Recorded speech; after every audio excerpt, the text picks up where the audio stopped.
Chapter 1941. Forget it. I'm not such a petty person. I know you didn't do it on purpose. But can you stop following me? I really don't know that dragon you're talking about. The black-clothed youth looked at Qin Feiyang in annoyance. It doesn't matter if you don't know him. You're all disciples of Nine Heaven Palace anyway. As long as you help me ask around, I'm sure you'll find out. I won't let you work for nothing. I'll think of a way to get you the departed spirit flower. Qin Feiyang said. The black-clothed youth looked at Qin Feiyang and frowned. Then tell me, what method do you have? Qin Feiyang asked. Is the departed spirit flower with the anaconda? The black-clothed youth nodded. Qin Feiyang said, Okay, I'll go kill it and get you the departed spirit flower. Kill it. The black-clothed youth was shocked and said angrily, Did you hear what I just said? Its parents are both half-step monarch god existences.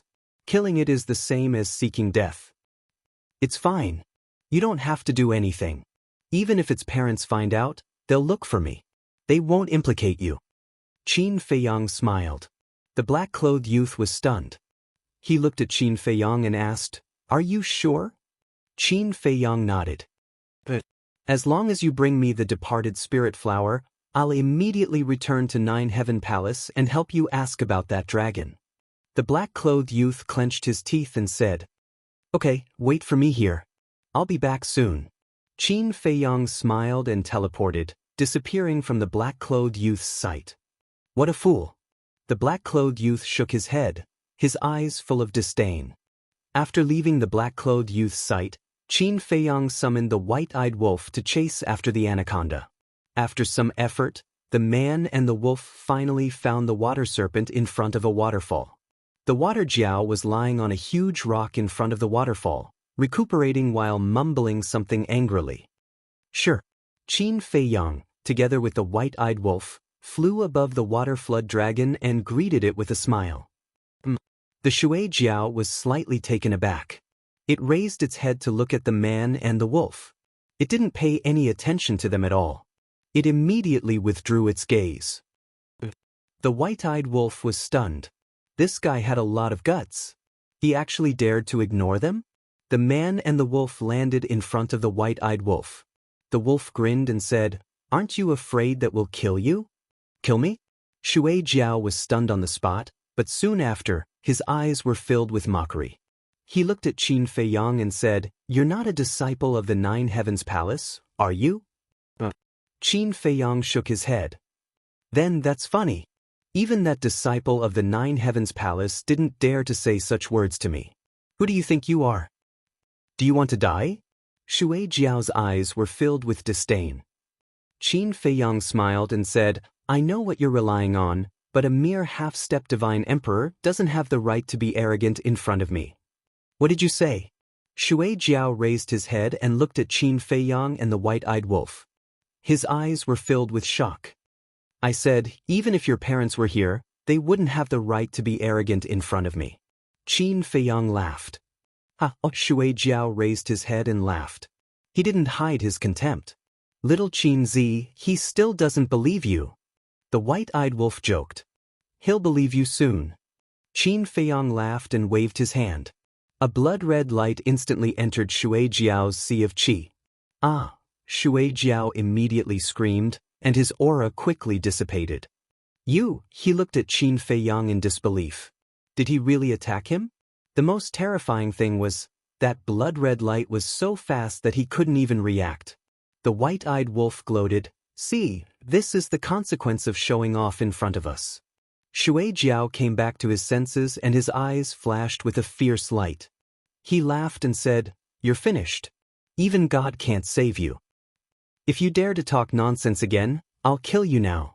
Qin Feiyang's eyes were cold. He said, I don't want your life. I just want the ghost flower. Give it to me immediately. Don't even think about it. Shui Jiao sneered. Qin Feiyang sighed and said, It seems that there are a lot of stubborn people and fierce beasts in this ancient world. In that case, let's do it. Anyway, I want to taste this dragon's meat. Do you want to stew it? Or braise it? Or stir-fry it? Or barbecue it? As the white-eyed wolf spoke, he wiped his saliva and his eyes were green. Looking at the white-eyed wolf's eyes, Shui Jiao couldn't help but start to panic. A wise man knows when to retreat.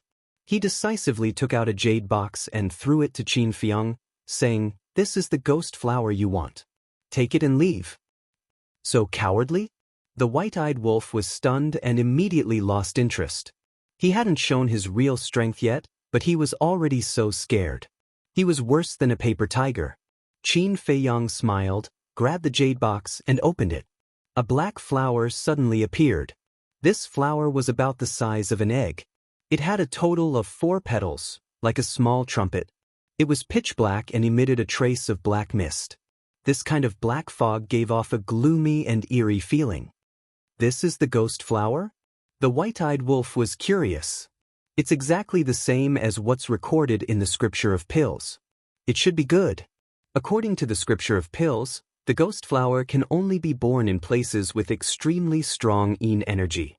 In other words, places like cemeteries or 10,000 burial mounds. Therefore, the ghost flower is an item of extreme yin energy. If it's not refined and consumed directly, it will take one's life. Qin Feiong said. Then this thing can't be touched. The white-eyed wolf swallowed his saliva. Qin Feiong said, "So, you'd better keep your thoughts to yourself and don't have any ideas about this ghost flower."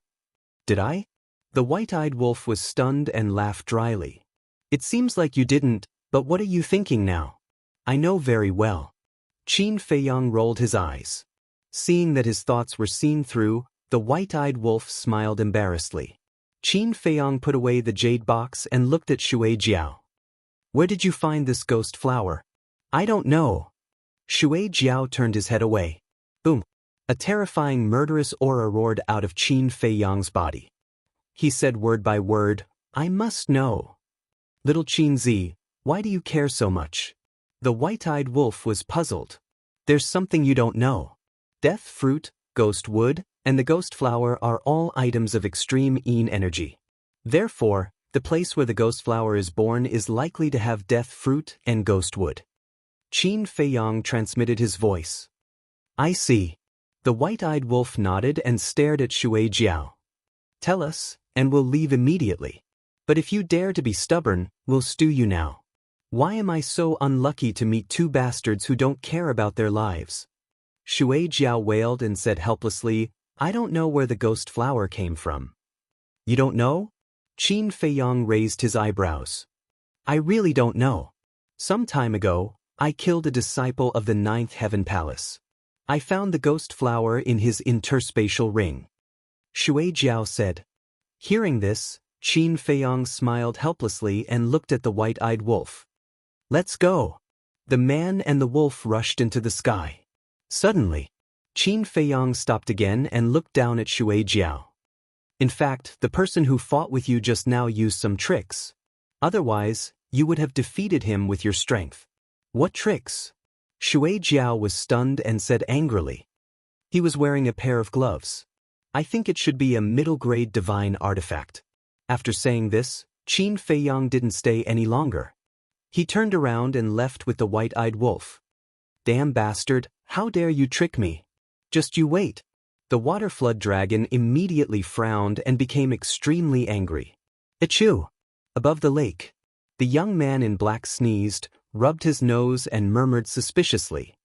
"Who's cursing me behind my back?" Whoosh! A stream of light flashed through the sky. It was Qin Feiong. As for the white-eyed wolf, he had already gone to the castle to cultivate in seclusion. "Brother, how was it?" When the young man in black saw Qin Feiong, he greeted him enthusiastically. Qin Feiong smiled and waved his hand. A jade box appeared. The young man in black immediately grabbed the jade box and opened it. His eyes lit up. "Ghost flower, I finally got it." The young man in black was extremely excited. Qin Feiong asked calmly, "Brother, what do you want this ghost flower for?" "Nonsense, of course it's to exchange for soul stones." "You don't know, but in the 9th Heaven Palace, 1 ghost flower can be exchanged for 100 soul stones." The young man in black said with a burning gaze. "Exchange for soul stones?" Qin Feiong was slightly taken aback. "Wouldn't this be a bit of a waste?" Soul stones were very important. But the ghost flower was so rare that it could be said to be a rare treasure. How could he exchange it for soul stones? All of a sudden, he had an idea and smiled. Brother, how about this? I'll give you 100 soul stones and you'll give me the ghost flower? The young man in black was stunned and asked in surprise, You have 100 soul stones? Qin Feiyang nodded. You're not joking, right? How can someone as poor as you have soul stones? The young man in black frowned. Qin Feiyang was stunned. He sized himself up and could not help but chuckle bitterly in his heart. Previously, when he went to Ninth Heaven Palace, he deliberately dressed up. Therefore, his current image was indeed worthy of the word poor. To be honest, brother, although I'm not that rich, I've worked hard to save some soul stones over the years. If you're willing to exchange, I'll give you soul stones right away. Qin Feiyang said. This? The young man in black hesitated for a moment and nodded. All right, since you're the one who snatched the ghost flower, I might as well give it to you instead of letting those old guys from Ninth Heaven Palace benefit. I'll exchange with you. Thank you. Qin Feiyang cupped his fists and smiled. Entering the ancient castle, he took out 100 soul stones and handed them to the young man in black. The young man in black was surprised. You have a spatial divine item? This little brother is untalented. I came across one by chance, but it's just an ordinary spatial divine item, not worth mentioning. Qin Feiyang waved his hand and smiled. Not worth mentioning? The corner of the young man's mouth twitched, shaking his head with a bitter smile. Brother, I'm a disciple of Ninth Heaven Palace, but I can't even compare to a country bumpkin like you are.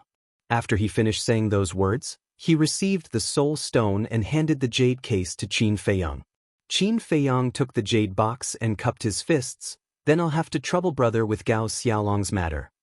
It's a small matter. The young man in black waved his hand, opening an altar and stepping onto it. Qin Feiyang also followed him onto the altar. What are you doing here?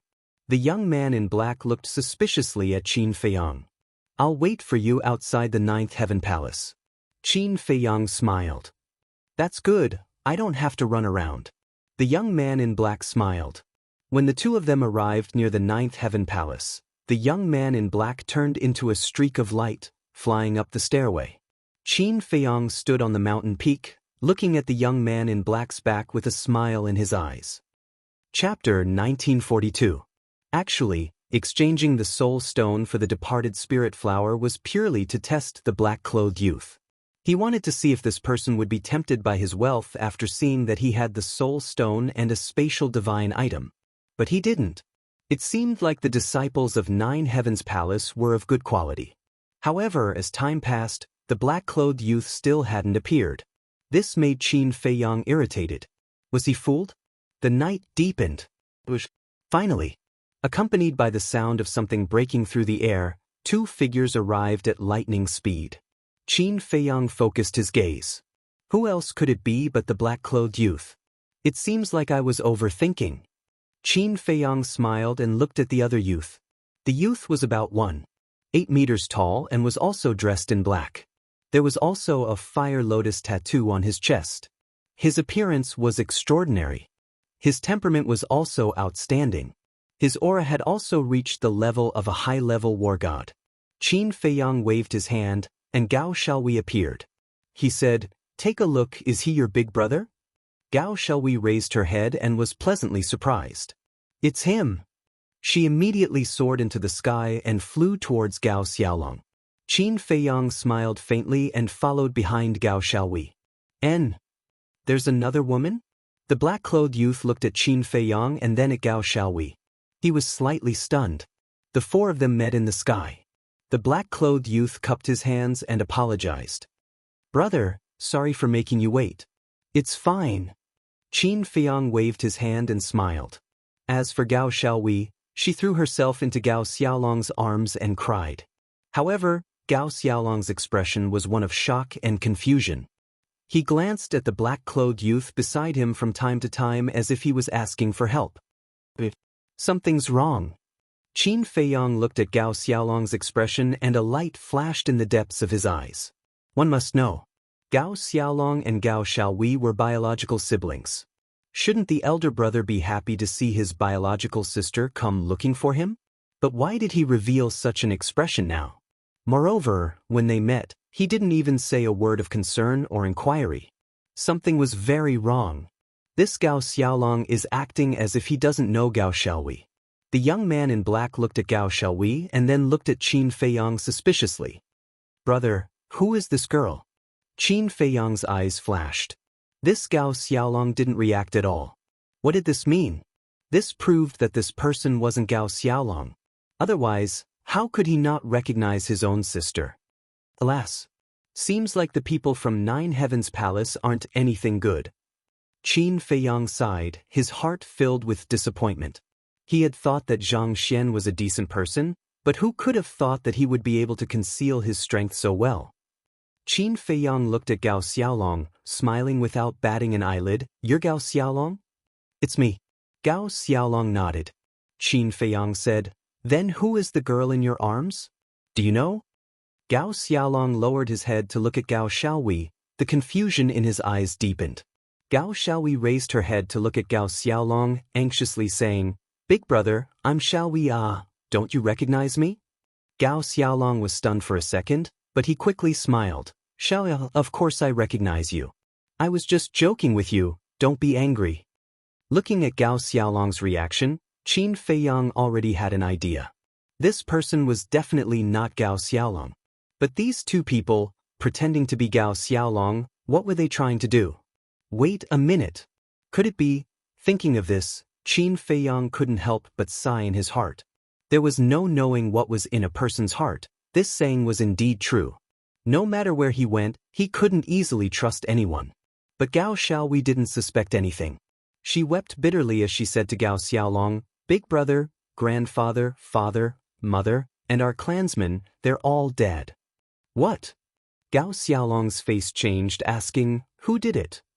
Guo family. Gao Xiaowei said, her eyes filled with hatred. This Guo family really deserves to die.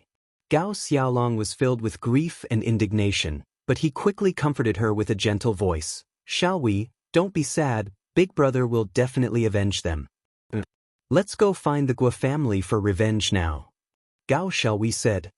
But Gao Xiaolong was stunned. He glanced at the black-robed young man beside him.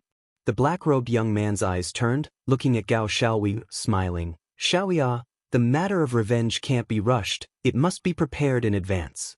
How about this? We'll first bring you to Sky Dragon City to settle down, then we can slowly plan. But Gao Xiaowei was anxious. Gao Xiaolong said, Xiaowei, listen to us, it won't be wrong. Alright.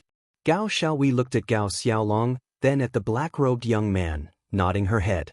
Watching the two of them singing the same tune, Qin Feiyang shook his head and sighed, I really can't watch this anymore. The black-robed young man and Gao Xiaolong were stunned, looking suspiciously at Qin Feiyang. I'll bring you to a place. Qin Feiyang smiled, and with a wave of his hand, the four of them disappeared without a trace.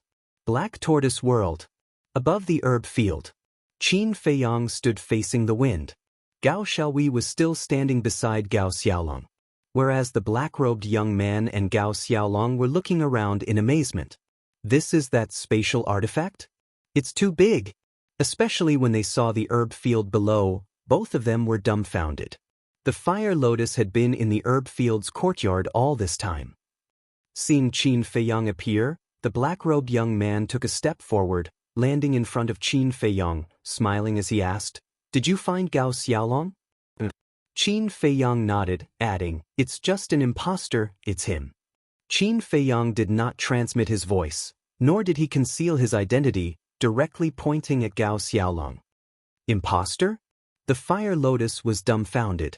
Gao Xiaowei also heard it, looking at Qin Feiyang in astonishment, then turned to look at Gao Xiaolong beside her. At the same time, hearing the word, impostor, Gao Xiaolong and the black-robed young man shuddered, looking at Qin Feiyang in unison asking, Brother, what do you mean?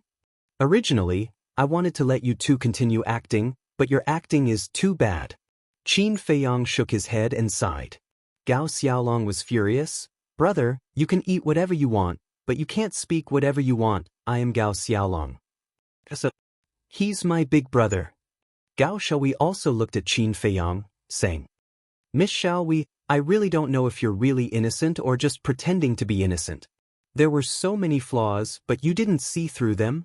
Qin Feiyang was speechless. What flaws? Gao Xiaowei was suspicious. First of all, this Gao Xiaolong didn't call you sister when he saw you. Secondly, the two of them kept exchanging flirtatious glances. Lastly, when he heard that your Gao family was annihilated by the Guo family, this Gao Xiaolong actually didn't go back to the Guo family to seek revenge. Think about it, if it was anyone else who heard such bad news, they would go crazy. But this person was able to calm down immediately. If you still don't believe me, you can ask him a few questions, I guarantee that he won't be able to answer. Qin Feiyang laughed. Gao Xiaolong and the black-robed young man's expression revealed a trace of panic. Hearing this, Gao Xiaowei turned to look at Gao Xiaolong, muttering to herself, All right, big brother, let me ask you a question. When we were young, what did you call me? Of course it was little sister. Gao Xiaolong said. Wrong. When we were young, you never called me little sister, you always called me smelly girl. You're really a fake. Who are you? Why are you pretending to be my big brother? Gao Xiaowei said angrily. The panic on Gao Xiaolong's face could no longer be concealed. Do it. At the same time, the black-robed young man's face darkened, and he pounced towards Qin Feiyang. Gao Xiaolong also reached out to grab Gao Xiaowei. Gao Xiaowei retreated in a panic. However, the fire lotus suddenly landed in front of Gao Xiaowei, and undead energy surged out like a tide, drowning Gao Xiaolong in an instant. A painful scream resounded through the sky. The undead energy was everywhere, rushing into Gao Xiaolong's sea of consciousness, crazily nibbling away at his soul. At the same time, Qin Feiyang also raised his arm and punched towards the black-robed young man. One must know. Qin Feiyang's physical body had been tempered by heavenly lightning and could easily crush a mid-grade divine artifact, not to mention this black-robed young man. In terms of physical strength, Qin Feiyang completely crushed the black-robed young man. Accompanied by a miserable scream, the black-robed young man was sent flying, and his arm was shattered, blood and flesh splattered everywhere. So strong? The black-robed young man's face changed, and he looked at Qin Feiyang in horror, and without caring about Gao Xiaolong, he turned and fled. In here, even if you have the ability to fly, you can't escape from my palm. Qin Feiyang said contemptuously, and the power of law fell, forming a barrier, trapping the black-robed young man inside. The fire lotus snorted, retracting her undead energy, and kicked Gao Xiaolong into the barrier. Then, the two of them madly bombarded the barrier within the barrier. Qin Feiyang didn't stop them, and he crossed his arms, watching with a smile. In the end, the two of them were exhausted, sweating profusely, but the barrier didn't even tremble. Are you bored? Then, can we have a good chat now? Qin Feiyang looked at the two of them with ridicule. The two of them raised their heads and looked at Qin Feiyang. Gao Xiaolong suddenly ran in front of the barrier, looked at Qin Feiyang and begged, Brother, this has nothing to do with me, it's him. Gao Xiaolong pointed at the black-robed young man behind him and said, He was greedy for the spatial divine artifact and soul stone on you, so he asked me to pretend to be Gao Xiaolong. I was instigated by him, please let me go. No, he was the one who instigated me. The black-robed young man's face changed, and he quickly ran over, looking at Qin Feiyang. Bastard! Don't you dare slander me! Gao Xiaolong roared. I didn't. Brother, you have to believe me, I really want to help you find Gao Xiaolong. The black-robed young man looked at Qin Feiyang and anxiously cried. You really want to help me? Qin Feiyang's eyes were full of ridicule, and he said, Your plan was good, and you hid it well, so much so that I thought you were a good person. Unfortunately, you didn't expect Gao Xiaolong's sister to be by my side. Qin Feiyang looked at the two of them and said, But these are not important, I just want to know, where is the real Gao Xiaolong?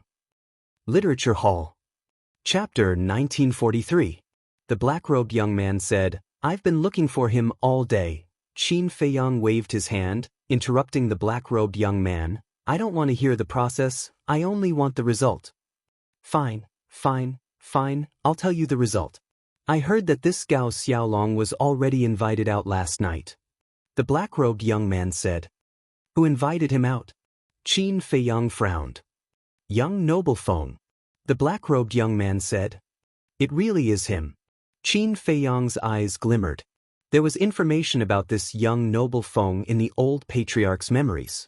This person had a great background in the Nine Heavens Palace. His elder sister and elder brother were both geniuses in the Nine Heavens Palace. His parents were also Nine Heavens Palace's enforcement elders. Whether it was strength or status, they left others in the dust. However, the most terrifying person was his grandfather.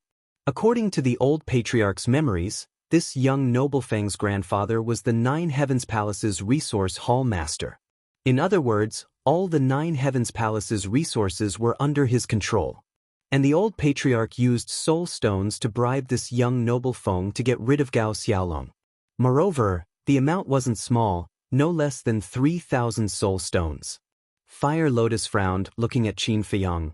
Brother, this Gao Xiaolong, could it be? Before Fire Lotus could finish, Gao Xiaohui shook her head. No, my big brother is definitely fine. Miss Xiaohui, last night your big brother was invited out by young noble Feng. Now, a whole day has passed, do you think there's still hope? Fire Lotus said. Gao Xiaohui lowered her head, tears flowed uncontrollably, her delicate body trembling. Qin Feiyang smiled. We can't jump to conclusions too early, maybe there's an accident? Life is unpredictable, maybe there really is an accident. Gao Xiaohui's spirit rose, saying. Qin Feiyang felt a little helpless. These were just words to comfort Gao Xiaohui. She actually believed it? Looks like this woman is really naive. Qin Feiyang pondered for a moment, looking at the black-robed young man. This young noble Feng, has he returned yet? I went to look for him, he hasn't returned yet. The black-robed young man shook his head. He didn't come back? Qin Feiyang was taken aback. An entire day had passed and he still hadn't returned. Could there really be a turning point? Fire Lotus asked, how strong is this Gongzi Feng? The black-clothed youth said, Gongzi Feng is also a high-level war god. Advanced war god. His cultivation is the same as Big Brother's. In that case, it won't be easy for him to kill Big Brother? Gao Xiaohui hurriedly said. Qin Feiyang shook his head and sighed. He really couldn't bear to break Gao Xiaohui's hopes. Although Gongzi Feng's cultivation was the same as Gao Xiaolong's, Gongzi Feng had a backer. In other words, whether it was divine arts or divine artifacts, Gao Xiaolong and Gongzi Feng couldn't be compared. In short, this Gao Xiaolong was most likely dead. Who? Qin Feiyang let out a long sigh and looked at the black-clothed young man and the black-clothed man. I want to ask you something else. Tell us, as long as you let us go, we'll tell you everything. The two smiled flatteringly. Qin Feiyang asked, do you know a person called Qin Badian? Qin Badian? The black-clothed young man and the black-clothed man looked at each other and suspicion crept into their eyes. You don't know? Qin Feiyang frowned. The black-clothed young man quickly waved his hand and said, No, we've heard of this person, but why are you asking about him? Anyone would be curious about such a legendary figure. Qin Feiyang smiled faintly. That's true. This Qin Badian is indeed a legendary figure. It's said that when he entered the Nine Heavens Palace, he only took a few hundred years to break through to the monarch god realm and become the blazing sun of the Nine Heavens Palace. Later, he became an elder, disciplinary elder, palace master, and I heard that he even became the vice palace master of our Nine Heavens Palace. The black-clothed young man said with envy in his eyes. What? Vice palace master? Qin Feiyang and Fire Lotus looked at each other. Of course, this is only a rumor. It's been too long, and we disciples don't know if it's true or not. The black-clothed young man said. Qin Feiyang asked suspiciously, then why did this Qin Badian disappear? There are many different theories about his disappearance, and we don't know either. The two shook their heads. Ancestor, where are you? Qin Feiyang looked at the sky and muttered to himself. His face was filled with disappointment and frustration. A few moments later, Qin Feiyang retracted his gaze and looked at the black-clothed young man. What's your name? Wang Dachuan. The black-clothed young man said. Wang Datun, Qin Feiyong murmured as a cold light flashed in his eyes. 2 strands of law energy entered the black-clothed young man and Gao Xiaolong's forehead. Ah! Accompanied by 2 blood-curdling screams, their souls were annihilated and they died on the spot. Why did you kill them? They are disciples of the 9 Heavens Palace. Gao Xiaohui looked at Qin Feiyong in shock. How dare they scheme against me? Not to mention disciples of the 9 Heavens Palace, even if they are elders of the 9 Heavens Palace, I will make them pay the price. Qin Feiyong smiled coldly and grabbed the 2's cosmos pouches. The barrier shattered with a loud bang, and the power of rules swarmed over. The 2's corpses were directly smashed into pieces, turning into a bloody mist. Looking at this scene, Gao Xiaohui couldn't help but shudder. The 9 Heavens Palace's position in the northern region was unshakable. And the disciples of the 9 Heavens Palace were like emperors in the outside world. No one dared to offend them. But this man in front of her killed them without mercy. And he killed 2 of them at once. This was too terrifying. Qin Feiyong turned to look at the 2 and said, I have to enter the 9 Heavens Palace and find out where this young noble is. How are you going to enter? Gao Xiaohui was stunned and hurriedly asked. Isn't that simple? Just disguise yourself as Wang Dachuan. Qin Feiyong smiled. Gao Xiaohui was stunned. Fire Lotus smiled and said, No wonder you specifically asked for his name. So you already have a plan in mind. Qin Feiyong laughed. Gao Xiaohui looked at the 2 and looked at Qin Feiyong emotionally. She bowed and said, You have helped us brother and sister so much. I really have no way to repay you. Help you? Qin Feiyong was stunned. Didn't you say that entering the 9 Heavens Palace is to investigate the whereabouts of young noble? Since it's to investigate young noble, it's naturally to help us. Don't deny it. Thank you very much. Gao Xiaohui said gratefully. Huh? Qin Feiyong laughed dryly and said, It's also to help you guys. Of course, it's also to help myself. Help yourself? Gao Xiaohui was stunned. Qin Feiyong said, There are some things that you're better off not knowing. Okay, I won't ask. But can I ask, what are your and Sister Fire Lotus's names? After knowing each other for so long, I still don't know your names? Gao Xiaohui smiled. Names? Qin Feiyong's eyes flashed slightly and said, My name is Jiang Haotian. My sister is called Jiang Fire Lotus. Gao Xiaohui nodded. Jiang Haotian, how long has it been since I used this name? Qin Feiyong sighed inwardly. The past emerged like a tide. Thinking back to the spiritual state, the name Jiang Haotian was also famous. Shaking his head, Qin Feiyong took out a phantom pill and changed his appearance. Then, he took out a set of black robes from Wang Dachuan's Qiankuan bag and put them on neatly. On the clothes, there was a flame pattern. Immediately after, Qin Feiyong sent the 2 Qiankuan bags to the ancient castle. Then, with a flash, he appeared in the sky above the mountain range outside. The waning moon was in the void. In the dead of night, the giant mountain that led to the 9th Heaven Palace was like a giant beast standing on the ground. Qin Feiyong looked up at the top of the mountain with a determined light in his eyes. He murmured, Even if it's a dragon's pool or a tiger's den, I must find out the reason for the disappearance of my ancestor. Taking a deep breath, Qin Feiyong turned into a stream of light and flew towards the top of the mountain. The top of the mountain in the dark night was dead silent. Beside the sky stairway, the white-haired old man was still sitting in his original position like a stone statue, not moving at all. Qin Feiyong landed on the top of the mountain. He didn't disturb the white-haired old man, nor was he nervous at all. He calmly passed by the white-haired old man. The white-haired old man didn't stop him. Finally, Qin Feiyong stood at the bottom of the sky stairway, looked up, and stepped onto the first step. But just as his foot landed, the stone stairs under his feet suddenly shook and released a dazzling light. Qin Feiyong was surprised. What was going on? Swish! At the same time, the white-haired old man next to him also opened his eyes. His eyes weren't cloudy at all, and they were extremely sharp, like 2 sharp blades. Oh no!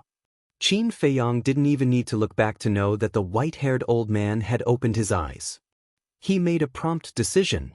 Without any hesitation, he directly entered the Black Tortoise world, then controlled the Black Tortoise world and flew away without looking back.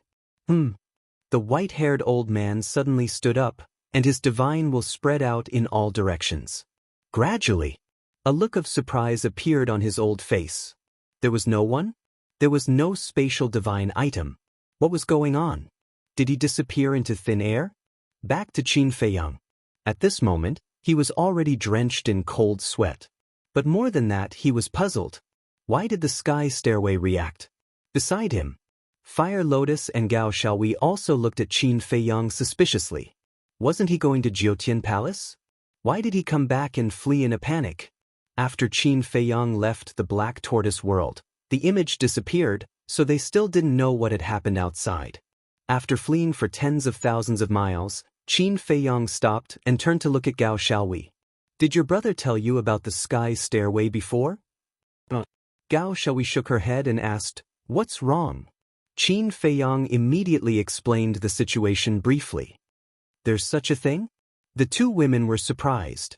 Qin Feiyang said in a deep voice, "According to my guess, the sky stairway is definitely not an ordinary stone stairway." Huolian said, "Do you mean that the stairway of heaven gave a warning because it saw through your disguise?" Qin Feiyang nodded, looking a little annoyed. I should have directly read Wang Dachuan's memories just now. Literature Museum.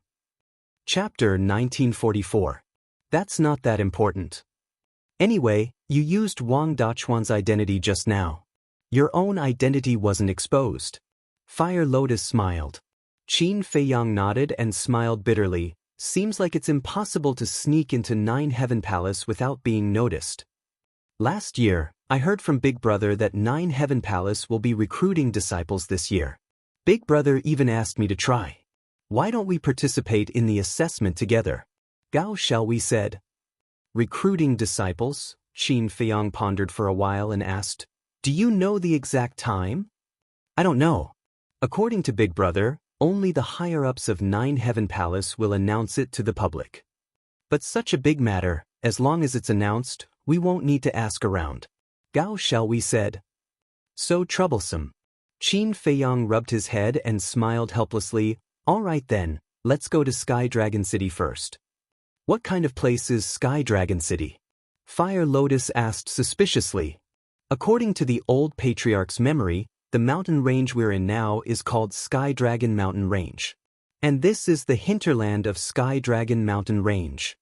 Sky Dragon City is just outside Sky Dragon Mountain Range. Qin Feiyang said. Huolian nodded her head in realization. I actually forgot about someone. Qin Feiyang was about to leave with the Black Tortoise world, but he suddenly slapped his head and said in annoyance. Fire Lotus and Gao Xiaohui looked at him in confusion. Old Patriarch. This person can contact Gong Zifeng. Qin Feiyang waved his hand and brought the two girls to the desert. Below, the old patriarch squatted in the barrier formed by the rule force, his face full of despair and frustration. However, his qi had been repaired. Looking at the old patriarch, Gao Xiaohui was stunned for a moment before hatred appeared in her eyes. She said angrily, Big Brother Jiang, why didn't you kill him? This person is still useful. Qin Feiyang said. At the same time, the old patriarch also heard Gao Xiaohui's voice and raised his head to look at the three of them. His eyes flashed with killing intent. Qin Feiyang didn't say anything. He took out the old patriarch's interspatial ring and found an image crystal. This image crystal belonged to the old patriarch. Immediately after, Qin Feiyang stepped into the barrier and passed the image crystal to the old patriarch. He said, Contact Gong Zifeng. Contact Gong Zifeng? The old patriarch was taken aback. Forget it. You should just become a puppet. Qin Feiyang impatiently waved his hand and activated the puppet technique. The old patriarch's gaze immediately turned sluggish. Send a message to the young master. Qin Feiyang spoke again. This time, the old chief became obedient and obeyed. He immediately grabbed the image crystal and quickly recovered. Sister Fire Lotus, what's going on? Why does it feel like the old patriarch has changed into a different person? Gao Xiaowei sized up the old patriarch. Her eyes were filled with surprise. This puppet technique can not only read the other party's memories, but it can also turn the other party into a puppet at your command. Fire Lotus smiled faintly. So terrifying? Gao Xiaowei's gaze trembled. Time passed bit by bit. Finally, a purple figure appeared. Qin Feiyang also retreated to the side at the same time. He raised his head and sized up the figure. This was a young man in purple. He was about 1.78 meters tall. His facial features were handsome and his figure was straight like a pine tree. His long hair was tied together and he wore a purple crown. He exuded an extraordinary temperament. At this time, the young man was standing at the edge of a cliff at the peak of a mountain.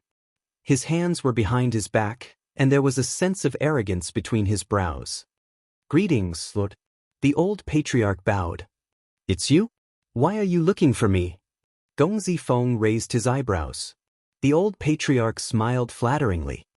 "This lowly one wants to ask, how did you deal with Gao Xiaolong?" Hearing this, young Master Feng's face was filled with impatience. He waved his hand and said, "Don't worry, this young master will definitely deal with him." Gao Xiaowei was shocked. "Listening to what you said, it seems like Big Brother is still alive?" Fire Lotus quickly made a shushing gesture to Gao Xiaowei. Qin Feiyang's eyes flickered as he secretly controlled the old patriarch. He looked at young Master Feng and asked in surprise, "Lord, what do you mean by that? Gao Xiaolong is still alive?" Young Master Feng's impatient expression had a trace of anger. "What's going on? Didn't Lord say that dealing with a small Gao Xiaolong is as easy as flipping your hand?" the old patriarch said. "I already said that this young master will deal with him. Aren't you annoying?" Young Master Feng shouted. "Yes, yes, yes. With Lord's identity and status, dealing with a small Gao Xiaolong is not a problem." The old patriarch nodded repeatedly. "Isn't that right?" However, this Gao Xiaolong really exceeded this young master's expectations. Young Master Feng said, "What do you mean?" The old patriarch was suspicious. This young master invited him out last night to deal with him in one fell swoop, but he actually guessed that this young master wanted to harm him. Before this young master could make a move, he escaped. Young Master Feng said angrily, "Then, have you found him yet?" The old patriarch asked. "Not yet." Young Master Feng shook his head. "No," the old patriarch was stunned, and he hurriedly said, "Lord, you can't let him return alive. Don't worry, he will never be able to return. Because he entered the Sky Dragon Sea." Young Master Feng sneered. "That's good." The old patriarch nodded and sighed in relief. "All right, after dealing with him, this young master will contact you. Don't send me any messages in the future. If my old man knows that this young master is doing this kind of thing, he will definitely not forgive this young master."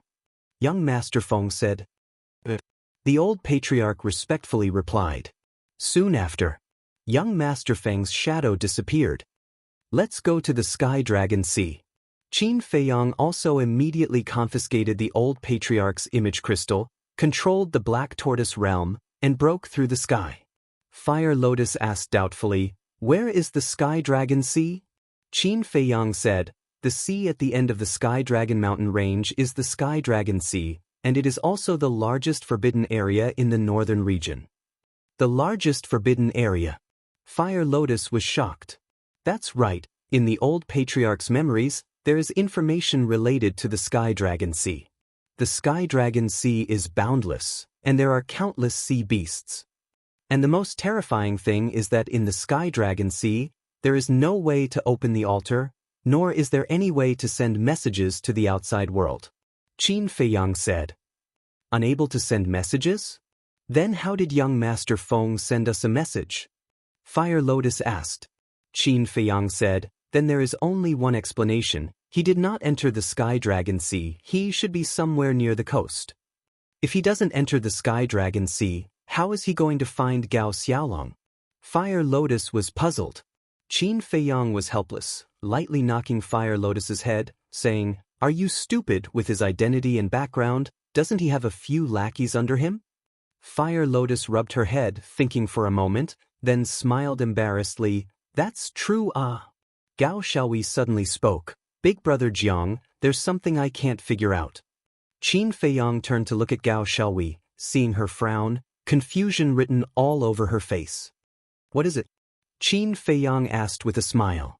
Gao Xiaowei said, young Master Feng's background is so big, ordinary things won't enter his eyes. How did the Guo family bribe him?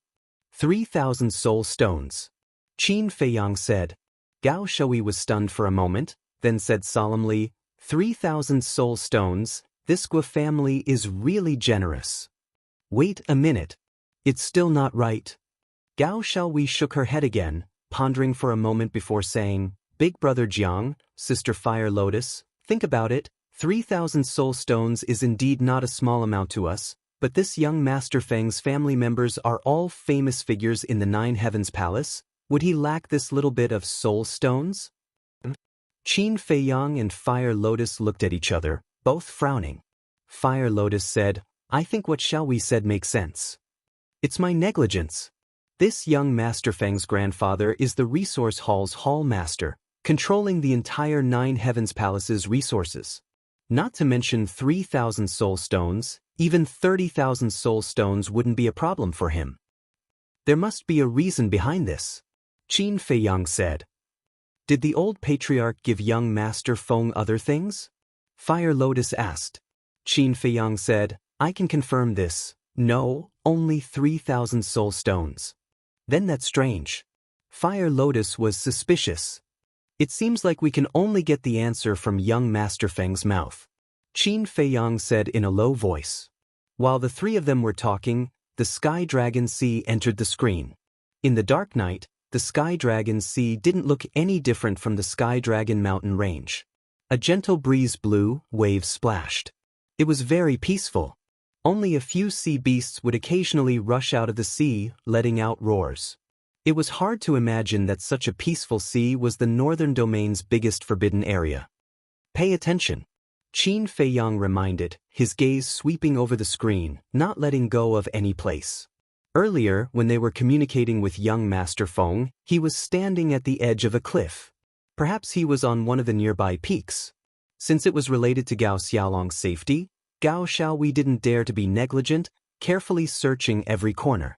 They were getting closer to the shore of the Sky Dragon Sea. Literature Hall. Chapter 1945. Finally, Fire Lotus seemed to have discovered something as she looked at a certain spot on the left side of the screen in surprise.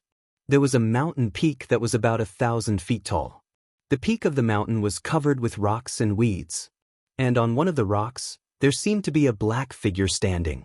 The distance was too far and she couldn't see clearly. Could he be Gongzi Feng? Noticing Fire Lotus's abnormality, Gao Xiaowei also looked over with a trace of suspicion in her eyes. Why don't we go and take a look? Qin Feiyang smiled and controlled the Black Tortoise Realm to fly towards the peak of the mountain. So, the Black Tortoise Realm entered the sky above the peak of the mountain. The three of them took a closer look. If it wasn't Gongzi Feng, who else could it be? He was wearing a gorgeous purple robe that fluttered in the wind. He was like a son of God, showing off his extraordinary temperament. But at this moment his entire body was emitting a gloomy aura. It seems that not killing Gao Xiaolong has made him very angry. Fire Lotus whispered, For the sake of soul stones, he killed the innocent. One look and I can tell that he isn't a good person. Gao Xiaowei snorted. Qin Feiyang glanced at Gao Xiaowei and said indifferently, Actually, don't make it sound so bad. If it was your Gao family, you would also exterminate the Guo family. I won't. Gao Xiaowei said angrily. You won't, but your family will. Your brother Gao Xiaolong will too. Actually, everyone is the same. We all want to survive, but the methods are different. Qin Feiyang said. Gao Xiaowei fell silent. She couldn't find a reason to refute this point. Fire Lotus glanced at Gao Xiaowei and looked at Qin Feiyang. Let's not talk about this first. Now that we have found Gongzi Feng, what should we do next? Qin Feiyang said. Late at night.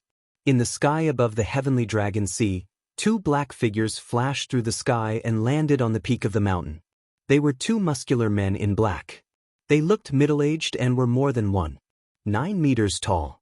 Their upper bodies were bare and muscular, filled with a valiant aura. The aura they exuded was also extremely strong. They were two perfect war gods. However, there was no flame symbol of the 9 Heavens Palace on their clothes. Obviously, they were not disciples of 9 Heavens Palace. Young Master. The two of them landed on the mountain peak and bowed respectfully to young Master Feng. Gongzi Feng nodded. He looked at the two of them and asked, "Have you found him?" The two of them nodded. One of the muscular men waved his hand, and a young man covered in blood immediately appeared at Gongzi Feng's feet. "Big brother, Gao Xiaohui shouted, her eyes filled with anger. That's right. The young man was none other than Gao Xiaolong. But at this moment, Gao Xiaolong's eyes were closed. Not only was his body covered in cuts and bruises, but one of his arms was also shattered. There was a bloody hole in his lower abdomen, and even his skull had been split open, causing blood to gush out. As for his life force, it was so weak that it was almost undetectable. Looks like there's no need to enter the sea of heavenly dragons. Qin Feiyang murmured. Outside, when Gongzi Feng saw Gao Xiaolong, a trace of viciousness crept into his eyes, and he ruthlessly kicked Gao Xiaolong in the chest as he sneered, "Bastard, I'll let you escape." But Gao Xiaolong was lying motionless on the ground, already unconscious. Gao Xiaohui looked at Qin Feiyang and begged, "Big brother Jiang, I beg you, please save my big brother, or he will really die." Qin Feiyang remained silent. Gao Xiaohui's heart was burning with anxiety, and she looked at Fire Lotus. "Don't worry." Fire Lotus comforted her softly. Outside, Gongzi Feng glanced at Gao Xiaolong, then looked at the two muscular men and asked, "Did anyone see him?" The Sea of Heavenly Dragons was right beside the 9 Heavens Palace. Thus there were many 9 Heavens Palace disciples training in the Sea of Heavenly Dragons. No. The two of them shook their heads. "Very good." Gongzi Feng nodded, and a cold light flickered in his eyes as he ordered, "Kill him and destroy the evidence." The two of them responded respectfully and prepared to make a move on Gao Xiaolong. But at this moment, Gao Xiaolong, who was lying in front of them, disappeared without a trace. "Where is he?" The three of them were bewildered, and they immediately released their divine sense to cover the surroundings. The two muscular men looked at each other. There was actually no one? Damn it, who is it? Gongzi Feng was furious. He didn't expect that there would be someone else hiding here. Swish. Suddenly, the black-robed young man appeared beside the three of them. Gongzi Feng and the two muscular men immediately looked at the black-robed young man, and killing intent surged in their eyes. "The three of you, don't be angry, I don't mean any harm." The black-robed young man waved his hand and smiled. Gongzi Feng asked solemnly, "Are you the one who saved Gao Xiaolong?" The black-robed young man nodded. "For you, such a big dog egg, how dare you interfere with this Gongzi's matter?" Gongzi Feng shouted gloomily. "I am Wang Dachuan." The black-robed young man smiled faintly. "That's right. This person was Qin Feiyang." However, in order to not expose his true face, he came out to meet Gongzi Feng with the identity of Wang Dachuan. "Wang Dachuan." Gongzi Feng sized up Qin Feiyang, and when he saw the flame pattern on Qin Feiyang's clothes, he frowned and said, "You are also a disciple of the 9 Heavens Palace. Don't you know my identity?" "Of course I know. The grandson of the Resource Hall Master, the son of the 2 law enforcement elders, and your big brother and big sister are also monstrous existences. This identity is not ordinary." Qin Feiyang laughed. Gongzi Feng shouted, "Then you still dare to go against this Gongzi?" No. I am not going against you. On the contrary, I am here to help you." Qin Feiyang laughed. "Help me?" Gongzi Feng raised his brows. "Gongzi, this person's intentions are unclear. Please be careful." The two muscular men stood in front of Gongzi Feng and transmitted their voices with vigilance. Gongzi Feng's eyes flickered as he looked at Qin Feiyang and said, "Then I am really curious. What do you want to help me with?" Qin Feiyang laughed and said, "You have such a powerful family background. Yet you are still doing such a murderous thing outside. I think you must have some hidden troubles. Gong Zifeng clenched his fists when he heard this, and the hostility between his brows intensified. Qin Feiyang said, "Based on my guess, it should be related to your family, right?" "You are investigating me?" Gong Zifeng said coldly. No. I have never investigated you, it is purely a guess. Actually, I don't know the real reason either. But you can tell me, maybe I can really help you. Qin Feiyang laughed. With a mere low-level martial god like you? Gong Zifeng's face was filled with disdain. Even an ant can move an elephant. Qin Feiyang said. Gong Zifeng frowned and asked, "Then tell me, why do you want to help me? I don't believe that there is such a kind-hearted person in this world. Of course, I have conditions. First, let Gao Xiaolong go. Second, I want to ask about a person." Qin Feiyang said. "I have already taken the Gua family's soul stone. If you ask me to let Gao Xiaolong go, aren't you asking me to break my promise?" Gong Zifeng said angrily. "We are all sensible people, don't say, break your promise. Moreover, even if you don't care, what can a mere Gua family do to you?" Qin Feiyang laughed. Gong Zifeng laughed and said, "You are quite an interesting person. Then the second one, who do you want to ask about?" "Qin Badian." Qin Feiyang said. "What? You want to ask about Qin Badian?" Gong Zifeng was shocked. Qin Feiyang nodded. "What is your relationship with Qin Badian?" Gong Zifeng looked at Qin Feiyang suspiciously. "Nothing much, I am just curious." Qin Feiyang smiled. Gong Zifeng sneered, "Do you think I will believe your nonsense? It doesn't matter if you believe it or not. In short, it won't do you any harm, right?" Qin Feiyang said. "That's true." Gong Zifeng nodded and pondered for a while, then shook his head and said, "This Qin Badian, I have heard rumors about him, but I don't know much about him. Maybe my grandfather knows more about him." Qin Feiyang said, "Then I will have to trouble you to help me ask around. You are looking for the wrong person. If you ask my brothers and sisters, there might be hope, but Gong Zifeng shook his head and laughed at himself. Qin Feiyang's eyes flickered and he said, "So, your relationship with your grandfather is not that good?" "Although on the surface, I have a powerful background, but in reality, my life is worse than a dog's. Otherwise, I wouldn't be willing to be an executioner for a mere 3,000 soul stones." Gong Zifeng sighed. "I would like to hear the details." Qin Feiyang cupped his fists and said.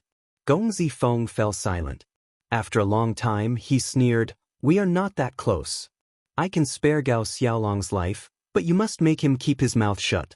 If this matter is leaked, not only will he die, but you will also die." Seeing that Gong Zifeng did not answer directly, Qin Feiyang was a little disappointed. He nodded and smiled. "All right, don't send any messages to the old patriarch. He is in my hands now. Let's go." Gong Zifeng looked deeply at Qin Feiyang, then waved his hand and left with the two strong men. Qin Feiyang also entered the Black Tortoise world. "Wang Dishun," Gong Zifeng frowned along the way. "Gong Zi, why didn't you kill him?" Seeing that they were about to reach the Nine Heavens Palace, the two strong men couldn't help but ask Gong Zifeng. "He was able to save Gao Xiaolong in front of us without us noticing. Do you think he's a simple person?" Gong Zifeng raged. One of the strong men said, "He's just an ordinary disciple of the Nine Heavens Palace. It shouldn't be that simple. When this Gongzi returns, I will investigate this person's background. You guys should return to the Sky Dragon City and hide. Wait for my orders. If this person can really help me, it might not be a bad thing." Gong Zifeng said, and a light flickered in his eyes. The two burly men responded respectfully, then opened an altar and left without looking back. Gong Zifeng turned into a streak of light and flew towards the stairway. Black Tortoise World Qin Feiyang had been following behind Gong Zifeng and the other two, so he heard their conversation clearly. Gao Shelwei stood at the side, taking care of Gao Xiaolong with tears in her eyes. Fire Lotus retracted her gaze and smiled. "Qin Dage, it seems like there's something fishy about this Gong Zifeng. I don't care about his matters. I just want to use all my connections to find out the reason behind the ancestors' disappearance." Qin Feiyang said. This time, he entered the ancient world to increase his strength and seek justice for the inner demons. On the other hand, he wanted to find the ancestor. Therefore, he would do anything. Looking at Gong Zifeng, he drove the Black Tortoise world and followed the two strong men to the Sky Dragon City. Chapter 1946. Outside the Sky Dragon mountain range, there was a vast plain. And on the plain, there was a huge city. The city covered an area of 1,000 li. Majestic buildings towered from the ground to the sky, exuding a magnificent aura. This was the Sky Dragon City. The Sky Dragon City had 4 city gates. Every city gate was heavily guarded, and the pedestrians who came and went had to be interrogated. The security was quite tight. Furthermore, a lifelike heavenly dragon was engraved on top of the city gates. Every stroke of the dragon contained an astonishing charm. Outside the city, in a dense forest, 2 burly figures appeared out of thin air. It was the 2 burly men. The Black Tortoise world also appeared with them. But because the Black Tortoise world was hidden in the void, the 2 burly men didn't know. Qin Feiyang monitored the 2 burly men and said to Fire Lotus, "Bring the siblings to the courtyard below and check on Gao Xiaolong's injuries. I'll follow them." Fire Lotus nodded. Gao Xiaolong immediately carried Gao Xiaolong and flew down behind Fire Lotus. Watching the 3 enter the courtyard, Qin Feiyang's face revealed a trace of a smile. Actually, he saved Gao Xiaolong for peace of mind. After all, the Gao family was exterminated because of him. And now, he successfully saved Gao Xiaolong, so he didn't let his conscience down. Outside, the 2 burly men walked straight to the city gate. Qin Feiyang had been following behind the 2 of them. Looking at their backs, there was a helpless expression on his face. These 2 men were perfect war gods. Their souls were extremely powerful. Unless they were willing, it was impossible to use the enslavement seal and puppetry art to control them. Puppetry art aside, let's talk about the enslavement seal. For a long time, the enslavement seal had been successful. But now it was useless. This made Qin Feiyang somewhat sullen. When they reached the city gate, the 2 burly men entered the city without looking back after they were interrogated. Qin Feiyang also easily sneaked into the city. The city was bustling with noise and excitement. On both sides of the street, there were many restaurants of various sizes. However, they were all of average quality. The 2 burly men did not go deep into the city. After walking for several hundred meters, they entered a very simple and unremarkable restaurant. There were only 5 floors in the restaurant. Other than the hall on the first floor, the 4 floors above were all rooms for accommodation.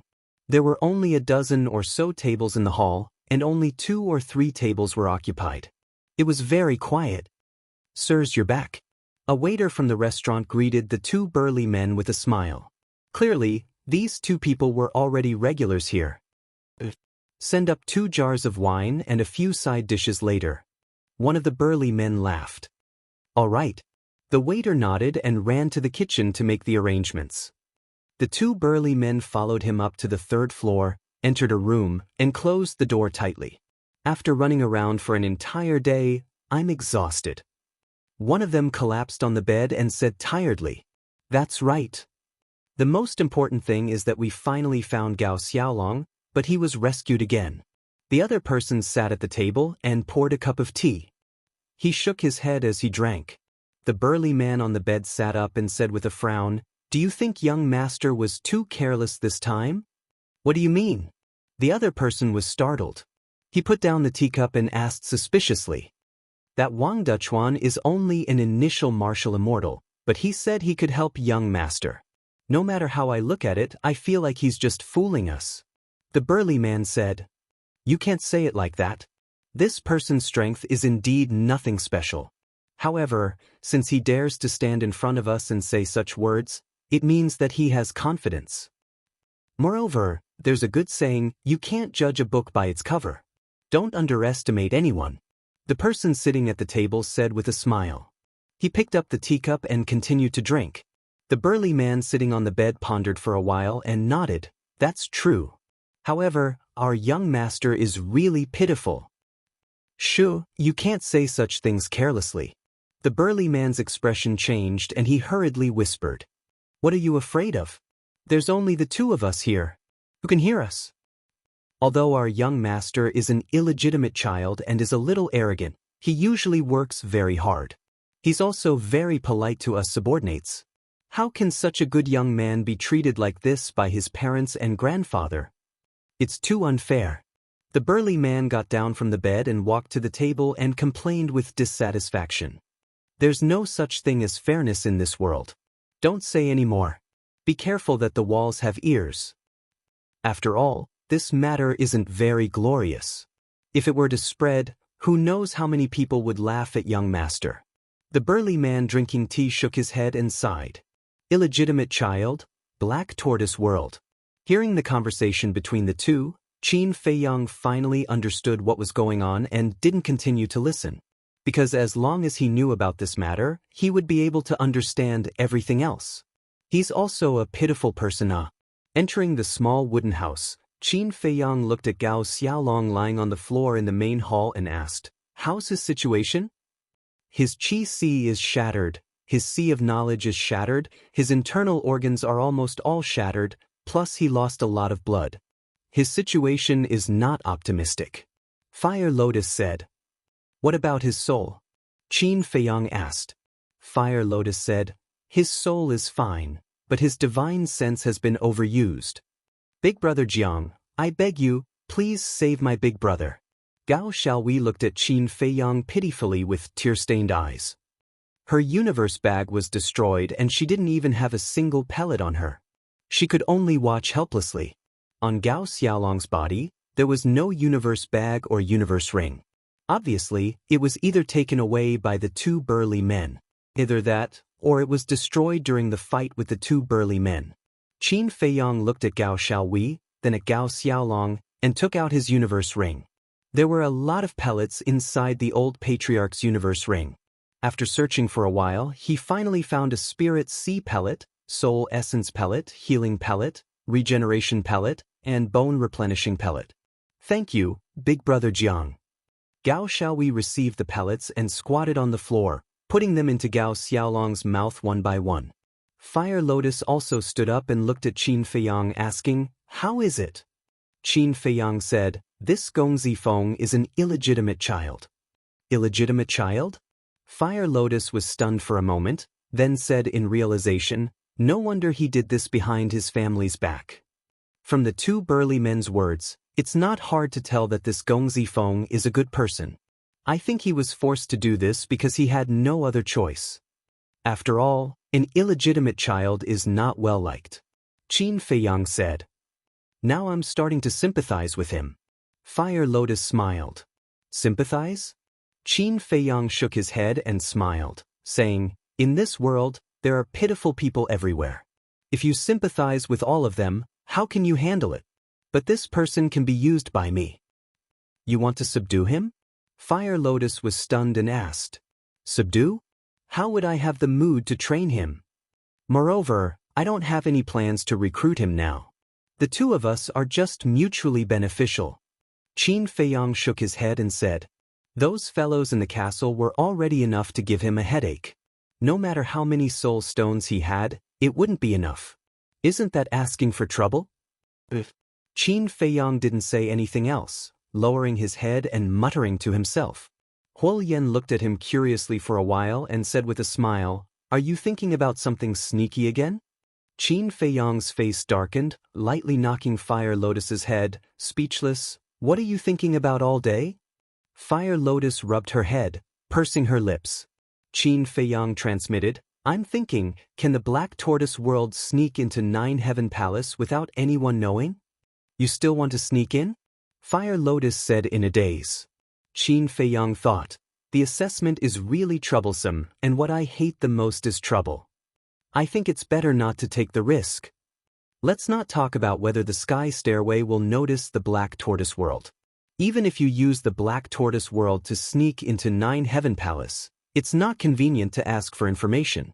Because you don't dare to go out. Once you go out, your whereabouts will be exposed. You might even attract the attention of the higher-ups of Nine Heaven Palace.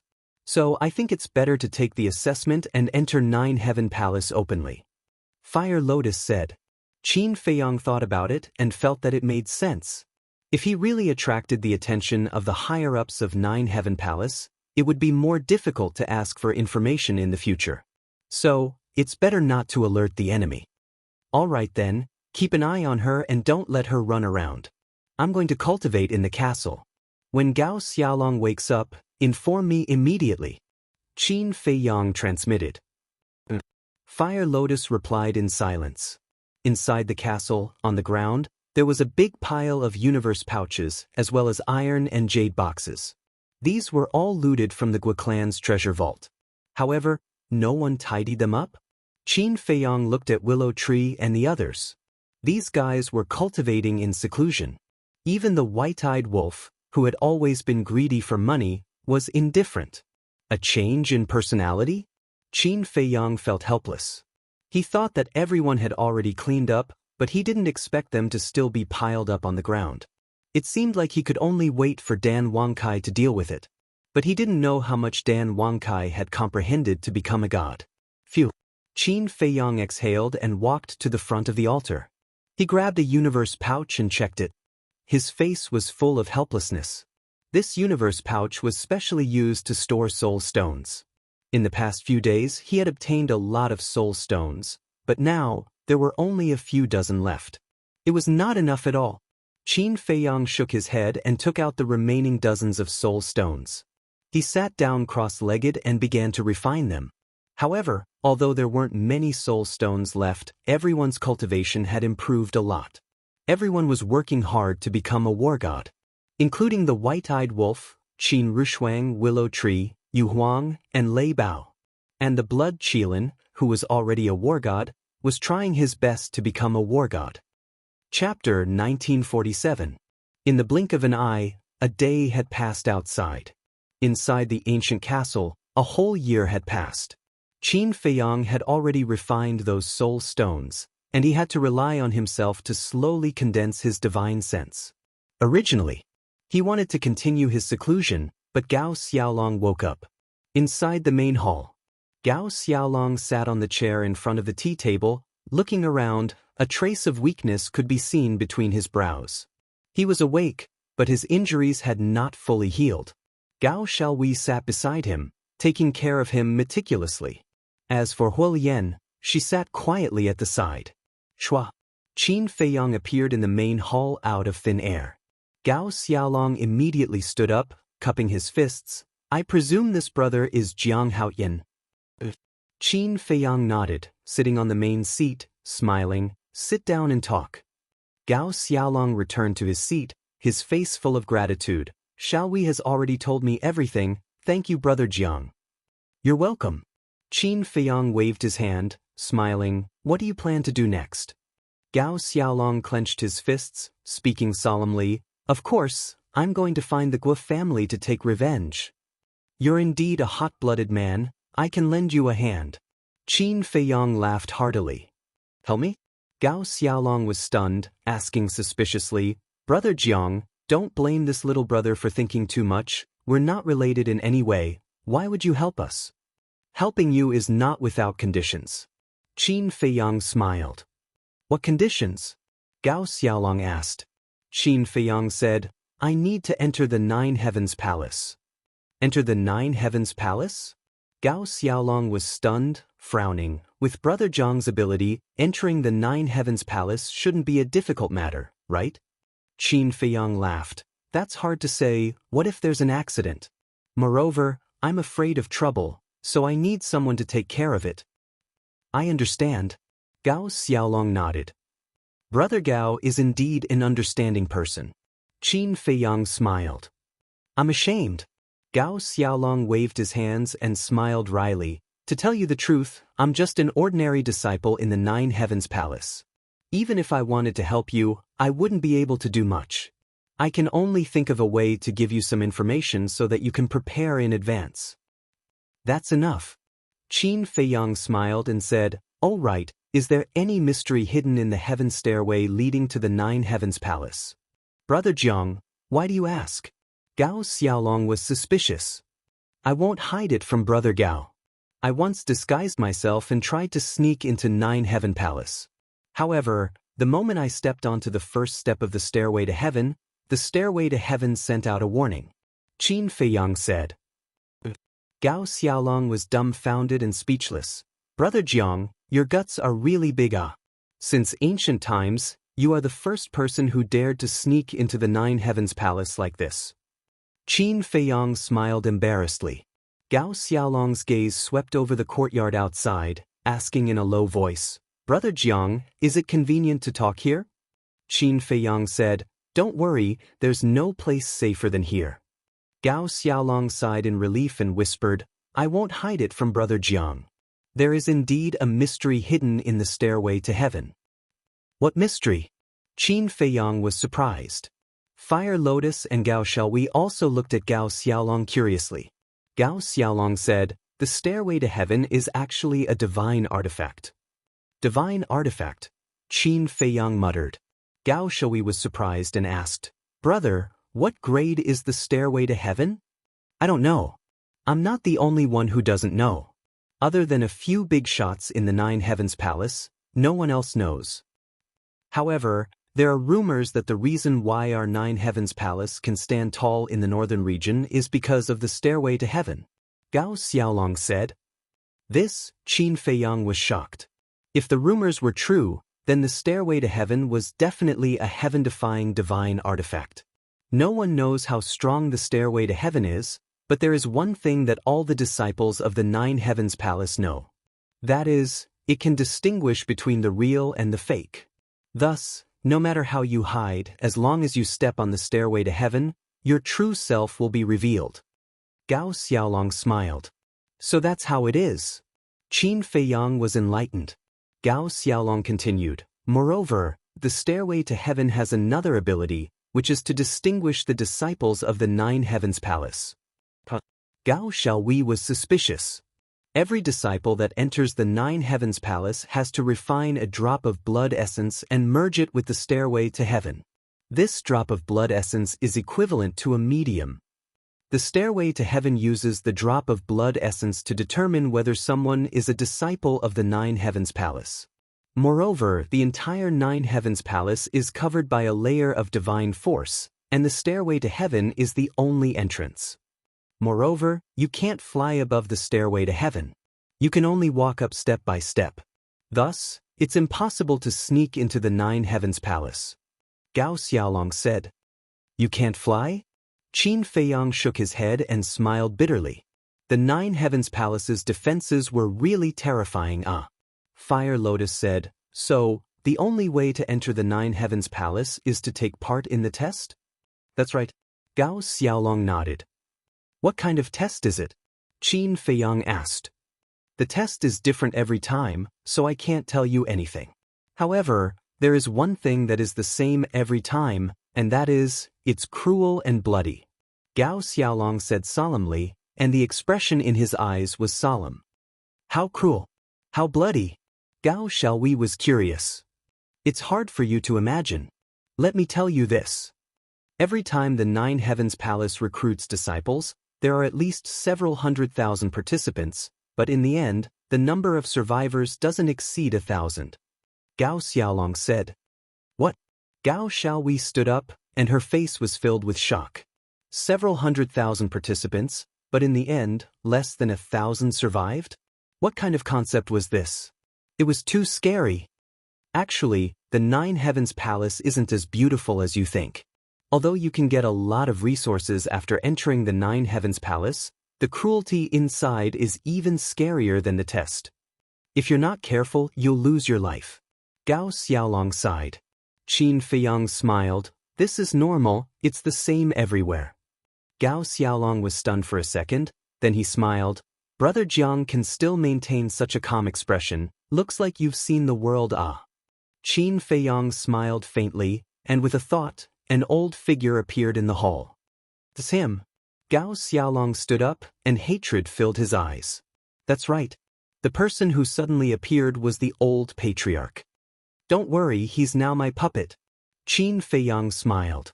Gao Xiaolong nodded in realization and sighed in relief. Qin Feiyang said, I'll let him accompany you to the Gua family. With him helping you, there shouldn't be any problems. Let the old patriarch kill the Gua family's people? Gao Xiaolong was stunned for a second, then he laughed loudly. Brother Jiang, this move of yours is really good but I like it. Qin Feiyang smiled. As for the old patriarch, after you've taken your revenge, don't let him come back. Gao Xiaolong looked at Qin Feiyang in astonishment. Qin Feiyang said, Brother Gao doesn't understand what I'm saying? I understand, of course I understand. Gao Xiaolong quivered and quickly nodded, then he said, but he's a perfect combat god, wouldn't it be a pity to kill him? So what if he's a perfect combat god? Qin Feiyang smiled faintly. Hearing this, Gao Xiaolong's heart was in turmoil. Even a perfect combat god was so disdainful. Where did this person come from? At the same time, Qin Feiyang drove the black tortoise world out of the restaurant, then found a secluded place and sent Gao Xiaolong, Gao Xiaowei, and the old patriarch out. In this way, only Qin Feiyang and Fire Lotus were left in the main hall. Fire Lotus smiled. Qin Dage, I thought you'd personally deal with Guizixiong? People who want to achieve great things don't have to do everything personally, they have to plan and plan. Not to mention, he's just a jumping clown, there's no need for me to personally deal with him. Qin Feiyang laughed. So narcissistic. Fire Lotus grumbled. But, you have to hurry up and settle your matter. Qin Feiyang said again. What matter do I have? Fire Lotus asked suspiciously. Departed spirit barrier breaking pellet. Now that we have the departed spirit flower, we're still missing the Yin soul wood, death god fruit, and 9 yang lightning fire. When the sun rises, let's go to the city and see if we can find these 3 things. Qin Feiyang said. Thank you, Qin Dage, you're really a good person. Fire Lotus looked gratefully at Qin Feiyang. Ha, Qin Feiyang laughed. Perhaps only in this woman's eyes, he was a good person. Sky Dragon City in the morning was very quiet. A man and a woman were walking slowly on a street. They looked around with curiosity in their eyes. It was Qin Feiyang and Fire Lotus. Fire Lotus was still wearing a mask as usual. Although her face could not be seen, her tall and sexy figure attracted strange gazes. Qin Feiyang was no longer in disguise. He was wearing a pure white robe. His figure was tall and straight, and his long hair was draped over his shoulders.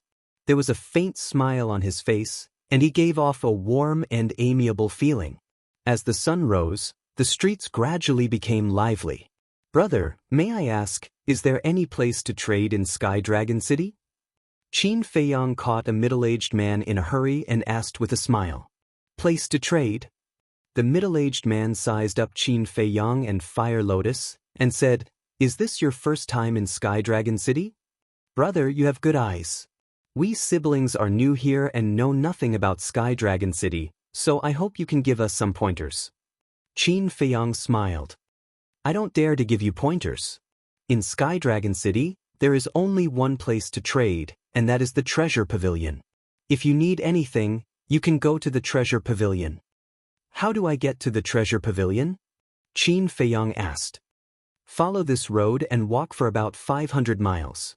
When you reach there, you can ask anyone and you will know the location of the Treasure Pavilion. The middle-aged man said. Thank you. Qin Feiyang cupped his hands and smiled. No need.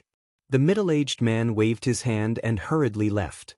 500 miles should be the center of Sky Dragon City. Let's go there quickly.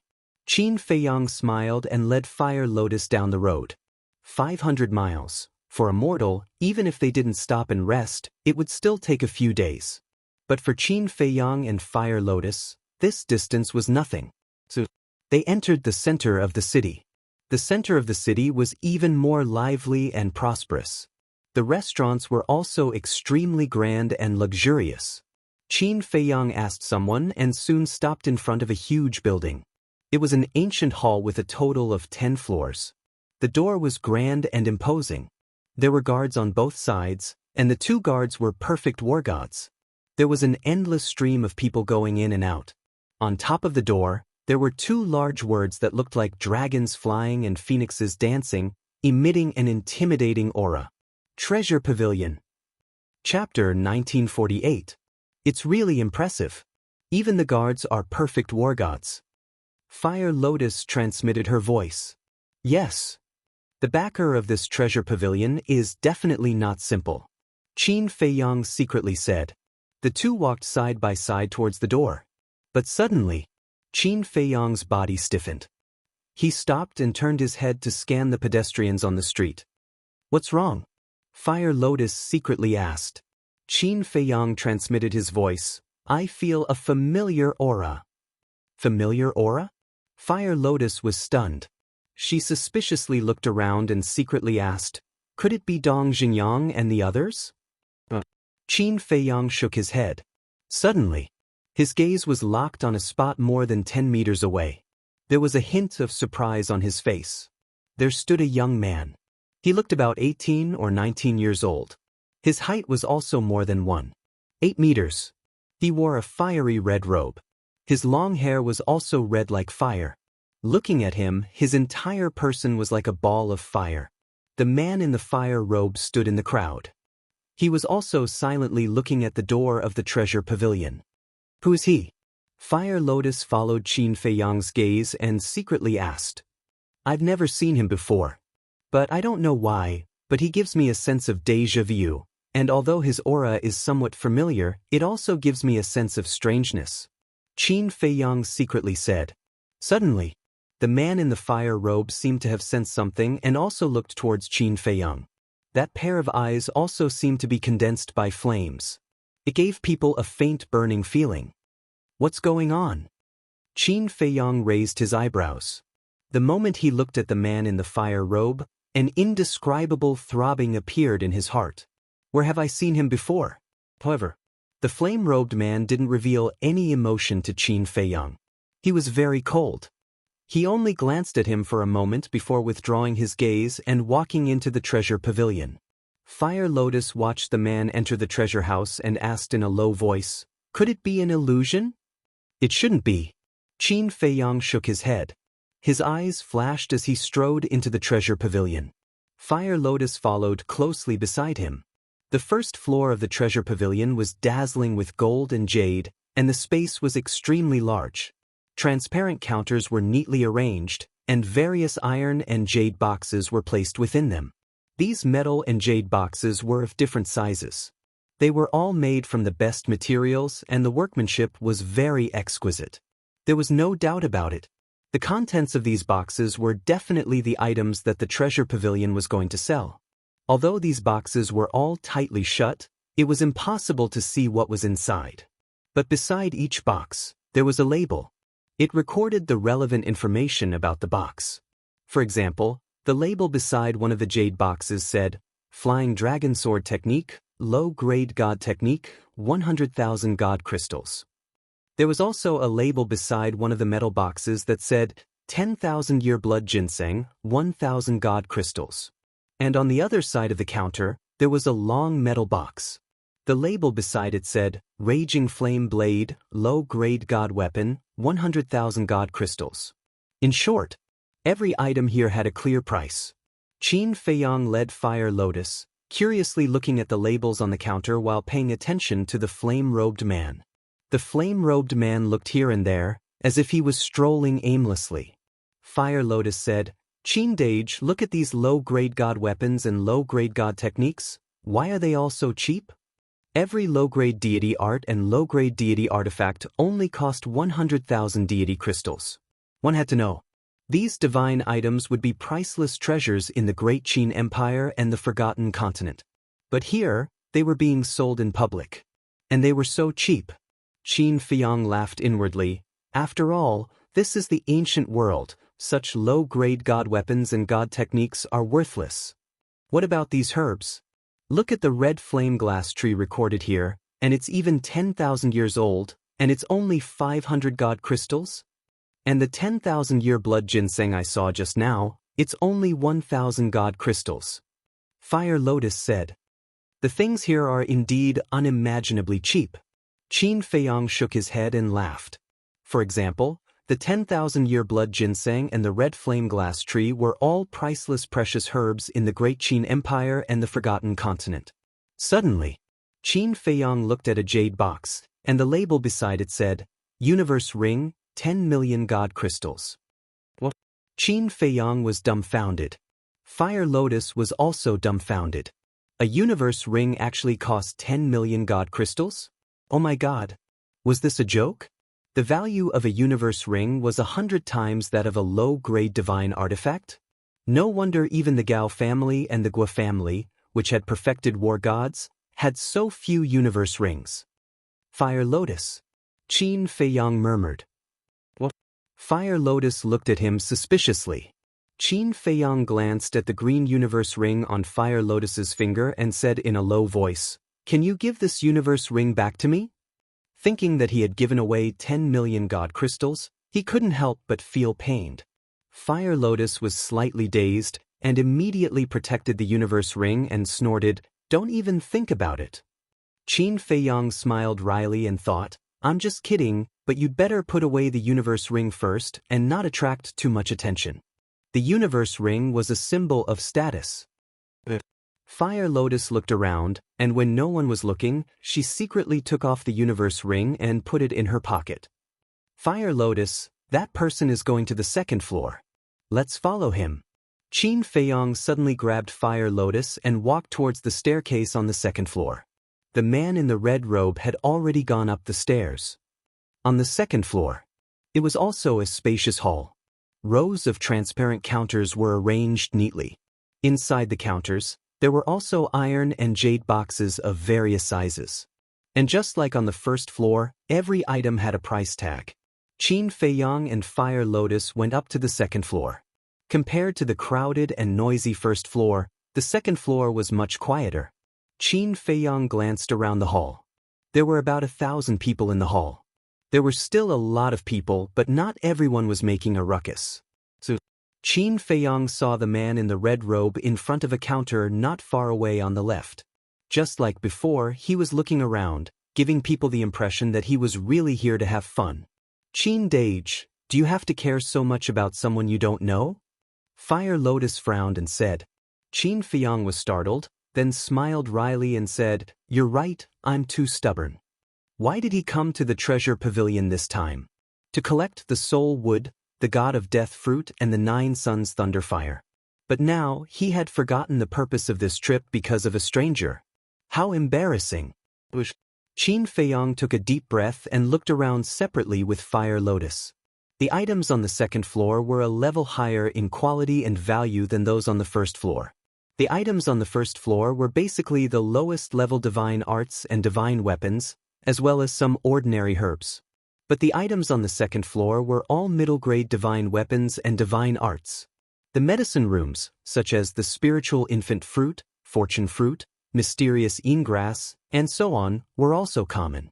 However, after searching the entire hall, he still couldn't find the soul wood, the 9 suns thunderfire and the god of death fruit. Moreover, not only the undead barrier-breaking pellets ingredients were missing, the divine soul pellet, divine force pellet, divine life pellet, heavenly dust divine pellet, for symbols limitless pellet, and dragon soul primordial spirit pellet were also missing. Qin Dage, come here. Fire Lotus's voice suddenly sounded in Qin Feiyong's mind. Qin Feiyong looked around and saw Fire Lotus standing in front of a counter in an inconspicuous corner, waving at him. Did she find it? As soon as Qin Feiyong thought of this, he hastily strode over. Fire Lotus pointed at a jade box on the counter and said with a smile, This thing should be very helpful to you. Qin Feiyong looked down. The jade box was the size of a palm, dim and covered in a layer of dust. It's still gray? Qin Feiyong was stunned. The fact that there was dust meant that no one had touched this jade box for a long time. And even the staff of the treasure pavilion didn't care much about it, otherwise they would have cleaned it every now and then. What good things could there be in a jade box that even the staff didn't care about? Qin Feiyong was a little suspicious. But why did Fire Lotus say that the things inside would be very helpful to him? Qin Feiyong looked at the label next to the jade box suspiciously. The label was also covered in a layer of dust.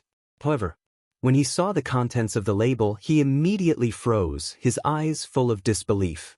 Chaos Divine Art, a legendary secret art, has a heaven-defying power, allowing the original body and the inner demons to become one, doubling the strength.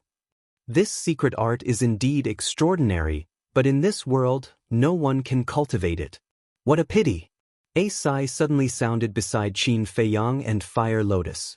The two of them were startled and turned their heads to look, only to see the man in the flame robe standing behind them.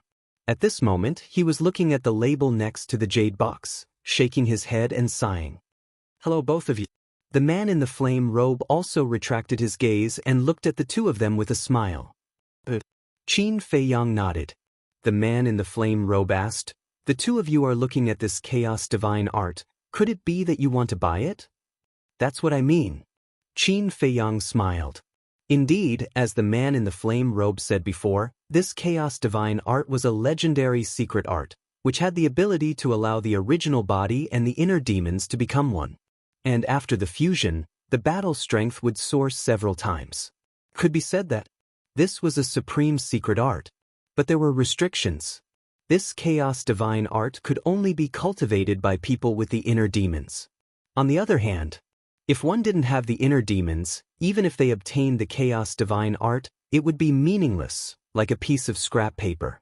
When the man in the flame robe heard Qin Feiyang's reply, a trace of surprise appeared on his face, and he asked in a low voice, "Brother, could it be that you have the inner demons?" Inner demons. When Qin Feiyang heard this, he lowered his head and looked at the jade box, a trace of unconcealable sorrow in his eyes. Fire Lotus secretly sighed and sent a voice transmission. "Qin Dage, this person came to talk to you for no reason. His purpose is definitely not simple. Don't expose any flaws." Qin Feiyang secretly replied and restrained his emotions. He turned to look at the man in the flame robe and shook his head with a smile. "I don't have the inner demons." "That's true. A person with the inner demons can't become a god. And brother's cultivation is at the initial stage of the war god realm, so naturally you can't have the inner demons. However, since you don't have the inner demons, why do you want to buy this chaos divine art?" The man in the flame robe was curious. Literature Museum. Chapter 1949. Fire Lotus raised an eyebrow and said unhappily, "It's our business if we want to buy it. What does it have to do with you?" The man was stunned and hurriedly cupped his hands. "I'm sorry for my rudeness. Please forgive me. If there's nothing else, go away. Don't bother us." Fire Lotus waved her hand impatiently. Yes. The man nodded with a smile and turned to leave. However, just as he turned around, he turned to look at Qin Feiyang and smiled meaningfully. "Brother, please take a good look at the label. There's a lot going on." With that, he turned around and left without looking back. "Label?" Qin Feiyang looked suspiciously at the man's back, then lowered his head to look at the label again. Fire Lotus also glanced at the label and snorted. "I didn't see anything fishy at all. He must be bluffing. Qin Dage, don't listen to his nonsense." "No." Qin Feiyang waved his hand. "What's wrong?" Fire Lotus was stunned. Qin Feiyang said in a deep voice, "Look at the price tag on this label." "Price tag?" Fire Lotus looked down again and her expression froze. There was actually a 0 on the label. In other words, the Chaos Origin Divine Art was given for free. "Qin Dage, what's going on?" Fire Lotus was puzzled. Although there were very few people in this world who had inner demons, this was a legendary secret technique after all. No matter what, the treasure pavilion wouldn't give it away for free. Qin Feiyang said, "It looks like the Chaos Origin Divine Art is given for free, but it might actually be a trap." "A trap?" Fire Lotus was stunned. "According to my guess, the treasure pavilion might be using the Chaos Origin Divine Art as bait to lure out people with inner demons." Qin Feiyang transmitted his voice. Fire Lotus was surprised. "According to what you said, aren't you in danger?" "What danger am I in?" Qin Feiyang was puzzled. "You have inner demons." Fire Lotus thought. That was in the past. Qin Feiyang sighed. The inner demons were already dead. Even if he obtained the Chaos Origin Divine Art now, it would be meaningless. His intention to purchase the Chaos Origin Divine Art was purely to keep it as a souvenir. Fire Lotus was stunned for a moment before she transmitted her voice. Qin Dage, I'm sorry. I didn't mean to bring this up. It's all right. Qin Feiyang smiled faintly and looked at a staff member not far away. He smiled and said, "Come here." The staff member ran over and smiled at the two of them. "Young master, young miss, is there anything you need?" Qin Feiyang asked. "Is this primordial chaos divine art for sale?" Chaos origin divine art. The staff member was stunned. He sized up Qin Feiyang and Fire Lotus and said, "Could it be that the two of you have inner demons?" Qin Feiyang and Fire Lotus shook their heads. "Then I'm sorry. We only sell this chaos origin divine art to people with inner demons. No, it's a gift. It's a gift to people with inner demons." The staff member smiled apologetically. Qin Feiyang frowned. The staff member smiled and said, "This is an order from the higher-ups. We subordinates don't know." "All right." Qin Feiyang waved his hand. The staff member smiled and left. Fire Lotus suddenly spoke again. The staff member stopped and turned to Fire Lotus. He asked, "Young miss, do you have any other orders?" Fire Lotus said, "Do you have Een Soul Wood, Death Fruit, and 9 Yang Lightning Fire?" Een Soul Wood, Death Fruit, 9 Yang Lightning Fire. The staff member thought for a while and shook his head. "The second floor doesn't have these. You can go to the third floor. If you don't have them on the third floor, then you can only go to the auction house. The auction house is underground on the first floor." "Got it." Fire Lotus nodded. The staff member left. Fire Lotus retracted her gaze and looked at Qin Feiyang. "It seems that this chaos origin divine art is hiding something." "Yes. But why did that person remind us?" Qin Feiyang frowned and turned to look at the hall. There was no trace of the man in the fire robe. Where did he go? Fire Lotus's face was also full of suspicion. How did he disappear in the blink of an eye? Qin Feiyang said, "He might have gone to the third floor. Let's go there and take a look."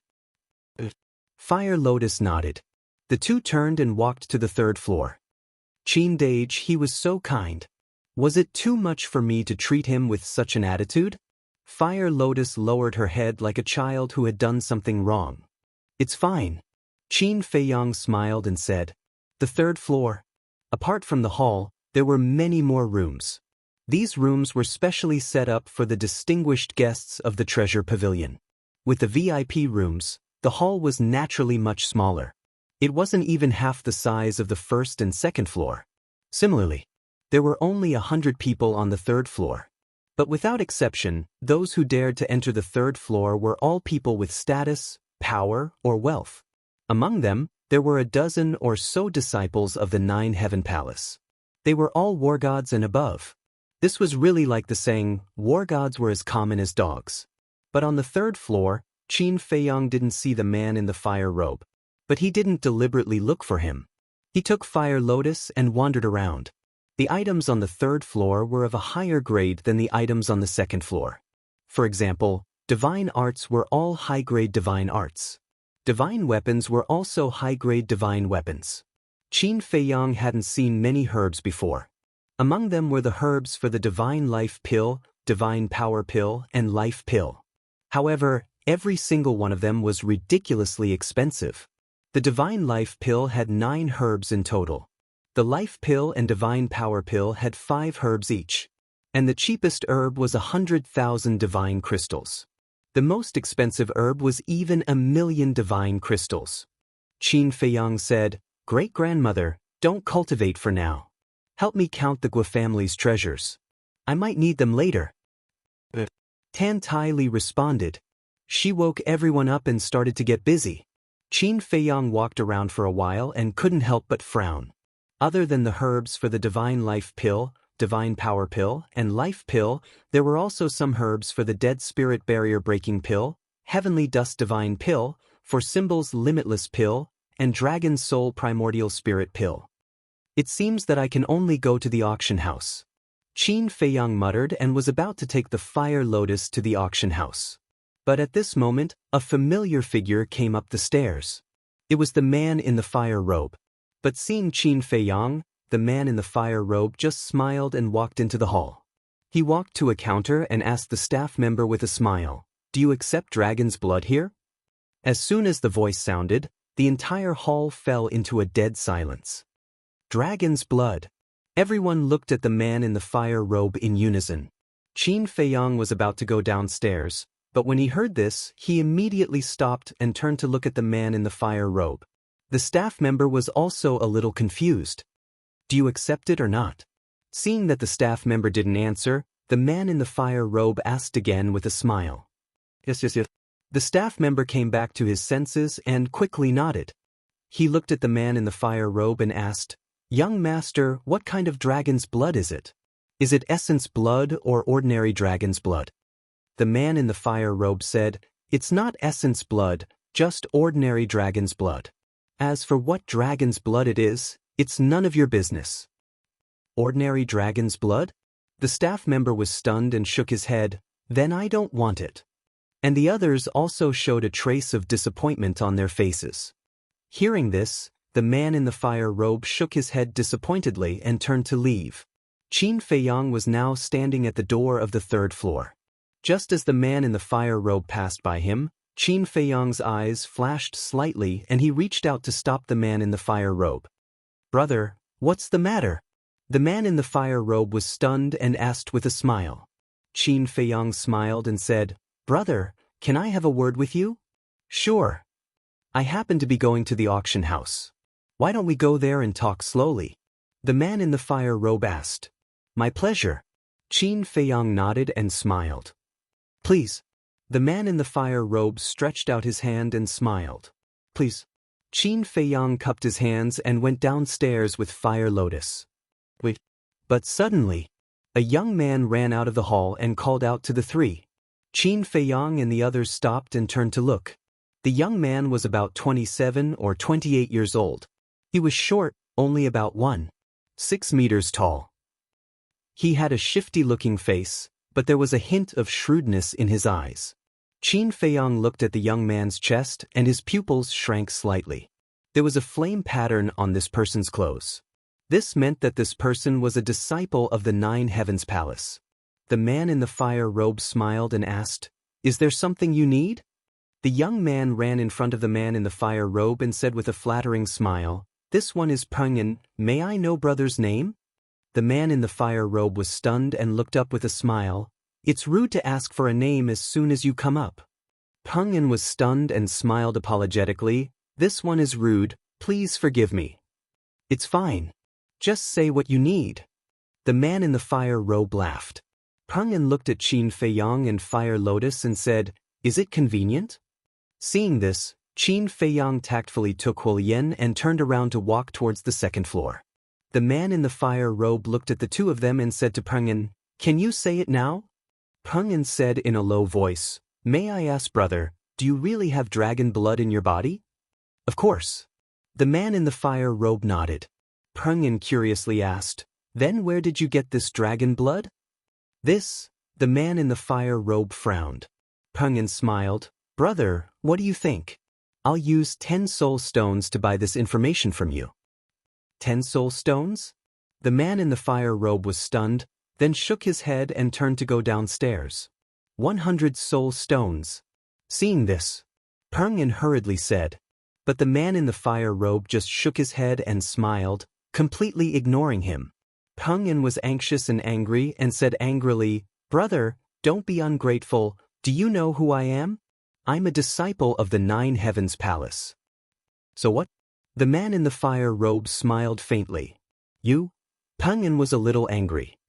He stepped in front of the man in the fire robe and said in a deep voice, "Don't be so shameless. Get out of the way." The man in the fire robe raised his eyebrows and said indifferently, "What if I don't?" Pengyan looked at the man in the fire robe with a provocative face. The man in the fire robe frowned, and the atmosphere gradually became serious. Qin Feiyang and Fire Lotus were also standing at the stairs, looking at the arrogant Pengyan with a trace of disgust in their eyes. Literature Museum. Chapter 1950. Fire Lotus secretly said, "This person is so annoying." Qin Feiyang transmitted his voice, "But he is also a smart person." "Smart?" Fire Lotus frowned. Why was she praising him instead? Qin Feiyang laughed. To be able to think of so many things from a drop of dragon blood, if this isn't smart, then what is? Think of what? Fire Lotus was suspicious. Then what do you think I want to do with this person? Qin Feiyang asked back. I haven't thought about it. Fire Lotus shook her head. Actually, I also want to ask him about the origin of the dragon blood. Think about it, the dragon blood in his body can't have appeared out of thin air. It must have been obtained from a divine dragon. And although ordinary dragon blood doesn't have much attraction to everyone, a real divine dragon is something that everyone will covet. Qin Feiyang laughed. So that's how it is. Fire Lotus nodded in realization. Qin Feiyang continued, of course, a divine dragon is more valuable to us. What do you mean? Fire Lotus was suspicious. Dragon Soul Primordial Spirit Pill. The first medicinal ingredient of this pill is the divine dragon's soul. Qin Feiyang said. Fire Lotus was shocked when she heard this, and secretly said, You want to hunt a divine dragon? Qin Feiyang laughed. If there is such an opportunity, I will definitely not let it go. Hunt a divine dragon. Fire Lotus's heart was in disbelief. This guy really dared to dream. Qin Feiyang said, I really hope that the divine dragon this person knows is a perfect war god. Why must it be a perfect war god? Fire Lotus was puzzled. Because the dragon soul needed for this dragon soul primordial spirit pill must be at least a perfect divine dragon soul. Qin Feiyang laughed. It's getting crazier and crazier. Fire Lotus shook her head. A perfect war god divine dragon was only one step away from becoming a half-step divine lord. The flame-clothed man and Peng were still in a deadlock. Qin Feiyang raised his eyebrows, took a step forward, and pushed Peng away, saying, You're not done yet, are you? You dare to push me? Peng looked at Qin Feiyang in disbelief. Who do you think you are? So what if you're a disciple of Nine Heavens Palace? You don't even dare to push? Don't take yourself too seriously. Qin Feiyang snorted coldly and ignored Peng. He looked at the flame-robed man and said with a smile, Brother, let's go. The man in the fiery robe laughed and strode down. Qin Feiyang also turned around and left. From beginning to end, he never looked at Peng again. Bastard, bastard, this is unforgivable. Peng was so angry that he gritted his teeth and smoke came out of his head. As a disciple of the Nine Heavens Palace, he was actually disregarded and humiliated by two nameless people? This was intolerable. Boom. He raised his fist and swooped down, aiming for Qin Feiyang and the flame-clothed man. Qin Feiyang frowned. Although this person was smart, he was not tactful at all. Stop. This is the treasure pavilion. No one is allowed to mess around.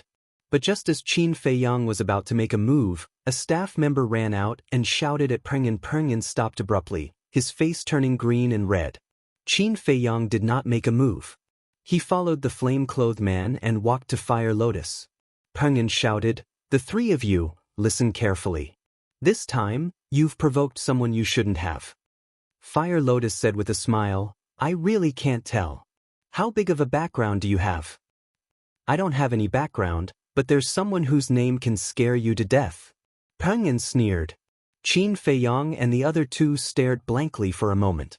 They looked at each other before turning their heads to look at Peng, who was standing on top of the stage, showing off his prowess.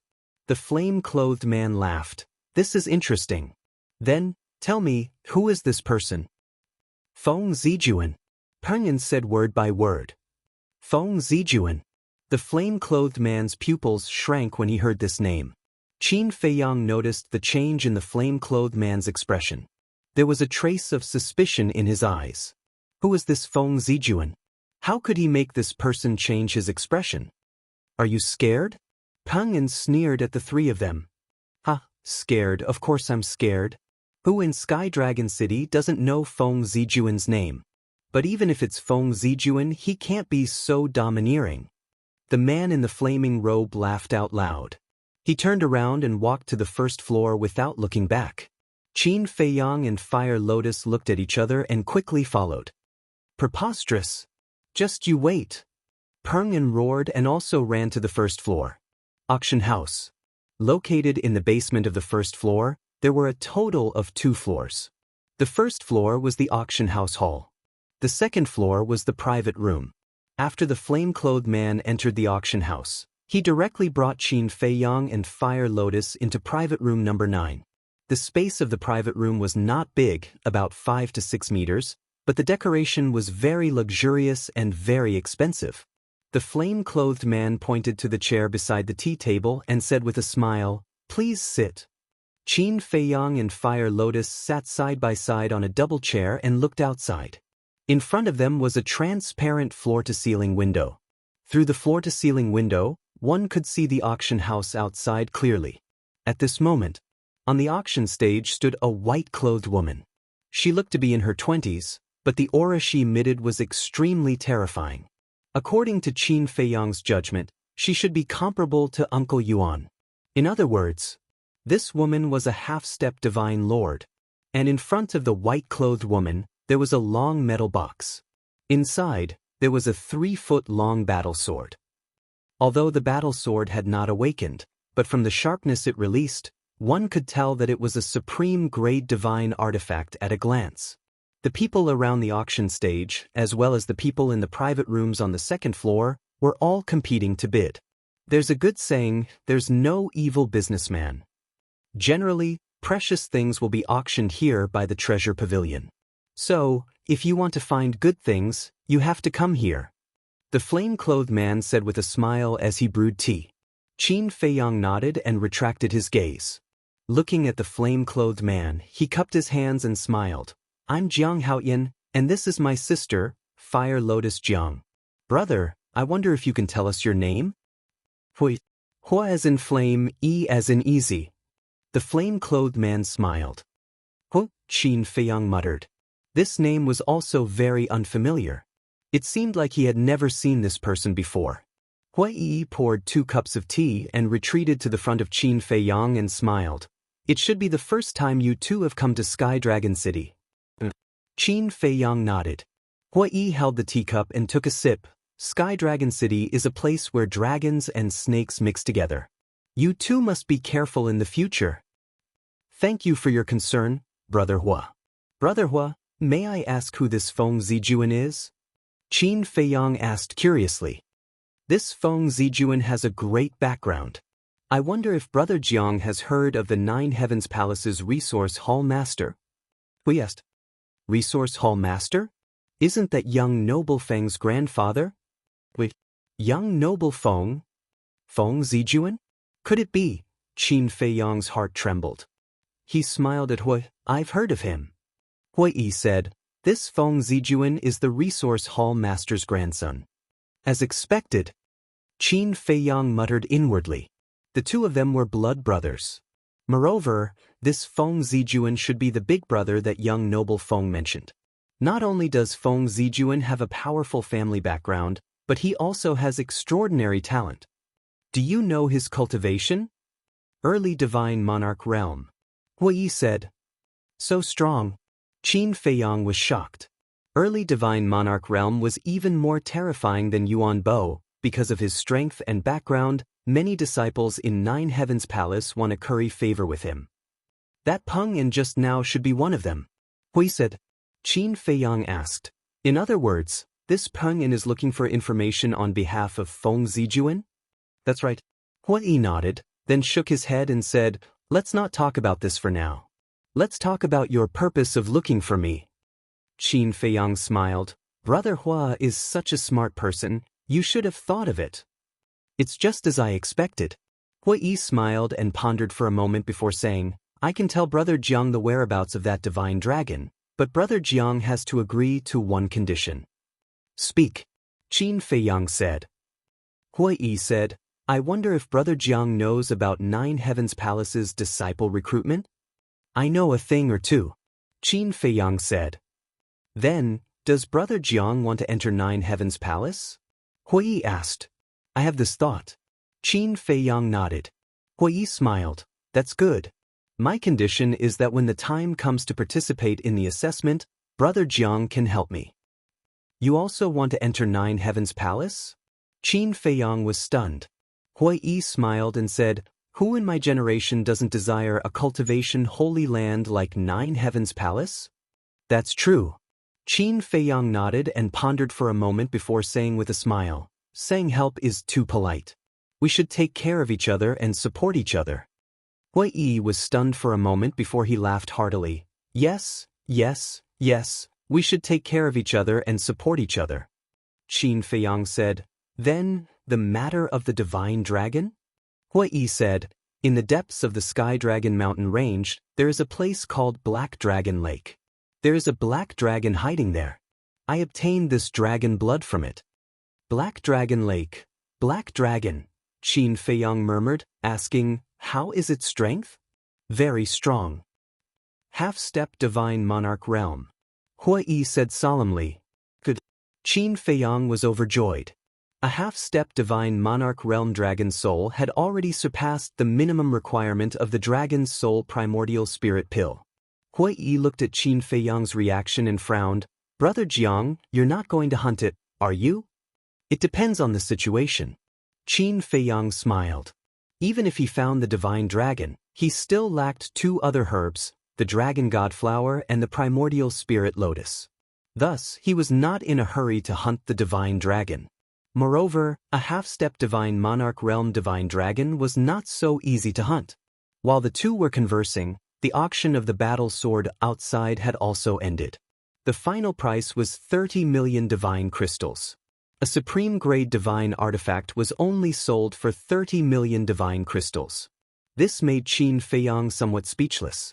It seemed that supreme-grade divine artifacts could only be considered average in this Sky Dragon City.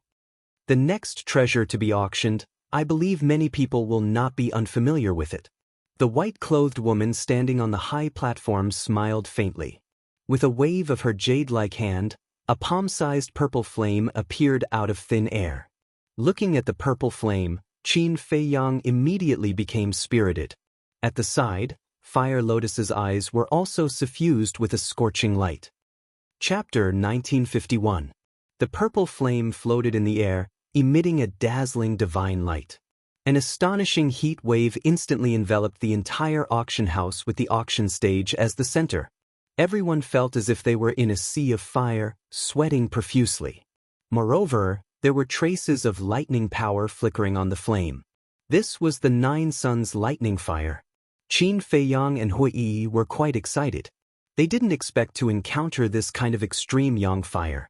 I believe that everyone knows the value of this Nine Suns lightning fire even without my special introduction.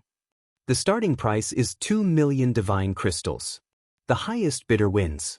The auction begins now. The white-clothed woman on the stage smiled. 1 million. 2 million. 3 million. Immediately, the people in the auction house began to bid wildly. Especially the private rooms on the second floor. Listening to their tone, a large number of people were determined to win. I didn't expect to encounter the Nine Suns lightning fire. Hui Yi looked at the purple flame and exclaimed. Qin Feiyang's eyelids twitched. He calmly turned to look at Hui Yi and asked with a smile, Brother Hua, don't tell me you also want this Nine Suns lightning fire? Hui Yi was slightly stunned. He shook his head and said with a smile, I do want it a little, but there is a good saying, a gentleman does not take what others love. Thank you very much. Qin Feiyang cupped his hands and smiled gratefully. Hui Yi asked suspiciously, but I'm a little curious. What does Brother Jiang want this Nine Suns lightning fire for? Qin Feiyang asked, I wonder if Brother Hua has heard of the undead barrier breaking pill? Undead barrier breaking pill? Hui Yi was stunned. He shook his head and said, I've never heard of this kind of pill. Never heard of it? Qin Feiyang was surprised and said, Then what about the life pill, divine power pill, divine life pill, heavenly dust pill, four symbols infinite divine pill, and dragon soul primordial spirit pill? Hui Yi was stunned when he heard these pills. Qin Feiyang asked in surprise, Brother Hua has never heard of them? I'm familiar with the God's soul pill, God's power pill, and God's life pill because the treasure pavilion has them. But this heavenly dust divine pill, four symbols infinite divine pill, dragon soul primordial spirit pill, This is the first time I've heard of them. Dare I ask Brother Jiang, what kind of medicinal pills are these? Hui Yi said. This is the first time you've heard of it? Qin Feiyang and Fire Lotus looked at each other. Originally, Qin Feiyang thought that such a terrifying place like the ancient realm would definitely have all kinds of medicinal pills. However, he didn't expect that Hui Yi actually didn't know. Didn't this mean that the ancient dimension didn't have these pill formulas? Qin Feiyang asked again. Then the potential pill, what about the potential pill? Potential pill. Potential pill? Hui Yi stared blankly for a moment before shaking his head. I've never heard of it either. It seems that even the ancient realm doesn't have some of the pill formulas in the pill scripture. Qin Feiyang muttered to himself. Fire Lotus thought, is there any information about these pills in the old patriarch's memories? Originally, I thought that it might be because the old patriarch's status wasn't high and he didn't know about these pills. But I didn't expect that the ancient realm doesn't have them at all. Qin Feiyang transmitted his voice. Fire Lotus smiled and said, then this is a business opportunity. Business opportunity? Qin Feiyang was stunned. Think about it, if these pills were to spread out, how many people would come to snatch them? Fire Lotus said. Qin Feiyang laughed bitterly and sent a voice transmission. Even though it's true, it's a crime to possess a treasure, and it'll similarly bring about a calamity of death for us. That's true. Fire Lotus nodded and said, but you're not the only one who knows about these pill formulas. Don't forget that Mu Tianyang and the others are also in the ancient realm. Until now, there have been no rumors about these pills. I think Mu Tianyang and the others also understand this and didn't say anything. Qin Feiyang said. Seeing that Qin Feiyang didn't speak for a long time, Hui Yi became more and more curious. He looked at Qin Feiyang and said, Brother Jiang, you haven't finished speaking? What kind of pills are those? I'm not sure. Qin Feiyang smiled. Not sure? Hui Yi was skeptical. But he was also a smart person. If the other party didn't want to say, it would arouse the other party's disgust. So, he chose to remain silent. Qin Feiyang asked suspiciously, Brother Hua, do you know the specific effects of the Nine Suns lightning fire? Since the ancient realm didn't have the undead barrier-breaking pill, the Nine Suns lightning fire must have other effects. Otherwise, it wouldn't have caused such a crazy scramble. The Nine Suns lightning fire is a fire of extreme yang. It's the nemesis of evil things. Existences like the undead are most afraid of this kind of fire. And on this continent, there are countless evil things, so the Nine Suns lightning fire can be considered a divine item to ward off evil. However, the biggest use of the Nine Suns lightning fire is actually alchemy. Hui smiled. Alchemy? Qin Feiyang was stunned. That's right. The Nine Suns lightning fire can be used as a pill fire. And compared to an ordinary pill fire, using the Nine Suns lightning fire to refine pills will not only yield twice the result with half the effort, but the quality of the pills refined will also increase by several times. So, the people participating in the auction are basically alchemists. Hui explained. I see. Qin Feiyang suddenly understood and said with a smile, I won't hide it from Brother Hua. In fact, I'm also an alchemist. Alchemist? Hui Yi was slightly taken aback and blushed with shame as he said, then this one really misjudged. I'm just an ordinary alchemist, not worth mentioning. Qin Feiyang shook his head and said with a smile. Brother Jiang is too modest. Although I don't know anything about alchemy, I still know that an alchemist who is interested in the Nine Suns lightning fire is not an ordinary person. Hui Yi said with a smile. When Fire Lotus heard this, she covered her mouth and said with a smile, Brother Hua, you really know how to flatter people. Flatter? Hui Yi smiled and didn't say anything else. Qin Feiyang sized up Hui Yi and his eyes flickered. Suddenly, he shook his head and said, Little sister, he's not flattering me. This isn't flattery? Fire Lotus was suspicious. Brother Hua is reminding me that many of the people bidding for the Nine Suns lightning fire have status and status. He's telling me to think twice before acting. Qin Feiyang said. When Fire Lotus heard this, she looked at Hui Yi suspiciously and asked, Is that so? But in the face of Fire Lotus's question, Hui only smiled and didn't say anything. Qin Feiyang looked deeply at Hui and patted Fire Lotus's hand, indicating that she shouldn't ask any more questions. Then he looked at the auction outside. While they were talking, the price of the 9 Suns lightning fire had already risen to 20 million divine crystals. Almost no one in the auction outside made a bid, because this price had already exceeded the limit of what they could bear. At present, only the people in the private rooms on the second floor continued to bid. Those who could enter the private rooms, whether it was strength or financial resources, definitely far surpassed the others. Looking at the skyrocketing price, Fire Lotus was a little anxious. She secretly said, "Qin Dage, if it really doesn't work, can we think of another way?" She knew about Qin Feiyang's situation. He had just entered the ancient world and didn't have many divine crystals on him. Such a high price was really too difficult for him. "Don't worry, I'll do what I can." Qin Feiyang secretly comforted her and said, "Great-grandmother, have you checked?" "Yes, I have." Tantai Li's voice sounded in his mind. "Then how many divine crystals do we have?" Qin Feiyang secretly asked. "We have more than 2 million. Tantai Li said. "It's far from enough." Qin Feiyang secretly sighed. More than 2 million was not even enough to make up a fraction. As for divine weapons and divine arts, they are of the lowest level and have no value. But there are a lot of medicinal herbs and pills. For example, divine soul pill, divine power pill, divine life pill. We have all the medicinal herbs for these pills. Tantai Li said again. "I know. Thank you for your hard work." Qin Feiyang secretly said, then lowered his head and pondered. The price of the 9 Suns lightning fire was still rising. He didn't know what the final price would be. So even if he sold all the treasures he plundered from the Gua family, it would definitely not be enough. As for himself, he had given away most of his divine weapons. He didn't have anything valuable. Then, only pills like potential pills were left. But once these pills appeared, there would be endless trouble and even a bloody storm. What should he do?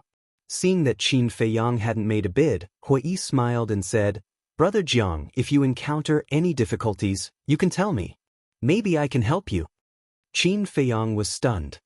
He raised his head and looked at Hui. "Why do you want to help me? We can meet several times in a day. Now, we're even sitting here, drinking tea and chatting. This is fate." Hui said with a smile. Huolian raised her eyebrows imperceptibly and sent a voice transmission. "Big Brother Qin, isn't this person too enthusiastic? What do you think?" Qin Feiyang secretly said. "One who is unaccountably solicitous is hiding evil intentions." Fire Lotus said. Qin Feiyang pondered for a while and said, "I do need to take precautions." First, he reminded him not to buy the Chaos Origin Divine Art on the 3rd floor. Just now, he secretly reminded him not to compete with others for the 9 Suns lightning fire if he didn't need it. And now, he was actually going to help him.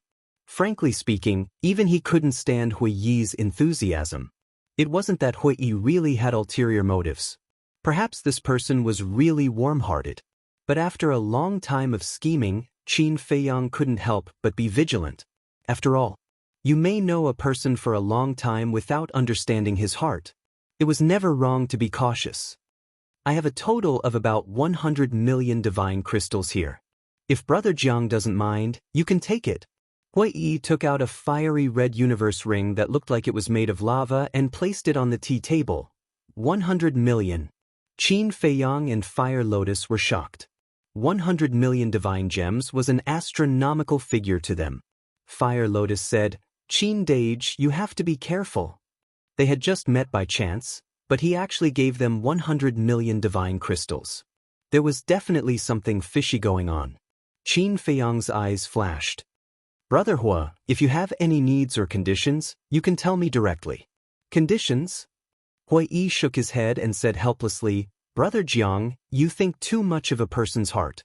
How can there be so many schemes in this world? I just want to help Brother Jiang because we feel like old friends at first sight." Chapter 1952. Hearing Hui Yi's words, Qin Feiyang and Fire Lotus looked at each other. They couldn't help but feel ashamed in their hearts. Hui Yi looked at the two of them and smiled bitterly. Helping people and being misunderstood is a bit frustrating. Of course, I don't blame you. After all, in this world, there are too many people who try to deceive each other. It's understandable. Qin Feiyang felt even more embarrassed. He cupped his fists and said, "Thank you for your understanding, Brother Hua." Hui Yi waved his hand and said, "Let's not talk about this. How about this? These 100 million divine crystals can be considered as a loan from you. Write an IOU and return it to me in full." Qin Feiyang nodded. He took out a brush, ink, paper, and inkstone, quickly wrote an IOU and pressed his fingerprint on it. Hui Yi also put it away with a smile. 50 million. 50. 1 million. The bidding continued. With this 100 million divine crystals, Qin Feiyang finally had some confidence. However, he wasn't in a hurry to call out a price. The price soared all the way to 70 million divine crystals. At this time, there were only a few people bidding. 70 million divine crystals. Even a monstrous alchemist from Nine Heavens Palace would find it difficult to bear. "Brother Jiang, you can make your move now." Hui Yi smiled. Qin Feiyang nodded. He glanced around the auction house and said indifferently, 71 million. HM? Everyone present was stunned. Before, although everyone was bidding, it was basically 10,000 or 100,000. But now, he actually increased the price by 1 million. Which nouveau riche was? Qin Feiyang's bid was in fact indirectly telling others that he was determined to obtain the Nine Suns lightning fire. If they knew what was good for them, they wouldn't compete anymore. Sure enough, after he called out a price, the audience quieted down. The few people who were still bidding also fell silent one after another. At the same time, private room number 1. A purple-robed young man was leaning against a chair with one hand supporting his head. He had a lazy look on his face. Beside him stood a short man with shifty eyes. This person was Peng An, who had formed a grudge with Qin Feiyang's group of 3. This voice. When Qin Feiyang spoke, Peng An's expression slightly froze. Then, a sneer crept up his eyes as he looked at the purple-robed young man and said, "Senior Brother Jun, of the 3 people I mentioned just now, this person is one of them." The purple-robed young man was taken aback and asked, "I'm sure. I remember his voice." Peng An said. The purple-clothed youth raised his head and looked at the private room where Qin Feiyang and the other 2 were in. His eyes flickered. Although he could see the outside, he couldn't see the situation inside the rooms from the outside. The purple-robed didn't really see Feiyang's group. The woman in white asked loudly, "Private room 9 bids 71 million divine crystals. Is there anyone else who wants to raise the price?" There was dead 71,010,000. Suddenly, he's 72 million. Qin Feiyang smiled faintly and directly raised the price by 1 million. Hearing this, the man glared angrily at Qin Feiyang's room and fell silent. 72 million. Is there anyone else? The white-robed woman standing on the high platform looked around and asked again. Time passed by. Just as the white-robed woman was about to announce the result, the purple-robed young man in the first room smiled faintly and said, "Peng An, play with them." Peng An was overjoyed. He was waiting for this sentence. Then, without hesitation, he said, 80 million. What? 80 million? He just raised the price by 8 million. It's obvious that he's going against the people in the 9th room. It seems that there's going to be a good show. As soon as Peng An's voice fell, the auction house became noisy. But Qin Feiyang's group of 3 couldn't help but frown. Hui Yi smiled and said, "Brother Jiang, did you hear that? It's Peng An's voice." Qin Feiyang nodded. Peng An is just an ordinary disciple. He doesn't have the financial resources at all. I think someone must be helping him. That person should be Feng Zijuan. Hui said. Feng Zijuan. Qin Feiyang raised his eyebrows and looked at the first room, saying, "Is Feng Zijuan also an alchemist?" "He's not." Hui Yi shook his head. "If he's not an alchemist, why did he interfere?" Fire Lotus was very angry. "It's obvious that they want to take revenge on me." Hui Yi shook his head and sighed. He looked at Qin Feiyang and Hui Yi apologetically. I'm really sorry to implicate you. What are you talking about? At that time, I also humiliated Peng'en. With his personality, he definitely won't let me go. Qin Feiyang said. Hui Yi sighed. No matter what, this matter started because of me. It's okay. Qin Feiyang waved his hand. 80 million, is there anyone else? The woman in white was full of smiles. As a businessman, what she liked to see the most was no doubt this kind of scene of dragons and tigers fighting. 81 million. Qin Feiyang said. Didn't you increase by 1 million just now? Why is it 10,000 now? If you don't have the strength, don't come and compete, lest you make a fool of yourself. 81 million. Peng An's voice sounded immediately, and he also humiliated Qin Feiyang. The crowd also roared with laughter. Especially those people who were forcibly suppressed by Qin Feiyang before, the gloating on their faces was undisguised. Snatch. Now you've met someone who's more awesome than you. This is retribution. 81 million. Qin Feiyang said again, his tone was calm. He can still endure it, it seems that this person's temperament is not bad. Feng Zijuan murmured, still leaning on the chair with a lazy look, as if nothing could move him. Senior brother Jun, you think too highly of him. He must be pretending to be calm now, stubbornly holding on. Peng'en said. In that case, let's test his bottom line. Feng Zijuan smiled faintly. Peng'en nodded and shouted, 90 million. Gasp. As soon as this voice sounded, the people present couldn't help but gasp. 90 million divine crystals. This person was really generous. And the woman in white on the high platform was already blooming with joy.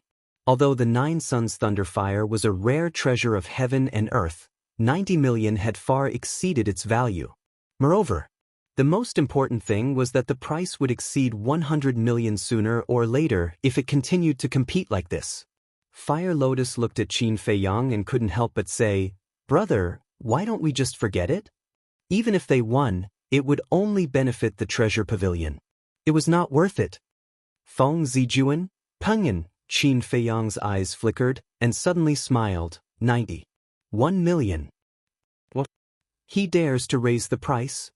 Everyone was in disbelief. Which rich man was this, to be so bold? It seemed that he was really determined to get the 9 Suns Thunderfire. Peng'en was also dumbfounded and looked at Feng Zijuan at a loss. Feng Zijuan glanced at the 9th private room and remained silent. Interesting. Gradually, the corner of his mouth raised slightly, and he said with a faint smile, 100 million, 100 million. Oh my God. One is more terrifying than the other. Everyone was shocked. Wait, this voice, it's Feng Zijuan. So it's him. After recognizing Feng Zijuan, everyone once again looked at the private room where Qin Feiyang and the other 2 were, and the gloating in their eyes was even more intense. He actually dared to offend Feng Zijuan? This person was really blind. Hui Yi frowned, looked at Qin Feiyang and said, Brother Jiang, Feng Zijuan personally bid, which means that he is serious. I think it's better. Although he didn't finish, as long as one wasn't a fool, they could understand that Hui Yi wanted him to give up. Brother, this Feng Zijuan is the grandson of the 9 Heavens Palace's resource hall master. His wealth is definitely not something we can compare with. Let's listen to Brother Hui Yi and think of another way. Fire Lotus also said. Qin Feiyang was silent. Not long ago on the 3rd floor, weren't you all very arrogant? What? Have you become mute now? With this little ability, you dare to go against us, you really overestimate yourself. Peng'en laughed, full of sarcasm.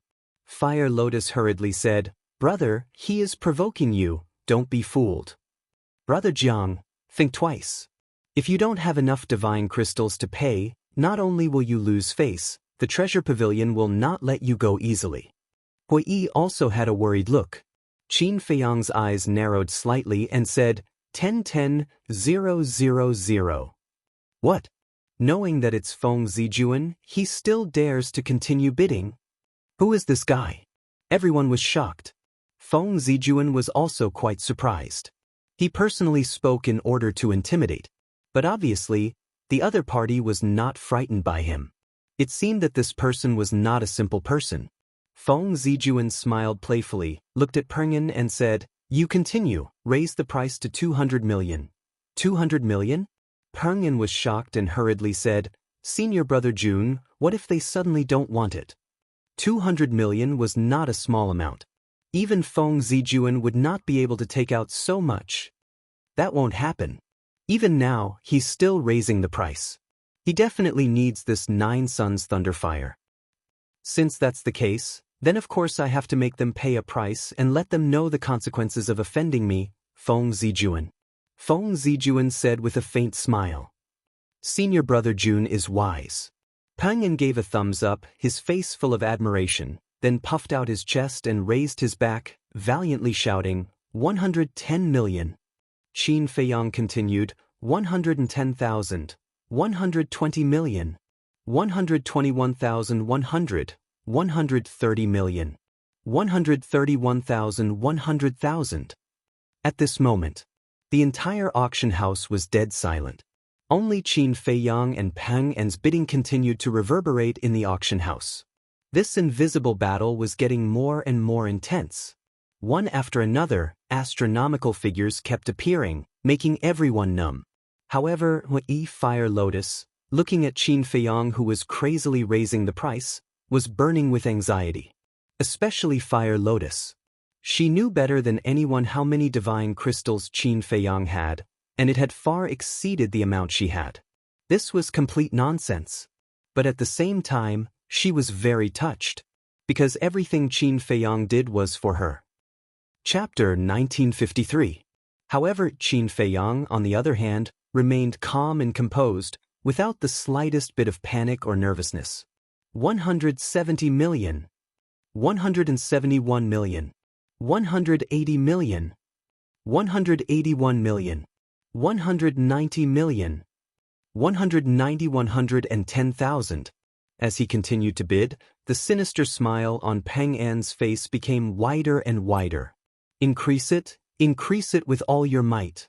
There will be a time for you to cry later. 200 million.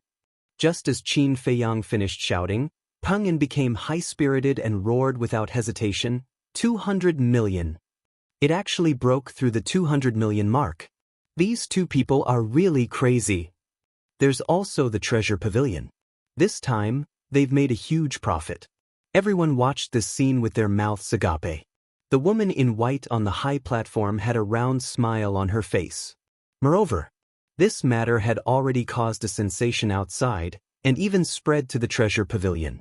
Like an invisible storm, it spread to the various districts of the Sky Dragon City. Everyone rushed towards the treasure pavilion to watch the show. 200 million, continue. Pengyan had already completely inflated as he continued to clamor. Brother from private room number 9, you've already fought to this point, don't admit defeat. That's right. A man lives with a breath, a tree lives with a piece of skin. You have to be strong and fight to the end. The auction house was in an uproar.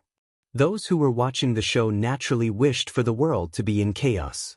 The more exciting it was, the more interesting it was. Hui and Fire Lotus did not say a word. In their opinion, Qin Feiyang had already lost his mind, and no matter how much they said, he would not listen. Well said.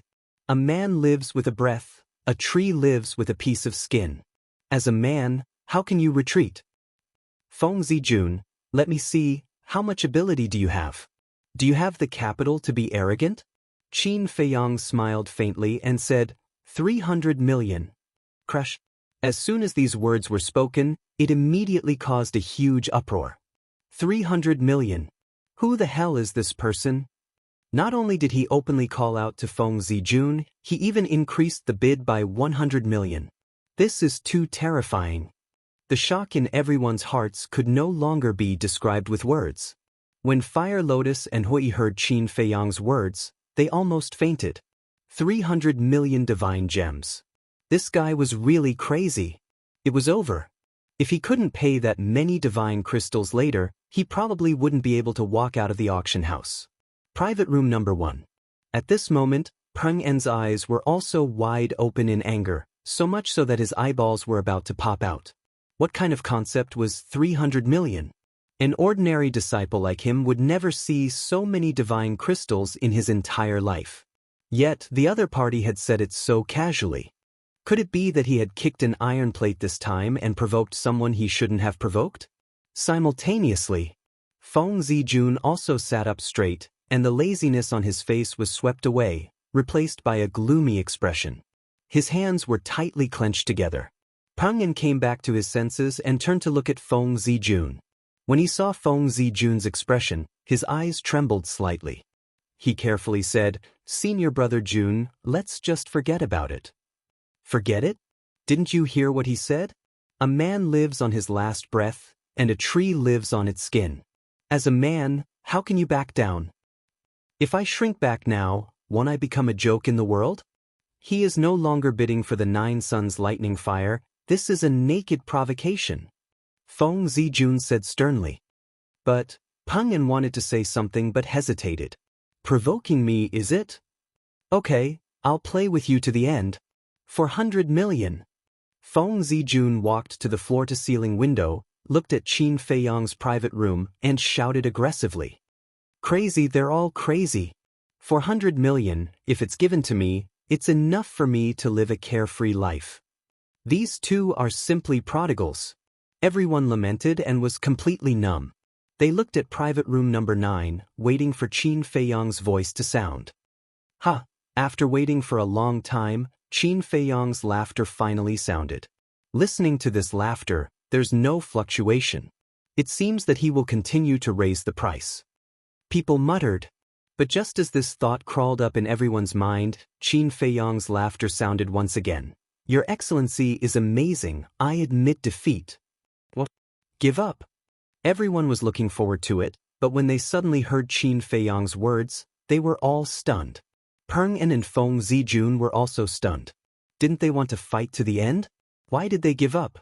At the same time, Fire Lotus and Hui also looked at each other in dismay. What was going on? Both of them heaved a sigh of relief.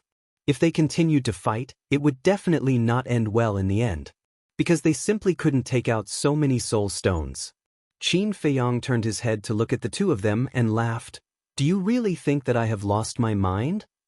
Haven't you? Fire Lotus asked.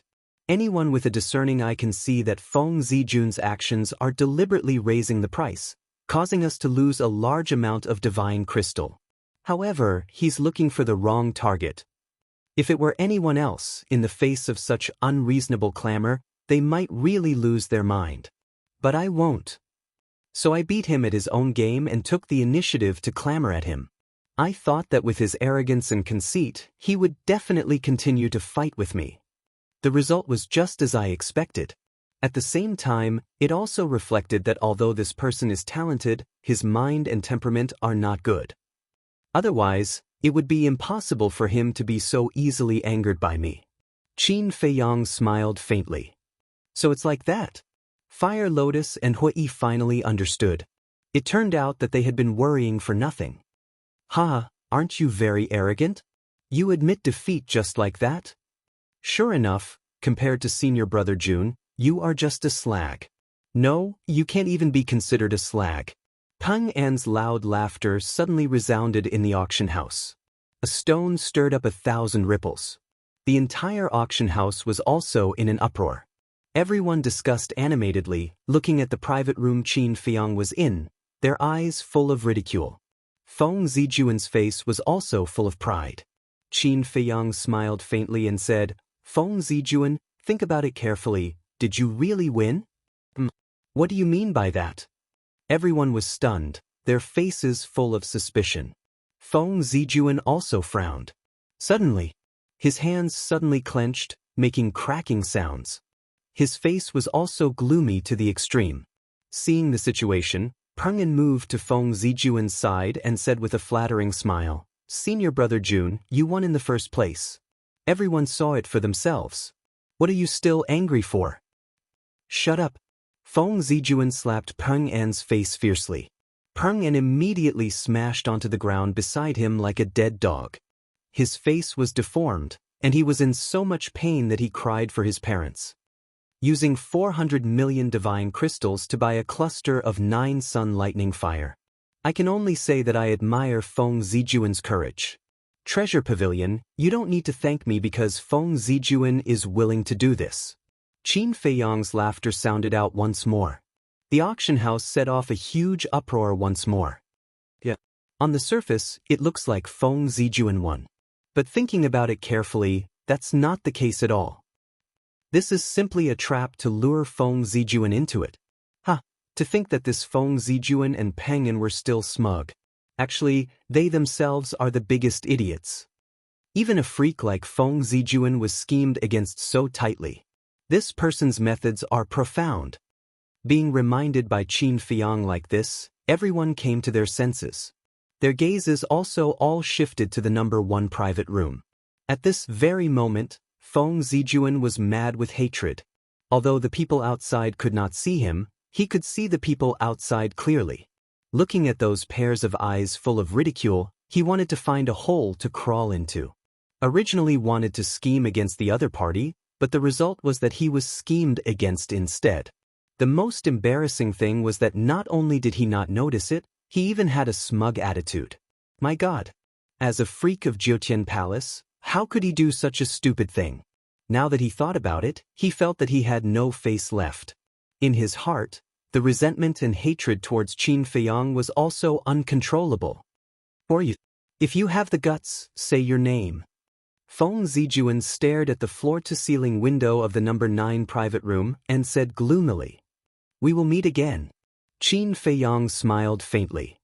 "I look forward to our next meeting." Feng Zijuan gritted his teeth and said, then turned around and left angrily. Senior brother Jun. Peng Yan hurriedly chased after him. It was fine if Peng Yan did not speak. Once he spoke, Feng Zijuan suddenly seemed to have found a vent. He turned around and kicked Peng Yan's lower abdomen. Peng Yan flew out on the spot and smashed into the floor-to-ceiling window. It was unknown what the floor-to-ceiling window was made of, but it did not break. But tragedy befell Peng Yan. He spat out a mouthful of blood and slid down from the floor-to-ceiling window.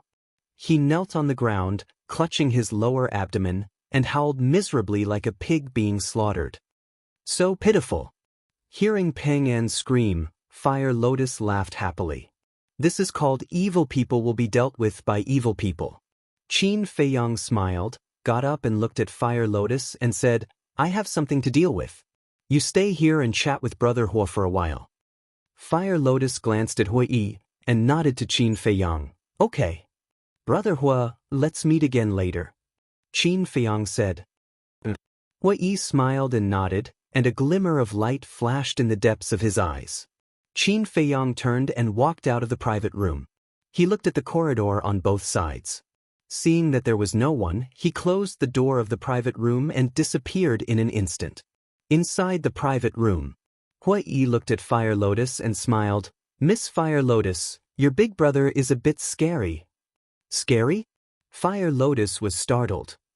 Without anyone knowing, he set a trap for Feng Zijun and made Feng Zijun lose all his face. He even took care of Peng Yan while he was at it. Killing 2 birds with 1 stone, isn't that scary? Hui Yi shook his head speechlessly. Fire Lotus thought for a moment and laughed happily. Hearing you say that, it seems to be true. Don't be modest. Your big brother. No, it should be said that you siblings are not ordinary people. Hui laughed. Fire Lotus said, Isn't big brother Hui Yi the same? Ha! Hui Yi laughed heartily, picked up his teacup, and drank his tea while paying attention to the auction outside. And the auction house welcomed the next auction item. However, everyone was still talking about the matter between Qin Feiyang and Feng Zijun, and it seemed that it would be difficult to calm down in a short period of time. P.S. Old Meng has resumed updating. Everyone should also move their small hands and vote the votes in their hands. Thank you very much. Chapter 1954. At the same time that Qin Feiyang disappeared, Feng Zijun angrily walked out of private room number 1. Peng Yan was still howling inside. But there was already a woman in red waiting outside. This woman was a staff member of the Treasure Pavilion. Seeing Feng Zijun come out, the woman in red immediately went up and smiled. Young Master Feng, please pay the bill in the VIP room. Seeing the smile on the woman's face, the anger in Feng Zijuan's heart burned again. The woman's smile was actually very sincere, but in Feng Zijuan's eyes, it was like she was mocking him. Move! Feng Zijuan looked at the woman coldly and said. The woman in red paused and said patiently, Young Master Feng, you're a frequent customer of the Treasure Pavilion, so you naturally know our rules. After the auction, you have to pay the divine crystals in person before you can leave. Feng Zijuan's eyes were gloomy as he clenched his fists tightly. The woman in red lowered her head and said, Young Master, please don't make it difficult for me. Feng Zijuan took a deep breath and said, I don't have that many divine crystals on me right now. I'll pay after I return to Empyrean Palace. This, the woman in red frowned, unable to decide. Seeing this, the anger in Feng Zijuan's heart burned again as he said angrily, I, Feng Zijuan, am a monster of Empyrean Palace, and I'm famous in Sky Dragon City. Will I go back on my words? No. The woman in red quickly waved her hand and said, The Treasure Pavilion believes in young master's character, but the amount involved this time is too large. I really don't dare to make this decision. Feng Zijuan said, If you can't make this decision, then let Shangguan Qiu do it. I'll get someone to call the steward. The woman in red nodded and said loudly, Guards. A guard ran over. The woman in red said, Take young Master Feng to VIP room number 1 and treat him well. The guard nodded and then looked at Feng Zijuan with a smile. Young Master, this way please. Feng Zijuan snorted coldly and walked towards the 3rd floor of the Treasure Pavilion. The woman in red also quickly entered the auction house and ran up the auction stage, whispering a few words into the woman in white's ear. Everything is within my expectations. The woman in white chuckled and said, Help me auction it first. I'll go take a look. The woman in red nodded. Ladies and gentlemen, I'm sorry. I have some matters to attend to. However, the auction will not stop. Everyone, please continue. The woman in white looked around at the people in the auction house. She smiled and said, Then she turned around and left quickly. Why did you leave halfway? Is there even a need to ask? It must be because of Feng Zijuan. 400 million divine gems. Even Feng Zijuan can't afford that. Feng Zijuan has lost a lot of face this time. It doesn't matter if he loses face. The most important thing is his parents and grandfather. His parents are the enforcement elders of Nine Heavens Palace, and his grandfather is the hall master of Nine Heavens Palace's resource hall. When has he ever embarrassed himself like this? When they receive the news, Feng Zijuan will definitely suffer. Everyone whispered in each other's ears, their faces full of ridicule. 3rd floor. VIP room 1.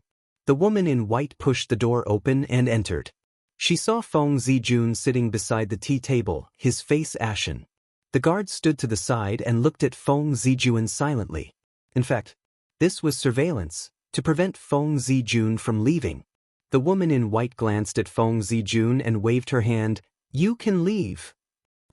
The guard respectfully replied and walked out of the VIP room, closing the door behind him.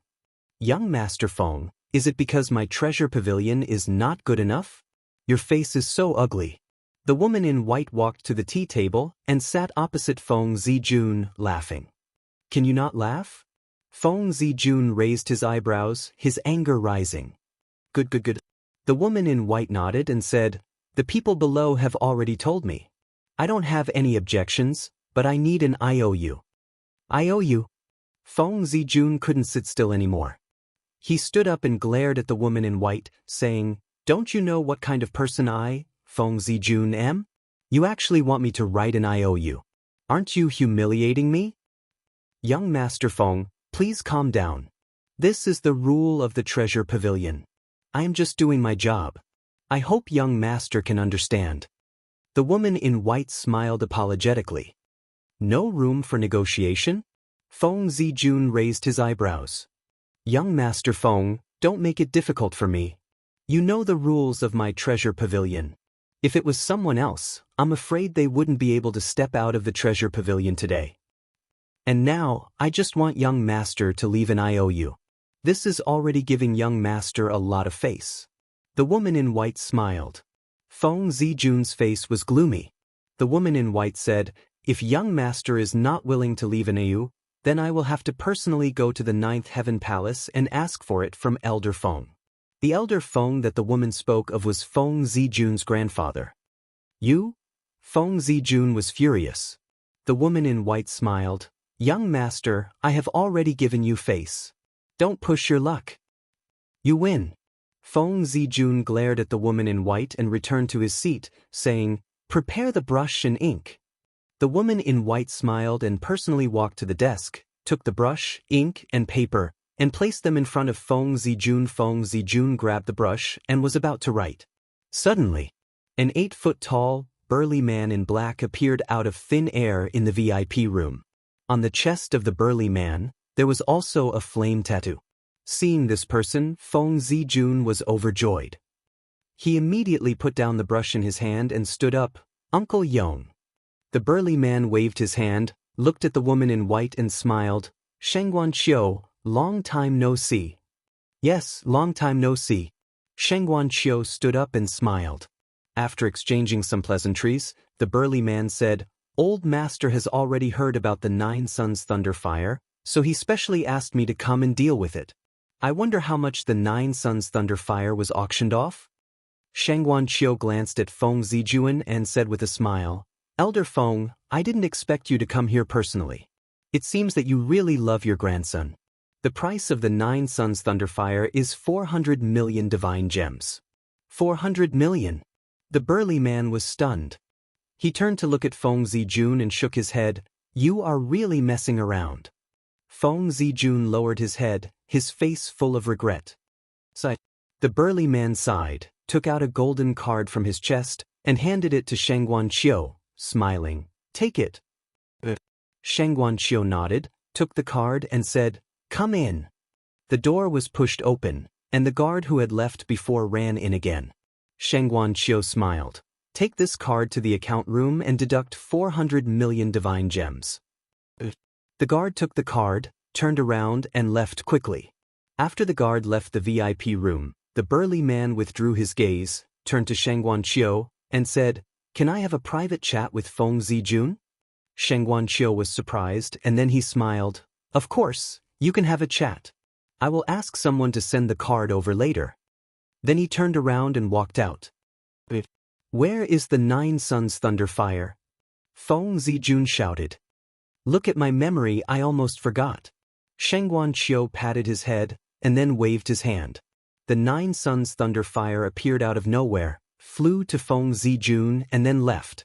The burly man immediately went forward, closed the door, and then walked to Feng Zijun. Looking at the Nine Suns Thunder Fire, he said helplessly, 400 million divine gems for such a thing. Young master, Uncle Yong doesn't want to criticize you, but you are really a spendthrift." Feng Zijun lowered his head and said guiltily, "Uncle Yong, can you stop?" "Hey, I will stop. But you don't have to worry, someone will pay for the Nine Suns Thunder Fire for us." The burly man smiled. "What do you mean?" Feng Zijun was surprised. "This time, I came to give you the divine gems to help you out, and also to help you get back at them." The burly man said, a cold light flashing in his eyes. Feng Zijun's eyes lit up and he asked, "What do you mean?" "Those who dare to go against us never have a good ending, and this time is no exception." The burly man sneered. "Then what are you going to do?" Feng Zijun asked. "Kill him." The burly man said. "Is this Grandpa's order?" Feng Zijun asked. The burly man nodded and asked, "Do you know that person's identity?" "I don't know. However, since he dares to clamor with me, I think his identity should not be simple." Feng Zijun said. "What does he look like?" The burly man said. Feng Zijun asked, "I don't know either, but Pengyan knows." "Go and call Pengyan up, I want to know more." The burly man said. Feng Zijun nodded and was about to put away the Nine Suns Thunder Fire. But at this moment, the Nine Suns Thunder Fire disappeared without a trace. Feng Zijun and the burly man's faces were suddenly filled with surprise. Immediately after, Their spiritual force surged out in all directions, but they couldn't find anything in this small VIP room. Outrageous, this is really outrageous. Who dares to cause trouble under my nose? Who is it? Get out here. The burly man roared like thunder. In an instant, everyone in the treasure pavilion was alarmed. Private room number 9. With a happy smile, Qin Feiyang strode into the private room and closed the door. Hui Yi looked suspiciously at Qin Feiyang and asked, "Brother Jiang, did you encounter some good news?" "Brother Hui knows very well. Why ask again?" Qin Feiyang smiled and walked to the side of Fire Lotus, sitting on the chair with a satisfied expression. As expected, Hui Yi shook his head and laughed. However, this kind of playboy had to be taught a good lesson. Qin Feiyang drank a mouthful of tea, turned to look at Hui Yi and said, "Brother Hui, I also heard them talking as if they want to harm us." "Everything is as expected." Hui Yi sighed. Qin Feiyang asked, "That person called Uncle Yong, do you know who he is?" "Uncle Yong?" Hui Yi was taken aback and asked, "Are you talking about the person who roared earlier?" Qin Feiyang nodded. "This person isn't simple. He is Grandpa Feng Zijun's last disciple, called Gu Yong. His strength has also reached the level of small success Divine Lord, and he is deeply trusted by Grandpa Feng Zijun. Even Feng Zijun's parents treat him with respect." Hui said. Chapter 1955. Junior Monarch God. Fire Lotus was shocked. She looked at Qin Feiyang and said, "Brother, it seems like we're in big trouble this time. What can they do to us without any evidence?" Qin Feiyang said with a smile. "That's right. Even if they can cover the sky with one hand, they won't dare to do anything to us." Hui smiled. "Don't." At this moment, there was a knock on the door. The three of them turned to look at the door. Qin Feiyang laughed and said, "They're so fast." Fire Lotus said, "Brother, why don't we leave first?" "Isn't that the same as confessing?" "Don't be nervous. Just keep quiet. I'll deal with them." Qin Feiyang patted Fire Lotus's shoulder and said, "Come in." The door opened and a woman in white entered the room. It was Shangguan Qiu. Behind Shangguan Qiu, Gu Yong and Feng Zijun looked gloomy. Shangguan Qiu turned to look at the two of them and said, "You two wait outside. I'll ask them first." Feng Zijun raised his eyebrows and said angrily, "Who else could it be?" "Young Master Feng, do you have any evidence?" "There's no evidence. You're just making things up. And the three of them are guests of the Treasure Pavilion. I can't offend them because of your baseless guess. By the way, this is the Treasure Pavilion, not the Ninth Heaven Palace. You have to follow the rules of the Treasure Pavilion." Shangguan Qiu said with a touch of coldness in her eyes. "You?" Feng Zijun was furious. Gu Yong waved his hand and said, "Okay, just do as she says. We'll wait outside." As he spoke, Gu Yong looked at Qin Feiyang and the other two with a touch of suspicion in his eyes. Shangguan Qiu entered the room and closed the door behind him. "How dare they shut us out? That's too much." Feng Zijun was furious. He looked at Gu Yong and asked in a low voice, "Uncle Yong, do you remember them?" "Not at all." Gu Yong shook his head. Feng Zijun was shocked. "If even you don't know them, then aren't they even more mysterious?" No. I basically know all the young people in the northern region who have some status, but I have no impression of these three people. This can only mean one thing." Gu Yong smiled. "What?" Feng Zijun asked. Gu Yong said, "They are not mysterious. They are just newborn calves who are not afraid of tigers." Feng Zijun was stunned and said, "You're saying that they are just three inconspicuous minor characters?" "That's right." Gu Yong nodded. "Bastard, how dare you be so arrogant when you have no background?" Feng Zijun suddenly grinned. Inside the private room, Shangguan Qiu looked at Qin Feiyang and the other two and bowed with a smile. Shangguan Qiu, the steward of the Treasure Pavilion, greets young masters and young mistress. Qin Feiyang suddenly smiled and said, "So it's the manager of the Treasure Pavilion. I don't dare to call you Lord. Young master, please call me by my name." Shangguan Qiu waved his hand. "Then I won't stand on ceremony." Qin Feiyang smiled and said, May I know why the steward has come in person? Sheng Guanqiu said, I can't say that I'm advising you. I just want to ask you a few questions. Questions? Qin Feiyang was stunned and said with a smile, Please go ahead. I will tell you everything I know. May I ask if the three of you have left before? Sheng Guanqiu asked. We have been here all this time and have never left. Qin Feiyang said. Really? Sheng Guanqiu said. Of course. Qin Feiyang nodded. Sheng Guanqiu said again, Do the three of you know that the 9 Suns Thunder Fire was stolen from the VIP room on the 3rd floor? What? The 9 Suns Thunder Fire was stolen? Qin Feiyang and the other two stood up, their faces full of shock.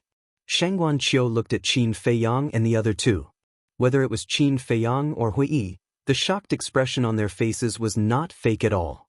As for Fire Lotus, although she was wearing a mask and her expression could not be seen, there was no trace in her eyes. Looks like it's really not them. Sheng Guanqiu muttered. As the steward of the treasure pavilion, she was very confident in her ability to judge people. No matter who it was, no matter how well they hid, they could not escape her eyes. But if it was not these three, who could it be? Who had the guts to steal from the treasure pavilion? Bang! At this moment, the door was kicked open, and Feng Zijun walked in angrily. Sheng Guanqiu frowned and looked at Feng Zijun, saying, What do you want to do? Feng Zijun said, Sheng Guanqiu, let me tell you, you won't get anything out of them. Sheng Guanqiu said, Then what do you think we should do? Feng Zijun glanced at Qin Feiyang and the other two and sneered, There is only one way to deal with such fanatics, torture them. How dare you? Sheng Guanqiu said angrily. Sheng Guanqiu, I know you have seen countless people and are very confident in your judgment. But in this world, there are many people who are good at pretending. There will be times when you are wrong. Gu Yong closed the door and looked at Sheng Guanqiu with a smile. I say, what do you mean? Revenge? Qin Feiyang raised his eyebrows and looked at Feng Zijun and Sheng Guanqiu. Who are we? Who are you? Is there a need to take revenge on you for such a small matter? We are just talking about the facts. Gu Yong laughed, his eyes full of disdain. If Qin Feiyang hadn't personally heard the two of them discussing in private, he would have really believed this person's nonsense. You said we are talking about the facts, right? Well, let's talk about the facts now. You are so sure that we stole the 9 Suns Thunder Fire. May I ask, where is your evidence? Qin Feiyang said. Feng Zijun shouted, You were the only one who fought with me for the 9 Suns Thunder Fire in the auction house. Who else could it be? Is that how you judge? How ridiculous! I was not the only one who wanted it at the auction house. There were many others who were also fighting for the 9 Suns Thunder Fire. Based on what you said, aren't they all suspects? Qin Feiyang sneered. Feng Zijun said angrily, They did fight, but you fought fiercely, didn't you? The one who fought fiercely is the one who stole the 9 Suns Thunder Fire? What kind of logic is that? You must be stupid. Qin Feiyang said with amusement. You? Feng Zijun glared at him. Forget it, forget it. I can't be bothered to argue with an idiot who is stupid. Qin Feiyang smiled disdainfully and looked at Gu Yong. Sir, you must be stupid, right? Let's talk. Where was the 9 Suns Thunder Fire when it was stolen? And where were you? Feng Zijun was about to explode with anger. You can't be bothered to argue? Who is the one arguing with whom now? Gu Yong also frowned and said, VIP Room 1. I'm right next to you. That's right. Qin Feiyang said with a smile. What's right? Gu Yong was suspicious. Sheng Guanqiu also looked at Qin Feiyang suspiciously. Qin Feiyang looked at Sheng Guanqiu and asked, Manager, what's Gu Yong's cultivation level? Lower tier god of war. Sheng Guanqiu said honestly. So powerful? Qin Feiyang looked at Gu Yong in shock. Gu Yong looked proud. Qin Feiyang sneered in his heart. He continued to look at Sheng Guanqiu and asked, Manager, what's our cultivation level? Sheng Guanqiu looked at Qin Feiyang and the other two and said, You and this lady are both lower tier gods of war, and this young master is a higher tier god of war. That's right. 2 lower tier gods of war and 1 higher tier god of war. Can we steal the 9 suns lightning fire in front of a lower-tier divine emperor? Qin Feiyang said. That's right. Sheng Guanqiu mumbled. The difference in cultivation level was too big. Even if the 3 of them had incredible abilities, they couldn't steal the 9 suns lightning fire in front of Gu Yong without anyone noticing. Gu Yong frowned and looked at Qin Feiyang. He had an ominous feeling. A lower-tier divine emperor. Such a terrifying existence. I'm afraid that even if we have the divine item of space, we can't steal the 9 suns lightning fire. Moreover, we're in the treasure hall. Even if we borrow courage from the heavens, we won't dare to cause trouble in the treasure hall. Qin Feiyang sighed. Sheng Guanqiu nodded and said, that makes sense. In your opinion, what's the trick behind this? Qin Feiyang glanced at Gu Yong and Feng Zijuan. He pondered for a while and asked, Manager, do you really want me to say it? Just say it. Sheng Guanqiu said. Qin Feiyang said, okay, let me ask first. When the 9 suns lightning fire was stolen, was the manager in the VIP room? I wasn't. Sheng Guanqiu shook his head. Why not? Qin Feiyang was puzzled. Sheng Guanqiu said, because Gu Yong said that he wanted to talk to Feng Zijuan in private, so I left. I see. Qin Feiyang suddenly understood and said with a smile, then I understand. Gu Yong, Feng Zijuan, you two are really good at scheming. What do you mean? Feng Zijuan was at a loss. Gu Yong's uneasiness grew stronger. Qin Feiyang looked at Feng Zijuan and said angrily, don't you know what I mean? Previously at the auction house, I embarrassed you, and because you held a grudge in your heart, you deliberately put on this show with Gu Yong to frame us. Frame us? Sheng Guanqiu was stunned. After hearing this, Feng Zijuan was also stunned. When he came back to his senses, he immediately shouted, nonsense. Nonsense? Then why did you send Sheng Guanqiu away? Qin Feiyang sneered. Send me away? Sheng Guanqiu frowned.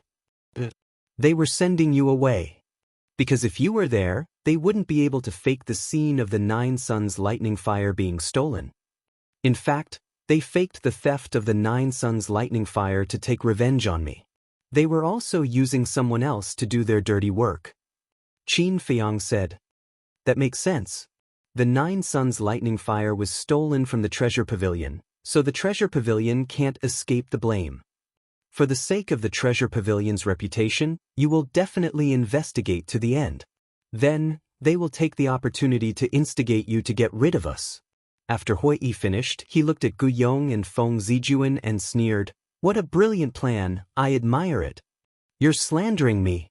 Feng Zijuan shouted angrily. Gu Yong was also extremely angry. He never thought that he would be the one being blamed. He looked at Sheng Guanqiu and said in a low voice, do you believe their words? Sheng Guanqiu pondered for a moment, then looked up at Gu Yong and said, with your strength and status, I believe that no one here would dare to steal from you, so I have to believe it. After that, Sheng Guanqiu added, moreover, you said before that you didn't find anything like a space divine item in the VIP room. Without a space divine item, who could sneak into the VIP room? Gu Yong's heart trembled. Chapter 1956. Qin Feiyang looked at the two of them and sneered.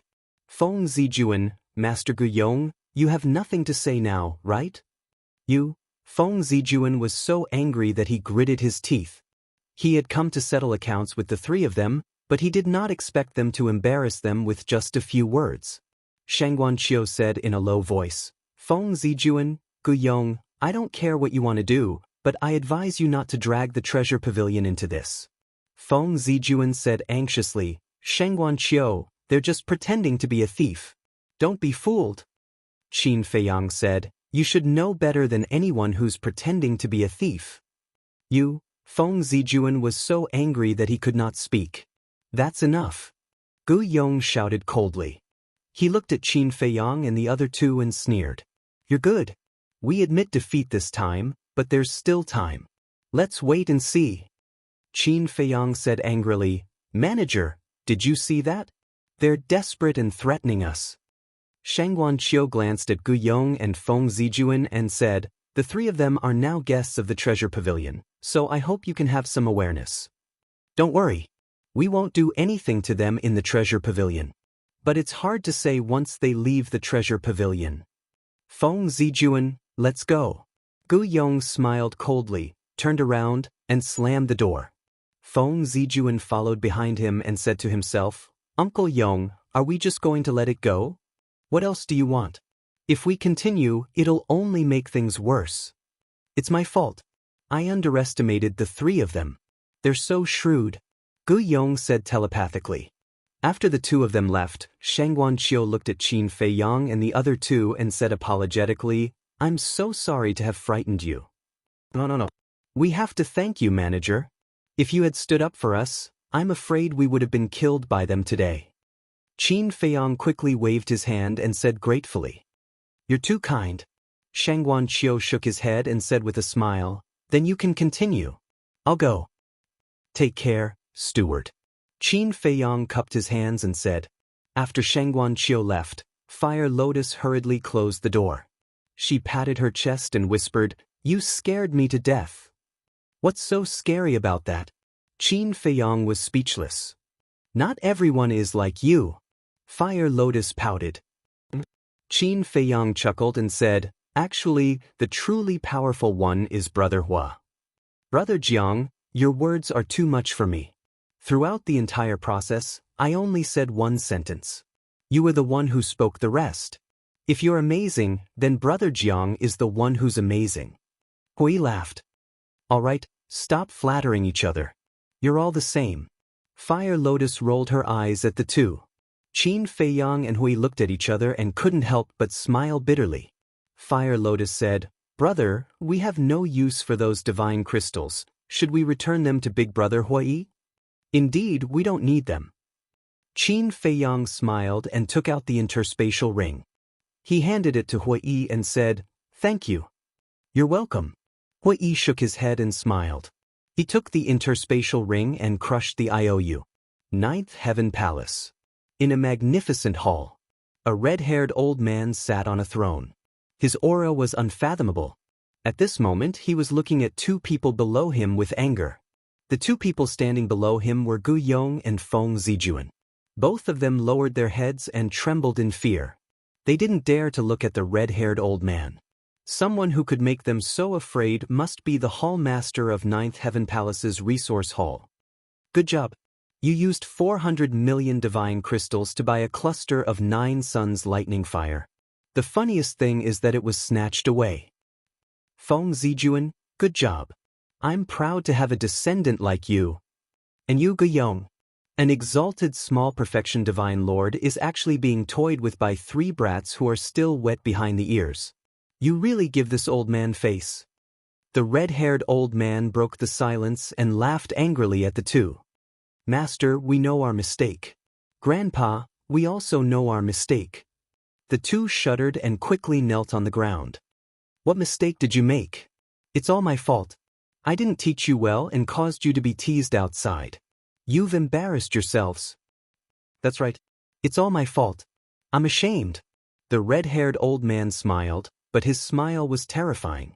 Gu Yong and Gu Yong couldn't help but feel their hair stand. Grandpa, I'm sorry. Gu Yong lowered his head and said with a face full of self-blame. I'm sorry, the red-haired old man chuckled. But suddenly, he slammed his palm on the armrest of the chair and landed in front of Feng Zijuan. He slapped Feng Zijuan's face. Feng Zijuan flew out on the spot and pretended that his head was bleeding. What's the use of saying sorry? Let me tell you, this isn't a disgrace to you. It's a disgrace to this old man and your parents. Tell me, after doing such a stupid thing, how do you want this old man and your parents to face the world in the future? Face the disciples of Nine Heavens Palace? The red-haired old man blew his beard and glared.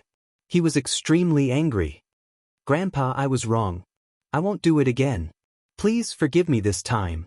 Feng Zijuan ignored the blood on his face and crawled to the red-haired old man and begged. Scram, go and reflect on your mistakes. Without this old man's orders, you're not allowed to take half a step out of the cultivation room. The red-haired old man shouted. Yes. Feng Zijuan nodded and ran out. Only Gu Yong was left. Gu Yong was also extremely nervous. His forehead was sweating. The red-haired old man looked at Gu Yong and didn't say anything for a long time. Get up. After some time, the red-haired old man turned and walked to the throne. He sat on it and looked at Gu Yong. Yes. Gu Yong replied respectfully and looked at the red-haired old man. The red-haired old man asked, "Who are those three people?" Gu Yong said, "Disciple doesn't know them. According to Disciple's guess, they should be people who came to Sky Dragon City for the first time." The red-haired old man said, "Then it's easy. Find a chance to make them disappear. This time, there can't be any accidents. Also, don't let anyone see them." Disciple understands. Gu Yong nodded. The red-haired old man asked again, "How is Gongzi Feng?" Gu Yong said, "He's still secretly doing things like killing people for money. But apart from that, he's quite honest." Honest? Humph. His existence is the shame of my Feng family. The red-haired old man snorted coldly. "Master, forgive this disciple for offending you. Actually, compared to Feng Zijuan, Gong Zifeng's character and personality are much better," Gu Yong said. Of course this old man knows. But there's no other way.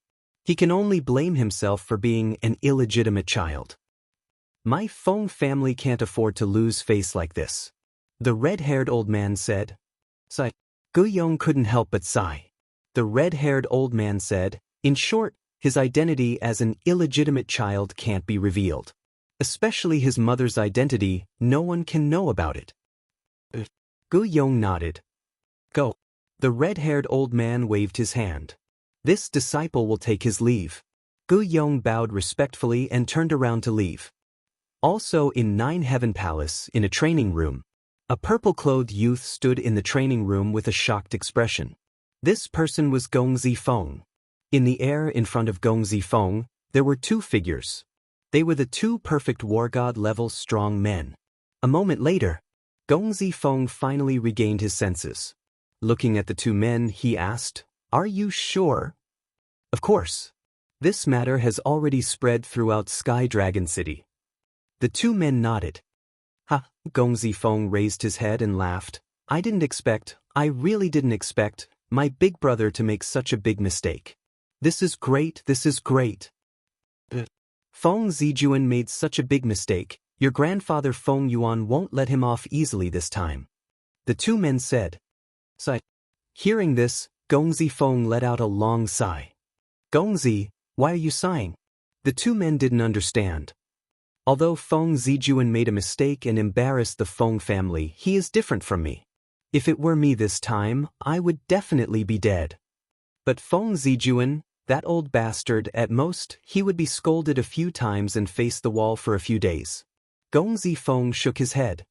"Gongzi," the two men looked at Gongzi Feng with pity in their eyes. "All right, you don't have to look at me with such pitiful eyes. I still believe that gold will shine sooner or later." Gongzi Feng smiled. "Yes." The two men nodded. Gongzi Feng asked, "Have you seen the person who tricked Feng Zijuan?" "No." They were in the private room and didn't see each other. Maybe only Shengguan Qiu saw them. The two men said. Gongzi Feng pondered for a while and said, "Find a chance to meet them." "Meet them for what?" The two men were suspicious. Gongzi Feng smiled and said, "Haven't you heard of this saying? The enemy of my enemy is my friend." "I see. But won't it be a little abrupt for us to suddenly meet them?" The two men frowned. "Find a reason, then it won't be abrupt," Gongzi Feng said. "What reason?" the two men asked. "I know that old bastard's character. This time, he has embarrassed Feng Zijuan in public. He will definitely not let it go." Gongzi Feng sneered. One of the men said, "Gongzi, do you mean that Feng Zijuan will find a chance to get rid of them?" "That's right. Go immediately, don't miss the opportunity, and be friendly," Gongzi Feng reminded. "We are now in the alley near the treasure pavilion. We won't miss it." The two men laughed. "Very good. I will also go and show some concern for Feng Zijuan and see how miserable he is now." Gongzi Feng smiled mockingly, turned off the image crystal, got up, and strode out of the cultivation room. Private room number 9. Qin Feiyang and Hui Yi were drinking tea and chatting while paying attention to the auction outside. They were like two old friends who hadn't seen each other for many years, chatting happily. Brother Jiang, I don't think there are any good things left. Why don't we change places and have a few more drinks? Hui Yi suggested. I have the same idea, but I want to wait a little longer. Qin Feiyang smiled. They had the 9 Suns Thunder Fire and the Ghost Flower. They only lacked the Ghost Wood and the Death Fruit. If there was an auction later, wouldn't they miss it? But Hui Yi nodded and smiled. Chapter 1957. Dong Dong. Just as Qin Feiyang and Hui Yi finished their conversation, another series of knocks came from the door. Qin Feiyang and the other two looked at each other, a trace of suspicion creeping into their eyes. Could it be Feng Zijuan again? Come in. Qin Feiyang's eyes flashed slightly as he smiled faintly. 2 brawny men pushed the door open and entered. This, Qin Feiyang was stunned. How could it be these two? Hui Yi transmitted his voice. Brother Jiang knows them? These two are young Noble Feng's subordinates. Qin Feiyang thought to himself. The 2 brawny men entered the room and closed the door. Looking at the 3, they bowed. Greetings, young noble and young Mississippi, Qin Feiyang asked suspiciously. You two are? Although he knew these two, they did not know him, because at that time, he was using Wang Dachuan's identity. One of the brawny men said, I am Mo Shan, this is my younger brother, Mo Yun, we are young Noble Feng's subordinates. Young Noble Feng's subordinates? Qin Feiyang pretended to be surprised and looked at the two, asking, You two are brothers? The two nodded. Qin Feiyang sized up the 2 of them. He suddenly frowned and said, Are you two here to help Feng Zijuan fight against injustice? No. The 2 quickly waved their hands. Don't play with me. Who in Sky Dragon City doesn't know that young Noble Feng is Feng Zijuan's younger brother? Qin Feiyang snorted coldly. Young Noble misunderstood. The 2 hurriedly said, looking anxious. Misunderstood? Then why don't you tell me why you're here? Qin Feiyang said. Mo Shan said, We are here to remind the 3 of you that Feng Yuan might harm the 3 of you, please be careful. Who is Feng Yuan? Qin Feiyang was suspicious. Mo Shan said, Feng Yuan is Feng Zijuan's grandfather. I see. Qin Feiyang nodded in realization and said suspiciously, Then I'm puzzled.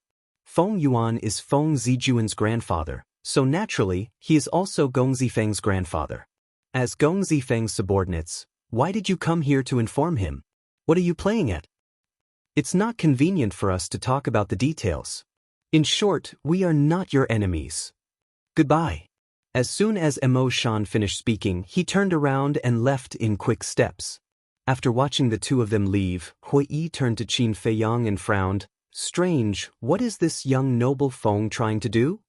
Brother Hua, you might not know this, but Gong Zifeng is actually an illegitimate son. Usually, whether it's his big brother, big sister, or his grandfather, they don't like him. Qin Feiyang said with a smile. What? He's an illegitimate child. Hui Yi was stunned. Qin Feiyang looked at Hui Yi's expression and smiled. Even Brother Hua doesn't know. It seems this matter is a secret. How unexpected. Hui Yi shook his head. Time flew by and night fell. The auction finally ended. However, what Qin Feiyang and Mo Shan wanted did not appear. Although they were mentally prepared, the 2 of them were still disappointed. Let's go, Qin Feiyang said as he stood up. The 3 of them left the treasure pavilion. At night, Sky Dragon City was even more lively.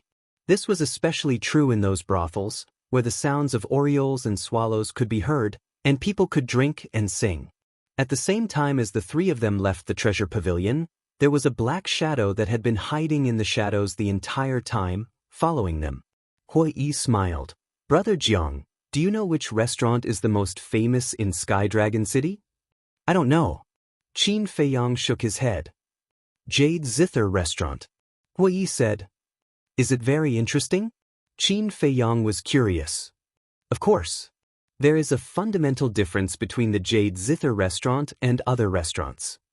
The other restaurants are usually filled with romance and extravagance. But this Jade Zither restaurant is an elegant and quiet place. Hui smiled. Qin Feiyang smiled. For Brother Hua to praise it like that, it must be extraordinary. I really want to go take a look.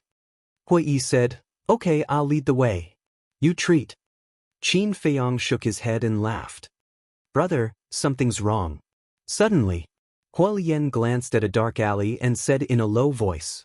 Qin Feiyang smiled, you're a bit slow to realize it now.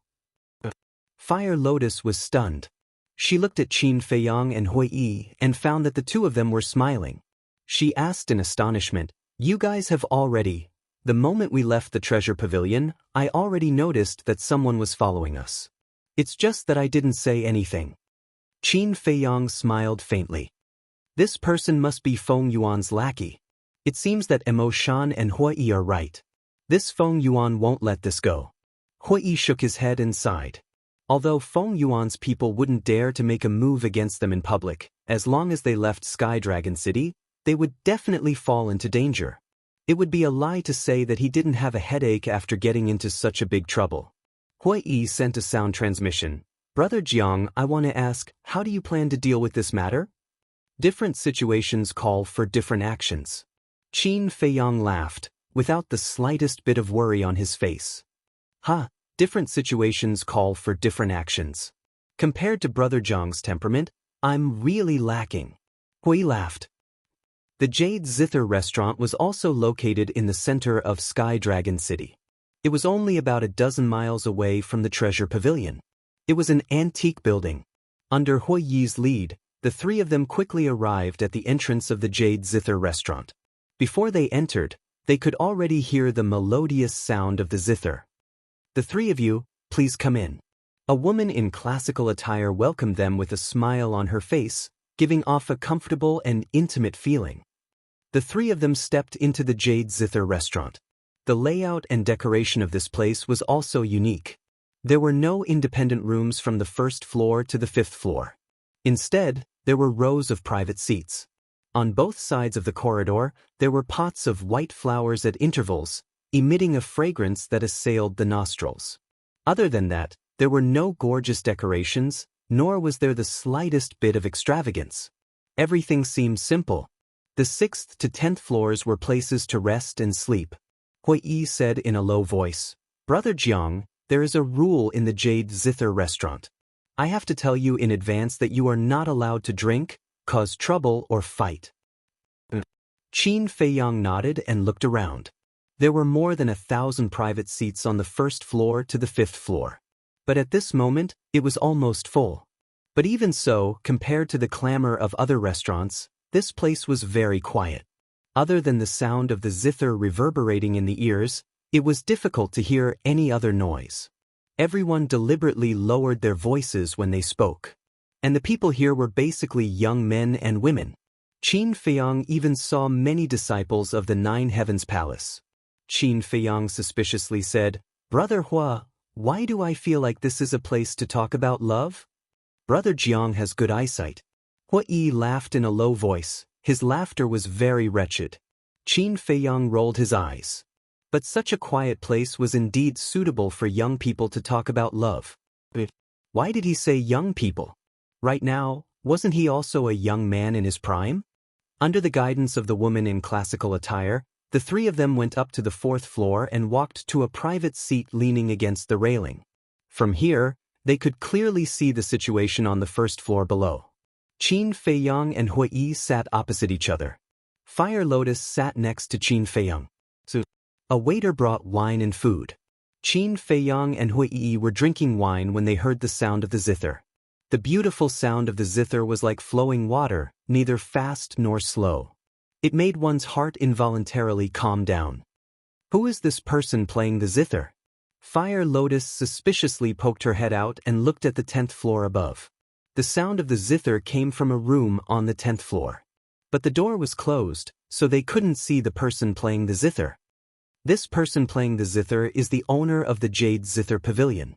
But she has another identity, and this identity is very scary. Hui smiled mysteriously.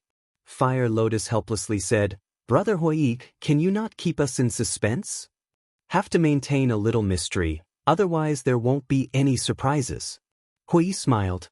Fire Lotus was quite depressed.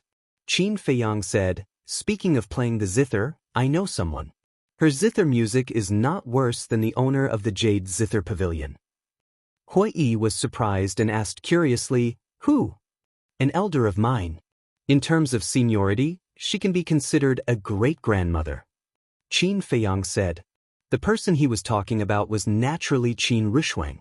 When Qin Rushuang was in the Dragon Phoenix Pavilion, she attracted the admiration of countless young talents. Great-grandmother level? Brother Jiang, are you joking? How can an old woman be compared to the owner of the Jade Zither Pavilion?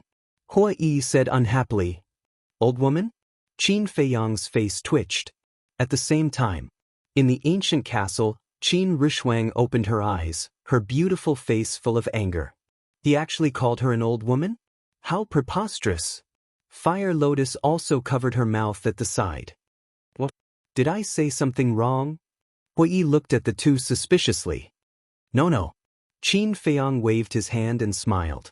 Just as he finished speaking, Qin Feiyang seemed to have noticed something and looked down at the door on the first floor.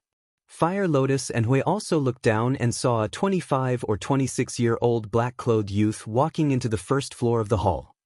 It should be him. Hui murmured. Qin Feiyang nodded. The black-clothed youth's cultivation was not ordinary. He was a greater-tier war god. After entering the hall, the black-clothed youth looked around with an expressionless face, then found a private room on the first floor and drank silently. However, his eyes would occasionally glance at Qin Feiyang and the other two. Fire Lotus's eyes flashed coldly and said, although it's not a threat to us now, it doesn't feel good to be watched like this. No rush. Qin Feiyang smiled faintly and asked Hui, Brother Hua, how do you usually earn soul stones? Soul stones? Hui was stunned. He picked up his wine cup and drank it in one gulp, then sighed, it's not that easy to earn soul stones. Why do you say that? Qin Feiyang was suspicious. You saw it too. Even the treasure pavilion uses divine crystals to trade, so it's very difficult to earn soul stones. Hui said. Qin Feiyang frowned. There must be a way, right? With enough soul stones, everyone's strength would be able to increase quickly. So no matter what, they had to get soul stones. Soul stones are priceless. Even if there are, no one will sell them. Take the treasure pavilion for example. As far as I know, not only do they have soul stones, but they also have soul veins. But they don't use soul stones to trade. Unless there's some treasure that they value. Hui said. Literature Museum. Chapter 1958. Important things. Qin Feiyang lowered his head and muttered to himself. Hui smiled and said, of course, there's a shortcut. What shortcut? Qin Feiyang looked up at Hui. Burn, kill and loot. Hui said. Qin Feiyang was stunned. Fire Lotus was also stunned. Burn, kill and loot? How could he come up with such a stupid idea? Look at how nervous you are. I'm just joking. Hui shook his head and smiled. Actually, the best shortcut to earning soul stones is to enter Empyrean Palace. Tell me more. Qin Feiyang said. In Empyrean Palace, even if you're an outer disciple, you can receive 10 soul stones every month. Inner disciples can receive even more. They can receive 50 soul stones every month. Of course, the geniuses of Empyrean Palace, such as Feng Zijuan, can receive even more soul stones every month. In addition, you can also exchange precious herbs for soul stones. In the treasure pavilion, even the most precious herbs can only be exchanged for divine crystals. Empyrean Palace will give out missions every day. As long as you complete these missions, you can get a lot of soul stones. Hui finished in one breath, his face full of yearning. Such a good treatment? No wonder everyone in the North region wants to enter Empyrean Palace. Qin Feiyang mumbled. To be honest, Brother Jiang, I entered Empyrean Palace for soul stones. Hui sighed. It makes sense. Qin Feiyang smiled and said, are there any other forces in the North region besides Empyrean Palace? That force is the treasure pavilion. Don't underestimate the treasure pavilion just because it's a trading place. It's not only in the North region, but also in the East Tomb, West Desert, Southern Wilderness, and even the Divine Land. So, even the giants of Empyrean Palace are afraid of the treasure pavilion. Hui said in a deep voice. Qin Feiyang said, no wonder Shangguan Qiu dared to scold Feng Zijuan. Shangguan Qiu can't be underestimated. Although she's only the manager of the treasure pavilion, her master is the famous treasure pavilion master. In terms of status, Feng Zijuan is like this in front of her. Hui stretched out his pinky and smiled. Qin Feiyang and Fire Lotus looked at each other. Frankly speaking, before this, they did not think that Shangguan Qiu was that great. But who would have thought that his status would be so high? Being the disciple of the pavilion master of the treasure pavilion was not something that Feng Zijuan could compare to. 9 Heavens Palace's monthly expenses are so high, where did they get so many soul stones?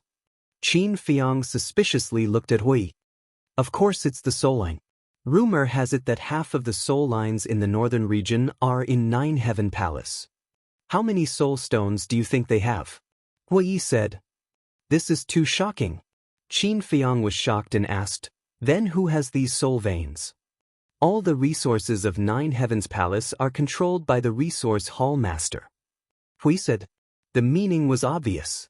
It was Feng Yuan who controlled the soul lines. Brother, if we get these soul lines, do you think we won't have to worry about soul stones for the rest of our lives? Fire Lotus whispered. Qin Feiyang and Hui heard this and their expressions suddenly became dull. After Hui came back to his senses, he immediately made a shushing gesture towards Huolian and transmitted his voice. Little sister Huolian, you really won't rest until you've shocked people to death. Girl, you've got guts. You actually dare to have ideas about the soul lines of 9 Heavens Palace? Qin Feiyang also smiled bitterly.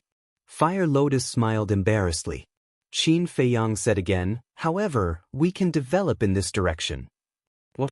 Hui was stunned again. Fire Lotus also looked at Qin Feiyang in shock. Qin Feiyang laughed secretly, what haven't I done before? A mere 9 Heavens Palace can't scare me. You siblings are 2 people who aren't afraid of anything. I'm really convinced. It seems that I have to keep a distance from you in the future. Otherwise, I'll be killed by you sooner or later. Hui smiled bitterly. I'm just joking. Don't take it seriously. 9 Heavens Palace is such a terrifying existence. Even if I borrow courage from the heavens, I wouldn't dare to provoke them. Qin Feiyang said. Joking?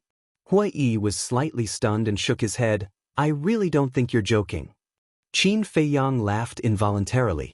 He held the wine cup and sipped it while paying attention to the black-clothed youth on the first floor. Suddenly, his eyes flashed as he raised his head and drank all the wine in the cup. Then, he put down the cup and looked at Hui with a smile. Brother Hua, I suddenly thought of something that I have to take care of.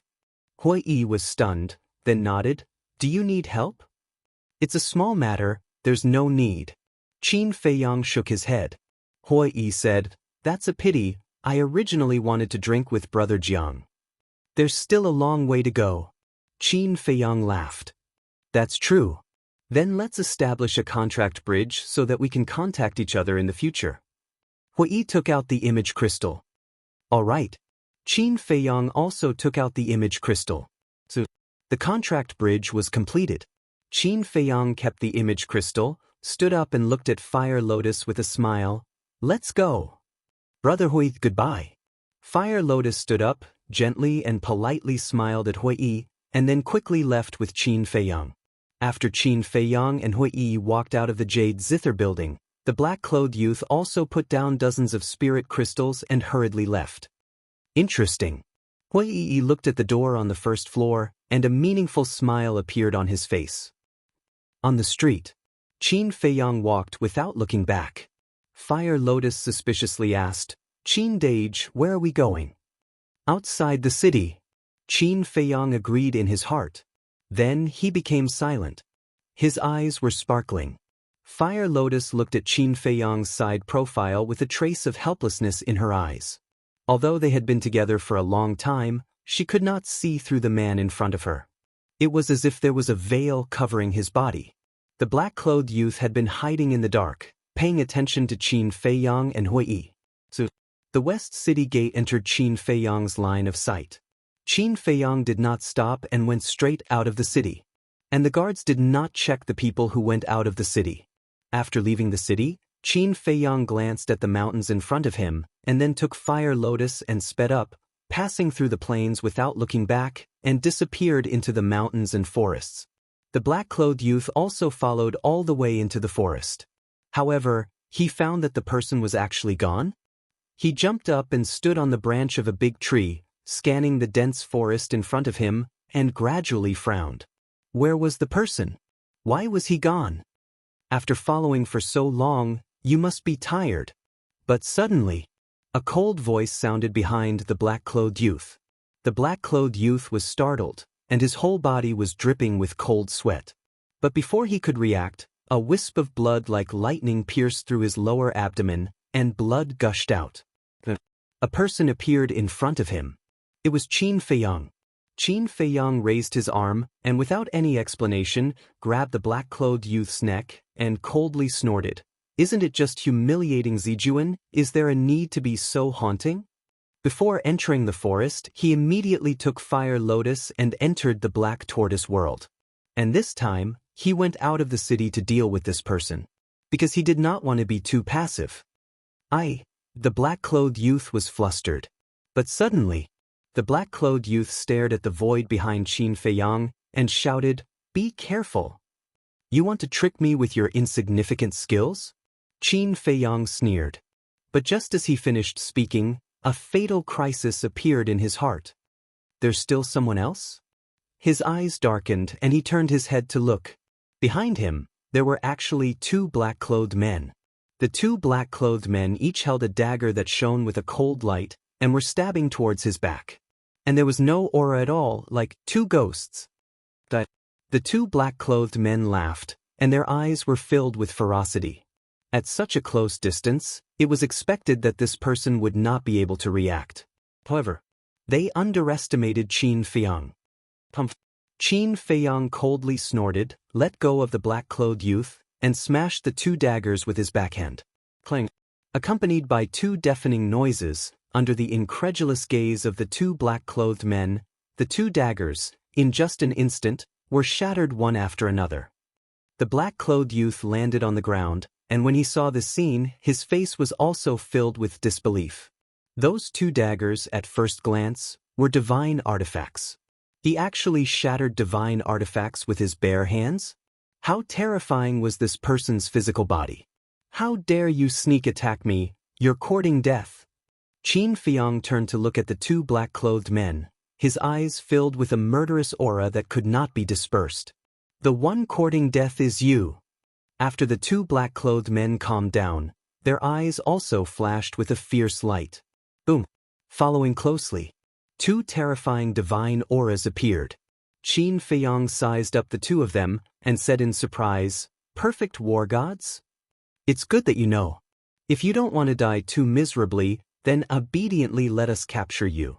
The two of them laughed sinisterly and leaped towards Qin Feiyang.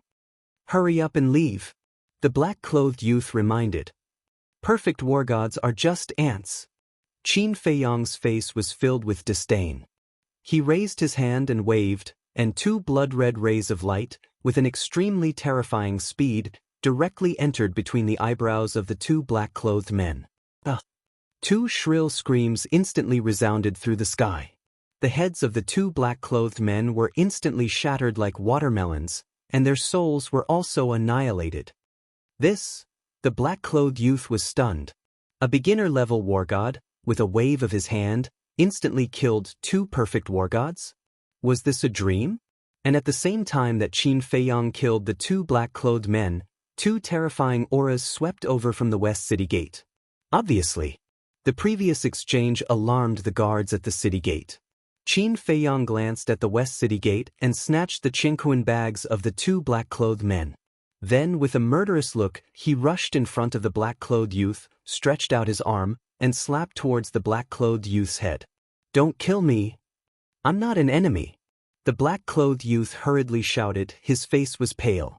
Qin Feiyong raised his eyebrows and grabbed the black-clothed youth. As if he was grabbing a little chick, he turned around and teleported, disappearing into the depths of the mountain like lightning. What happened? After Qin Feiyong disappeared, the two guards rushed into the forest. When they saw the corpses of the two black-clothed men, their faces were filled with shock. Literature Museum. Chapter 1959. Under the night sky, the mountains seemed to be covered with a mysterious veil. Every giant peak and every mountain ridge was like a ferocious giant beast. In the sky above a certain valley, a white figure flew across the sky and landed on the mountain peak. It was Qin Feiyong. Qin Feiyong looked around and threw the black-clothed youth on the ground. Then, he ignored the black-clothed youth and took out the two Qinkuan bags and checked them. The black-clothed youth struggled to get up and stared at Qin Feiyong, his eyes filled with fear. Not bad. There are actually more than 1,000 soul stones in total. A moment later, Qin Feiyong's face gradually revealed a smile. As he spoke, he took out a set of clothes from one of the Qinkuan bags. On the clothes, there was an eye-catching flame pattern. However, it was different from the flame pattern he had seen before. In the middle of the flame pattern, there was a sword.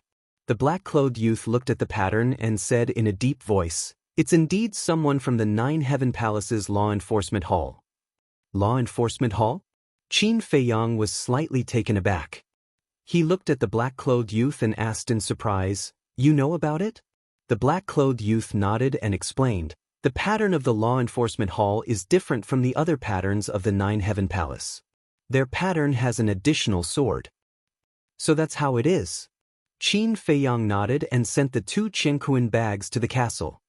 He looked at the black-clothed youth and asked, "Who are you? Why are you following me?" The black-clothed youth hesitated. Qin Feiyong said, "You should know that if you don't speak, I will kill you without hesitation." The black-clothed youth's pupils shrank. After a while, the black-clothed youth sighed and took a facial restoration pill. His appearance immediately began to change. A handsome and tall youth appeared in Qin Feiyong's line of sight. The youth was about 1.78 meters tall and had handsome facial features. He had an extraordinary temperament. There was also a natural arrogance between his eyebrows.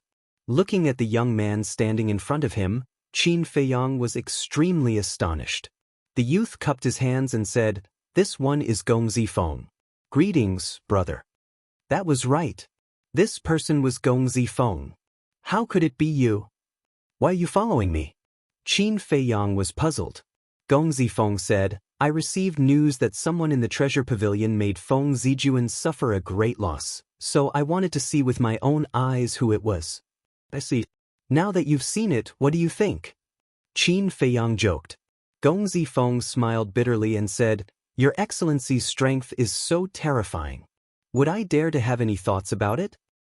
"Ha!" Qin Feiyong laughed and said, "You don't have to be nervous, I won't hurt you." But Gong Zifeng was suspicious. Qin Feiyong said, "Because you are Gong Zifeng." "Because I'm Gong Zifeng." Gong Zifeng was getting more and more confused. Qin Feiyong smiled and said, "Wang Dachuan." "Wang Dachuan." Gong Zifeng quivered, looked at Qin Feiyong in surprise and asked, "Could it be that you are Wang Dachuan's friend?" "Friend?" Qin Feiyong was stunned and shook his head helplessly. "You think too highly of him." This, Gong Zifeng frowned as he kept thinking in his mind. Suddenly, his eyes lit up as he looked at Qin Feiyong and said, "You are Wang Dachuan?" Qin Feiyong laughed. "To be exact, Wang Dachuan is already dead." "I see." Hearing this, Gong Zifeng finally understood and sighed. "I really didn't expect that the person who made Feng Zijuan lose face would be you." Qin Feiyong said, "This is also a greeting gift for you." "Greeting gift?" Gong Zifeng said in shock. "You embarrassed him because of me?" "Not entirely. It just so happened that he provoked me, so I helped you teach him a lesson." Qin Feiyong laughed. Gong Zifeng was a little dazed. He shook his head and said, "You are really good, I admire you. Then may I ask what is your real name?" "Jiang Haoyan." Qin Feiyong said. "Jiang Haoyan? Gong Zifeng muttered, searching in his mind, but he realized that he had no impression of this name. Qin Feiyang smiled faintly. Don't think about it, I have never been to Sky Dragon City before. As for my identity, you don't have to ask. Yes. Gong Zifeng nodded repeatedly. How is it? Now, do you think I can help you? Qin Feiyang said. Yes, of course. Gong Zifeng laughed heartily. Qin Feiyang said, then I will have to rely on you for the news of Qin Batin. This, Gong Zifeng hesitated. Brother Jiang, if it is anything else, I dare to guarantee you, but regarding Qin Batin, I can only say that I will do my best. It's fine as long as you do your best. Qin Feiyang smiled. Gong Zifeng took out the image crystal and said, in that case, shall we establish a contract bridge? All right. Qin Feiyang nodded. After the contract bridge was established, the joy on Gong Zifeng's face intensified. Although the identity of this man before him was unknown, as long as he could help him, nothing else mattered. Brother Jiang, actually, to tell you the truth, I don't care about myself. What I want to do the most is to clear my mother's name. Gong Zifeng put away the image crystal, his expression turning melancholic. What do you mean? Qin Feiyang felt suspicious. Gong Zifeng said, do you know why I hate Feng Yuan and the others so much?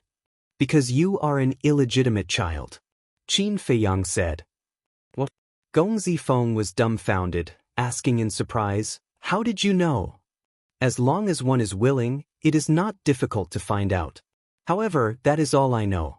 Qin Feiyang said. Brother Jiang, you're really a scary person. Gong Zifeng shook his head, looking at the waning moon in the sky, and said, actually, the biggest reason why I am ostracized by Feng Zijuan and the others is not because I am an illegitimate child, but because of my mother. Qin Feiyang crossed his arms and looked at Gong Zifeng silently.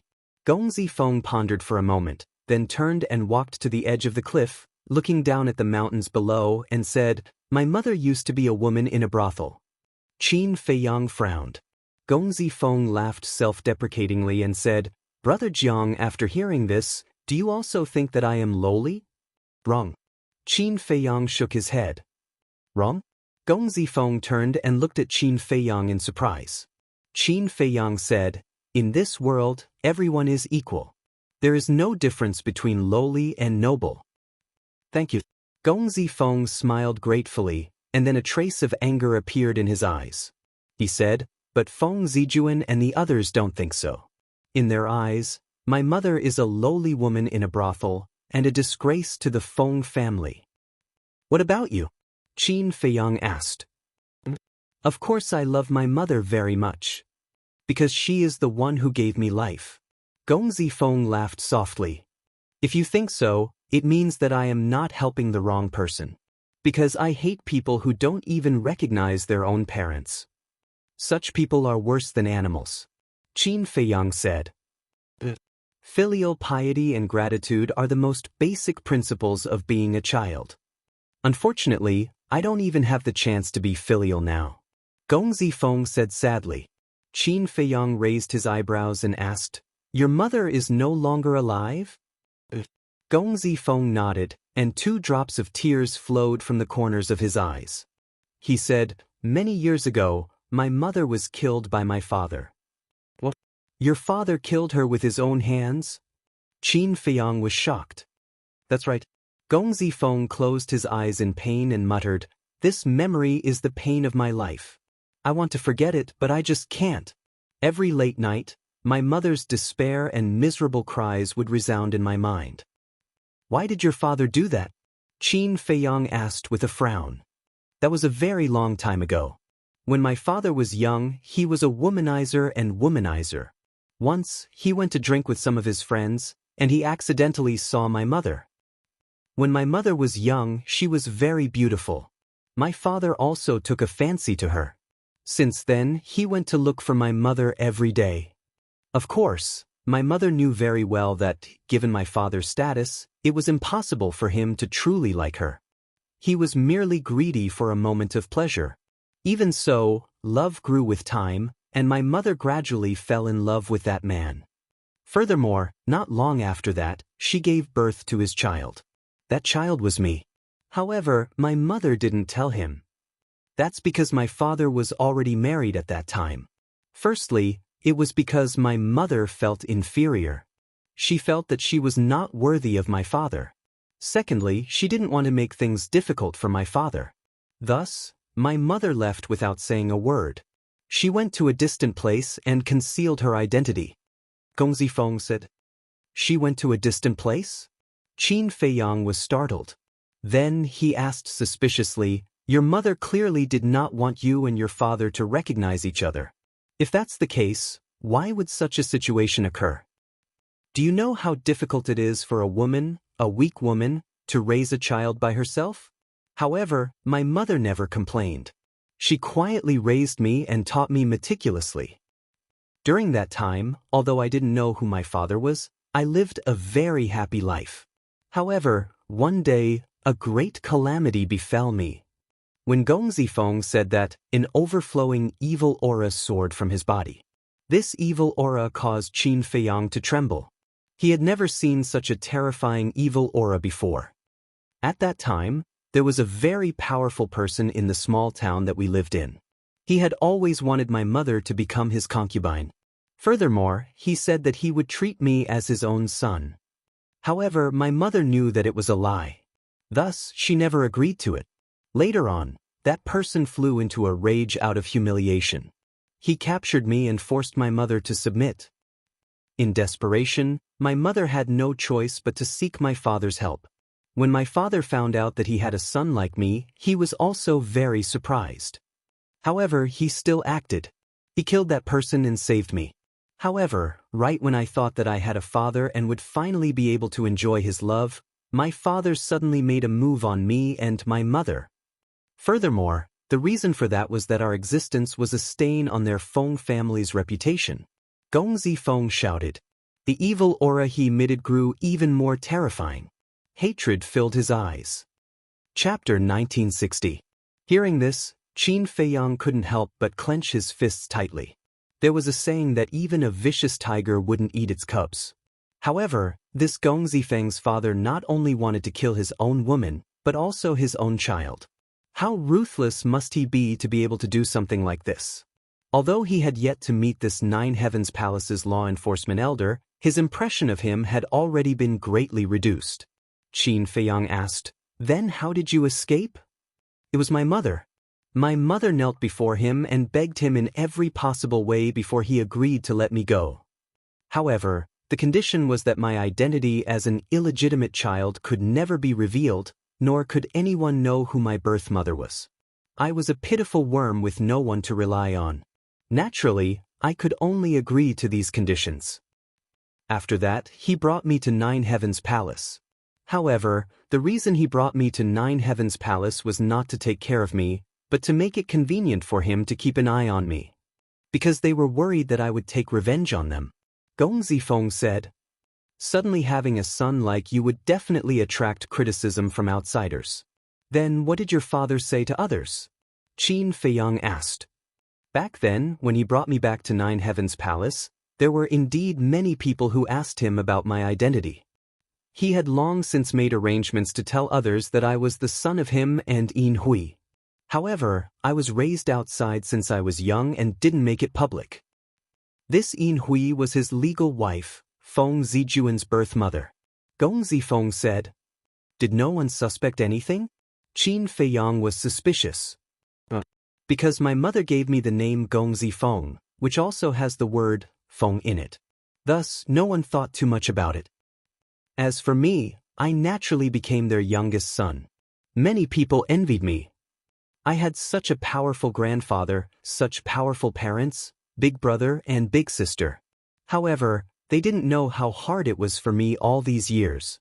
No matter what I did, I had to be careful, lest they caught something that could be used against me.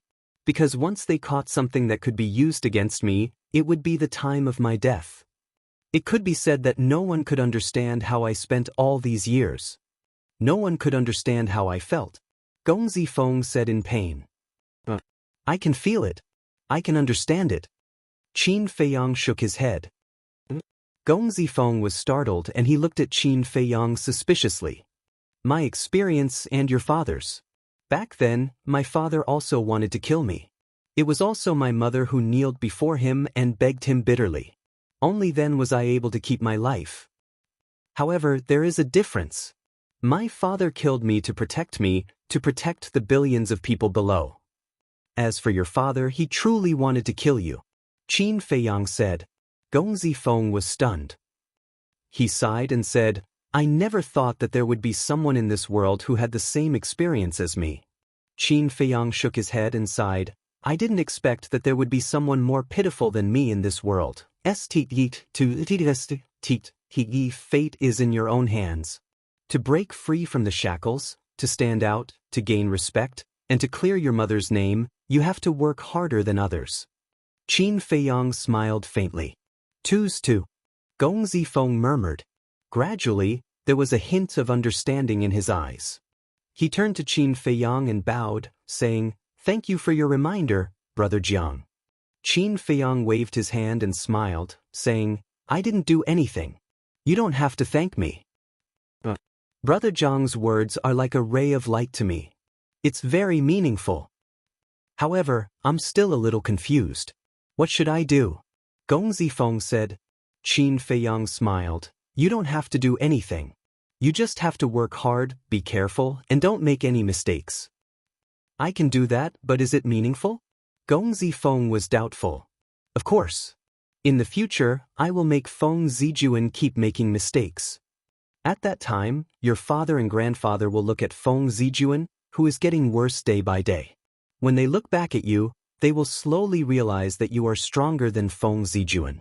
As time passes, my attitude towards you might change. Qin Feiyang smiled. Gong Zifeng was overjoyed when he heard this. He cupped his hands and said, Thank you, Brother Jiang. Please rest assured that I will try my best to find out about Qin Beishan's news. This is called mutual benefit. Qin Feiyang said. Haha, yes, mutual benefit. Gong Zifeng laughed heartily. The next day, early morning. On the side of the West City Gate, a large group of people were discussing. In the middle of the crowd, there were two headless corpses. It was the two men in black. At this moment, an 8-foot man squatted beside the corpses. His eyes were gloomy. This person was Guyong. Lord Guyong, do you recognize the owner of these two corpses? The two city guards looked at Guyong and asked. They are the law enforcers of my 9 Heavens Palace. Guyong said in a deep voice. What? They are the law enforcers of 9 Heavens Palace. Who has the guts to kill the law enforcers? The surrounding crowd was in an uproar. The faces of the two city guards were also filled with shock. Guyong got up, looked at the two guards and asked, Where did you find their corpses? In the jungle over there. Last night, we heard the sound of fighting, so we immediately rushed over to check it out. But when we rushed over, we only saw the corpses of these two lords, and the murderer was nowhere to be seen. The two city guards said, Bastard! Little bastard, I have really underestimated you. Guyong cursed secretly. Ayaya, why are there two corpses here? Suddenly, there was a strange cry. As soon as Guyong heard this voice, a piercing cold light appeared in his eyes. He turned around and looked up. He saw a man and a woman standing outside the crowd. The man was wearing a white robe, his figure was tall and straight like a pine tree, his black hair fluttering in the wind, and a faint smile on his face. The woman was tall and her hair was like a waterfall. Even though she was wearing a mask to cover her face, it could not hide her graceful bearing. The two of them were Qin Feiyang and Fire Lotus. Qin Feiyang and Gong Zifeng chatted for the entire night and only separated at dawn. Gong Zifeng naturally returned to 9 Heavens Palace. Qin Feiyang brought Fire Lotus back to Sky Dragon City and just happened to see this scene. Fire Lotus looked at the two corpses, then looked at Guyong and said in surprise, Brother, isn't this Lord Guyong? That's him. Lord Gu, to be able to meet him so early in the morning, we are really fated. Qin Feiyang smiled. Guyong looked at the two of them, his hands clenched, and his gloomy eyes were extremely frightening. Why does his voice sound so familiar? I seem to have heard it before. In the crowd, Some people looked at Qin Feiyang suspiciously. Wait, he seems to be the one who fought with Feng Zijuan for the 9-sun lightning fire at the auction house yesterday. Really? That's right, that's him. I was at the auction house yesterday, I saw it with my own eyes and heard it with my own ears. So he's that madman. Everyone's eyes changed. Someone who dared to make fun of Feng Zijuan was definitely not a simple person. Qin Feiyang looked at Gu Yong, then at the crowd in front of him, and said with a smile, "Everyone, can you move aside?" The crowd quickly moved aside. Qin Feiyang brought Fire Lotus and walked to Gu Yong's side with a happy face. Looking at the two corpses, he was speechless. Even their heads are gone. What a pitiful death. Lord Gu, I heard you say that they were the enforcers of Nine Heavens Palace? Fire Lotus turned to look at Gu Yong and asked suspiciously. That's right. Gu Yong nodded. This murderer is really daring. He even dared to touch the people of Nine Heavens Palace. Fire Lotus said in shock. Mrs. Right. Daring to touch the people of Nine Heavens Palace, no matter who he is, no matter how strong his background is, he will die without a doubt. Gu Yong sneered. These words were naturally for Qin Feiyang and Fire Lotus to hear. It was because he knew in his heart that those two black-clothed men were definitely killed by Qin Feiyang. Lord Gu, you're right. Who dares to offend a giant like Nine Heavens Palace? But Lord Gu, there's a good saying, those who have nothing to lose are not afraid of those who wear shoes. Some people are not so easy to deal with. We'll meet again.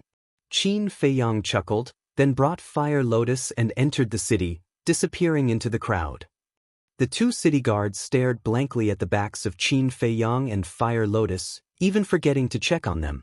Their eyes were filled with admiration.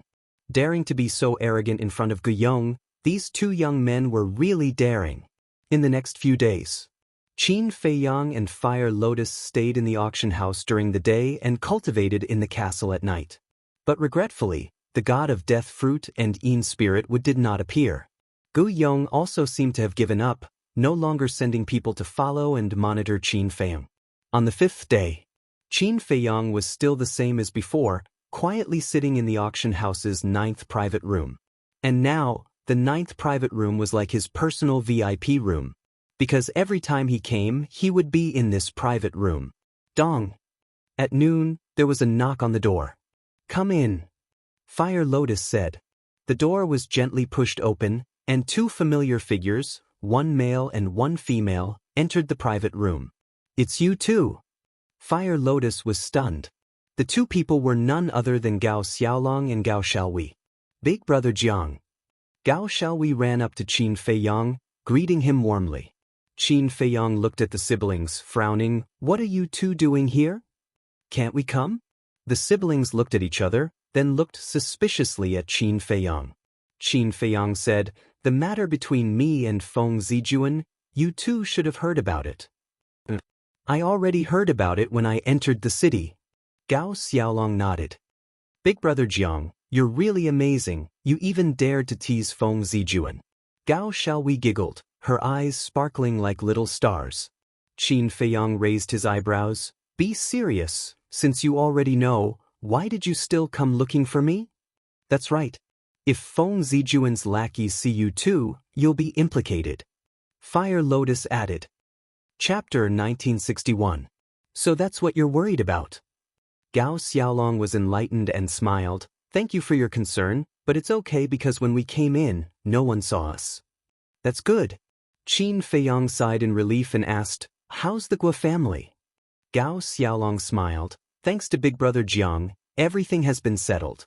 The old patriarch has been buried, but, speaking of this, the smile on Gao Xiaolong's face disappeared and was replaced by a trace of gloominess. What's wrong? Qin Feiyang was suspicious. Gao Xiaolong sighed. Guo Sueki escaped. How could you let her escape? Qin Feiyang raised his eyebrows. Gao Xiaolong said, It was Guo Zixiong who self-destructed, giving Guo Sueki a chance to escape.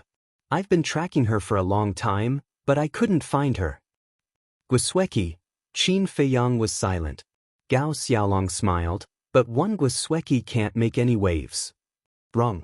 Guo Sueki's talent is not worse than yours. If you give her time, you may not be her opponent in the future. Qin Feiyang said. This, Gao Xiaolong frowned. But there's no other way. The northern region is so big, to find one person is like looking for a needle in a haystack. Qin Feiyang shook his head and sighed. Gao Xiaolong nodded. Qin Feiyang waved his hand. Go back to Nine Heavens Palace. Don't come looking for me in the future.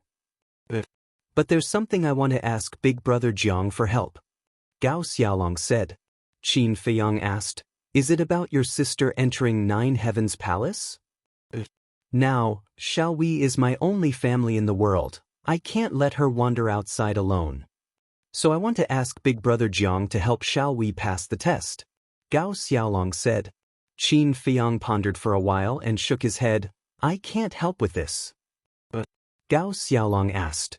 Because if I help Xiao Wei, it's equivalent to telling Feng Yuan that you siblings are related to me. This will only harm you. Qin Feiyang said. Then what should we do? It's impossible for Xiao Hui to pass the test with her own abilities. Gao Xiaolong was anxious. Qin Feiyang said, go find Gongzi Feng, he will help you and your sister. Young Master Feng? Gao Xiaolong was stunned, frowning, how can he help us? Qin Feiyang said, just go and find him. When he asks you, just say it was my arrangement. This? Gao Xiaolong hesitated for a moment before nodding. All right, little Hui, let's go. Thank you, Brother Jiang.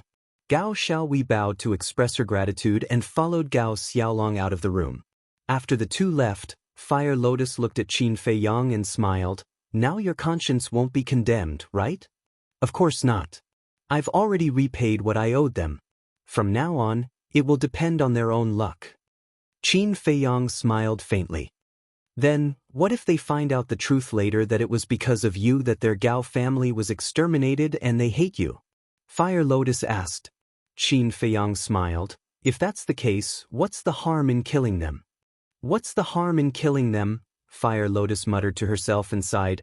Gao Xiaolong, Gao Xiao, you two better take care of yourselves. Time flew by. The sun set in the west and night fell. On the high stage, the auctioneer was still Shangguanqiu. Today is almost over. Let's prepare the last auction item.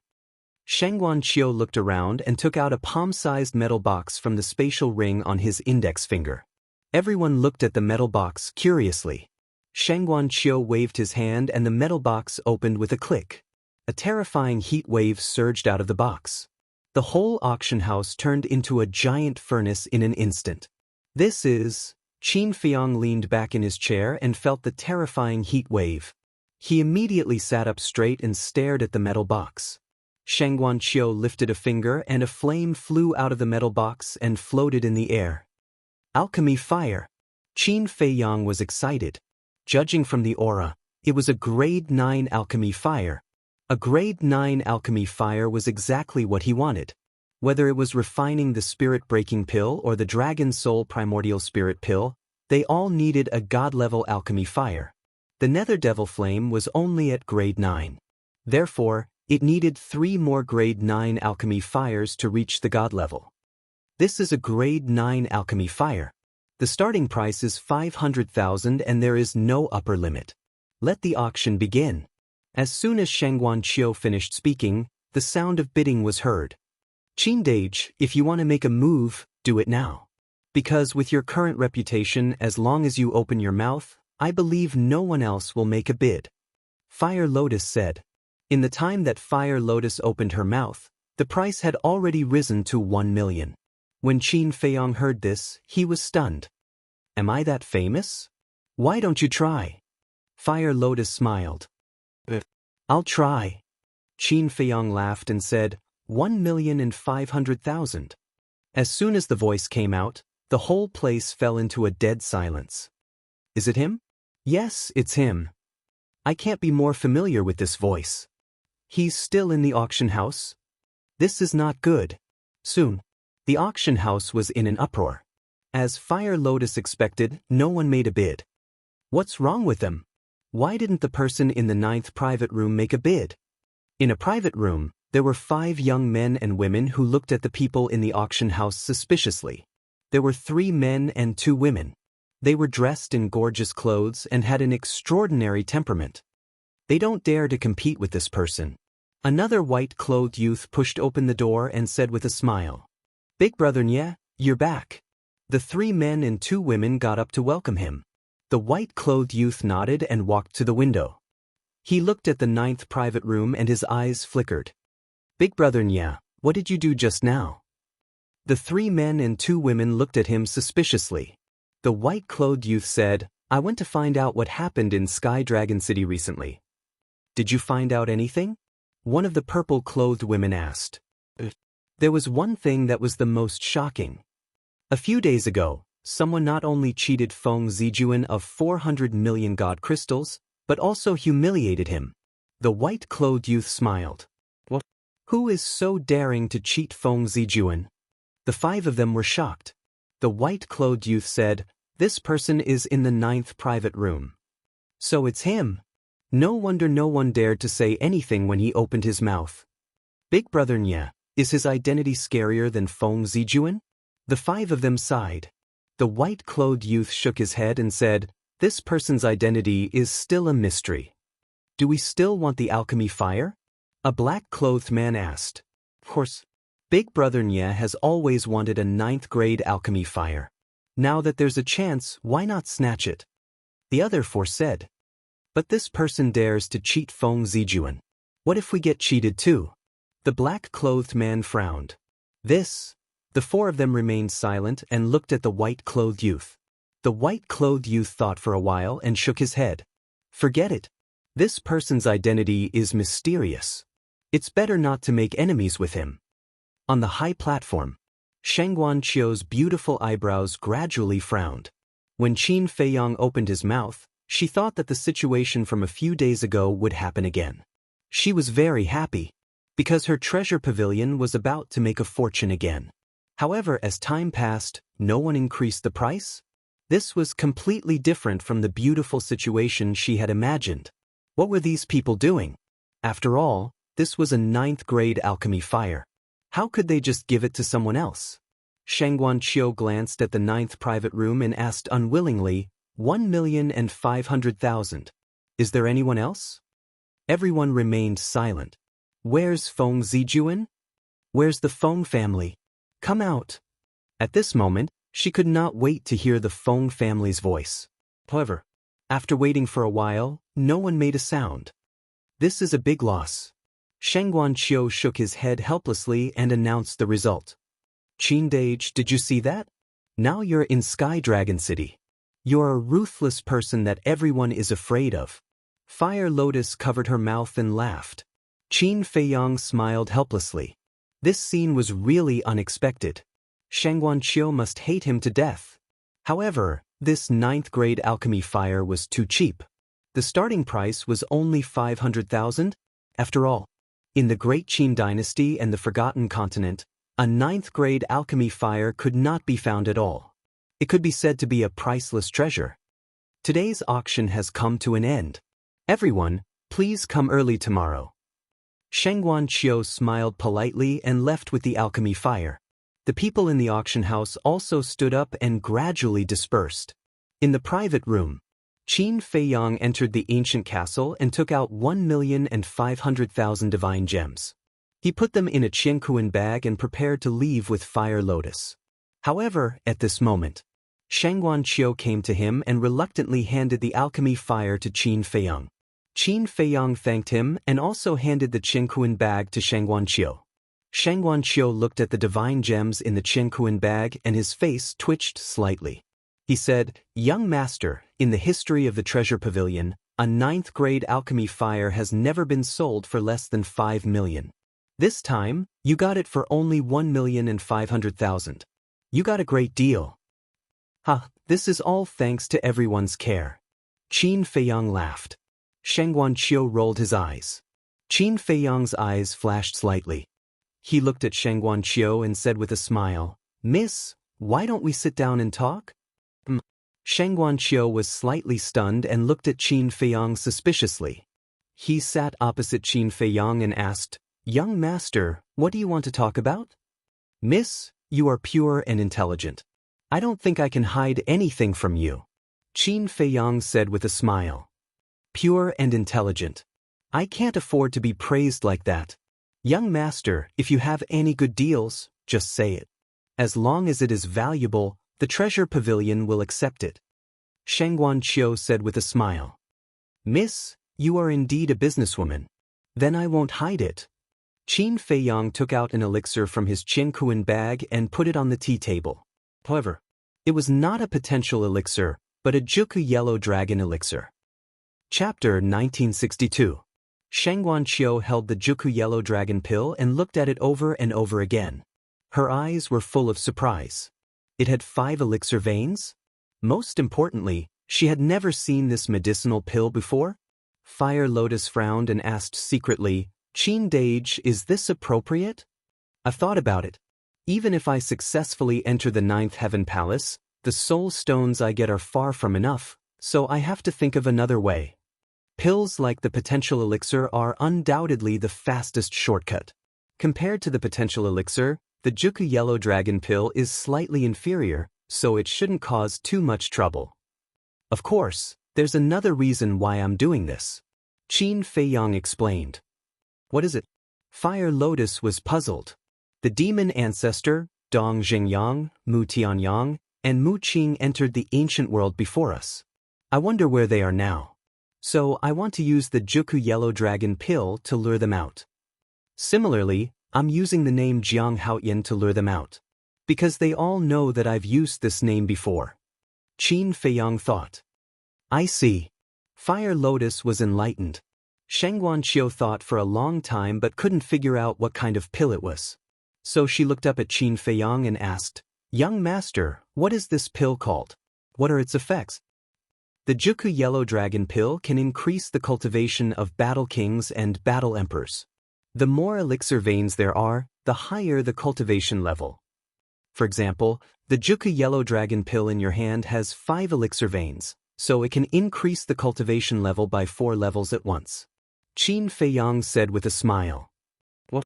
Shangguan Qiu was stunned and couldn't come back to her senses for a long time. She asked, Young master, you're not fooling me, are you? Qin Feiyang frowned and said unhappily, Miss, you're being too serious. I wouldn't dare to talk nonsense in the treasure pavilion. Young master, don't be angry. I was also too shocked. That's why I had my suspicions. That's because I've never heard of such a medicinal pill before. Shangguan Qiu hurriedly explained. Qin Feiyang said, In that case, miss, you can try it out first. All right. I'll arrange it right away. If what young master said is true, I will personally go and talk to young master. Shangguan Qiu said. Then I'll wait for the good news. However, only you and I know about this. Qin Feiyang smiled. I understand. Shangguan Qiu nodded. Qin Feiyang smiled and quickly left with Fire Lotus. Sitting alone in the private room, Shangguan Qiu looked at the 9 Tunes Yellow Dragon pill in disbelief. If this pill was really able to improve the cultivation of Battle Emperor and Battle Emperor, it would be extremely valuable. Wait a minute. A moment later, Shangguan Qiu suddenly thought of something. He quickly got up and ran outside. However, he did not see Qin Feiyang after he ran out of the treasure hall. What a fool. I didn't establish a contract with him.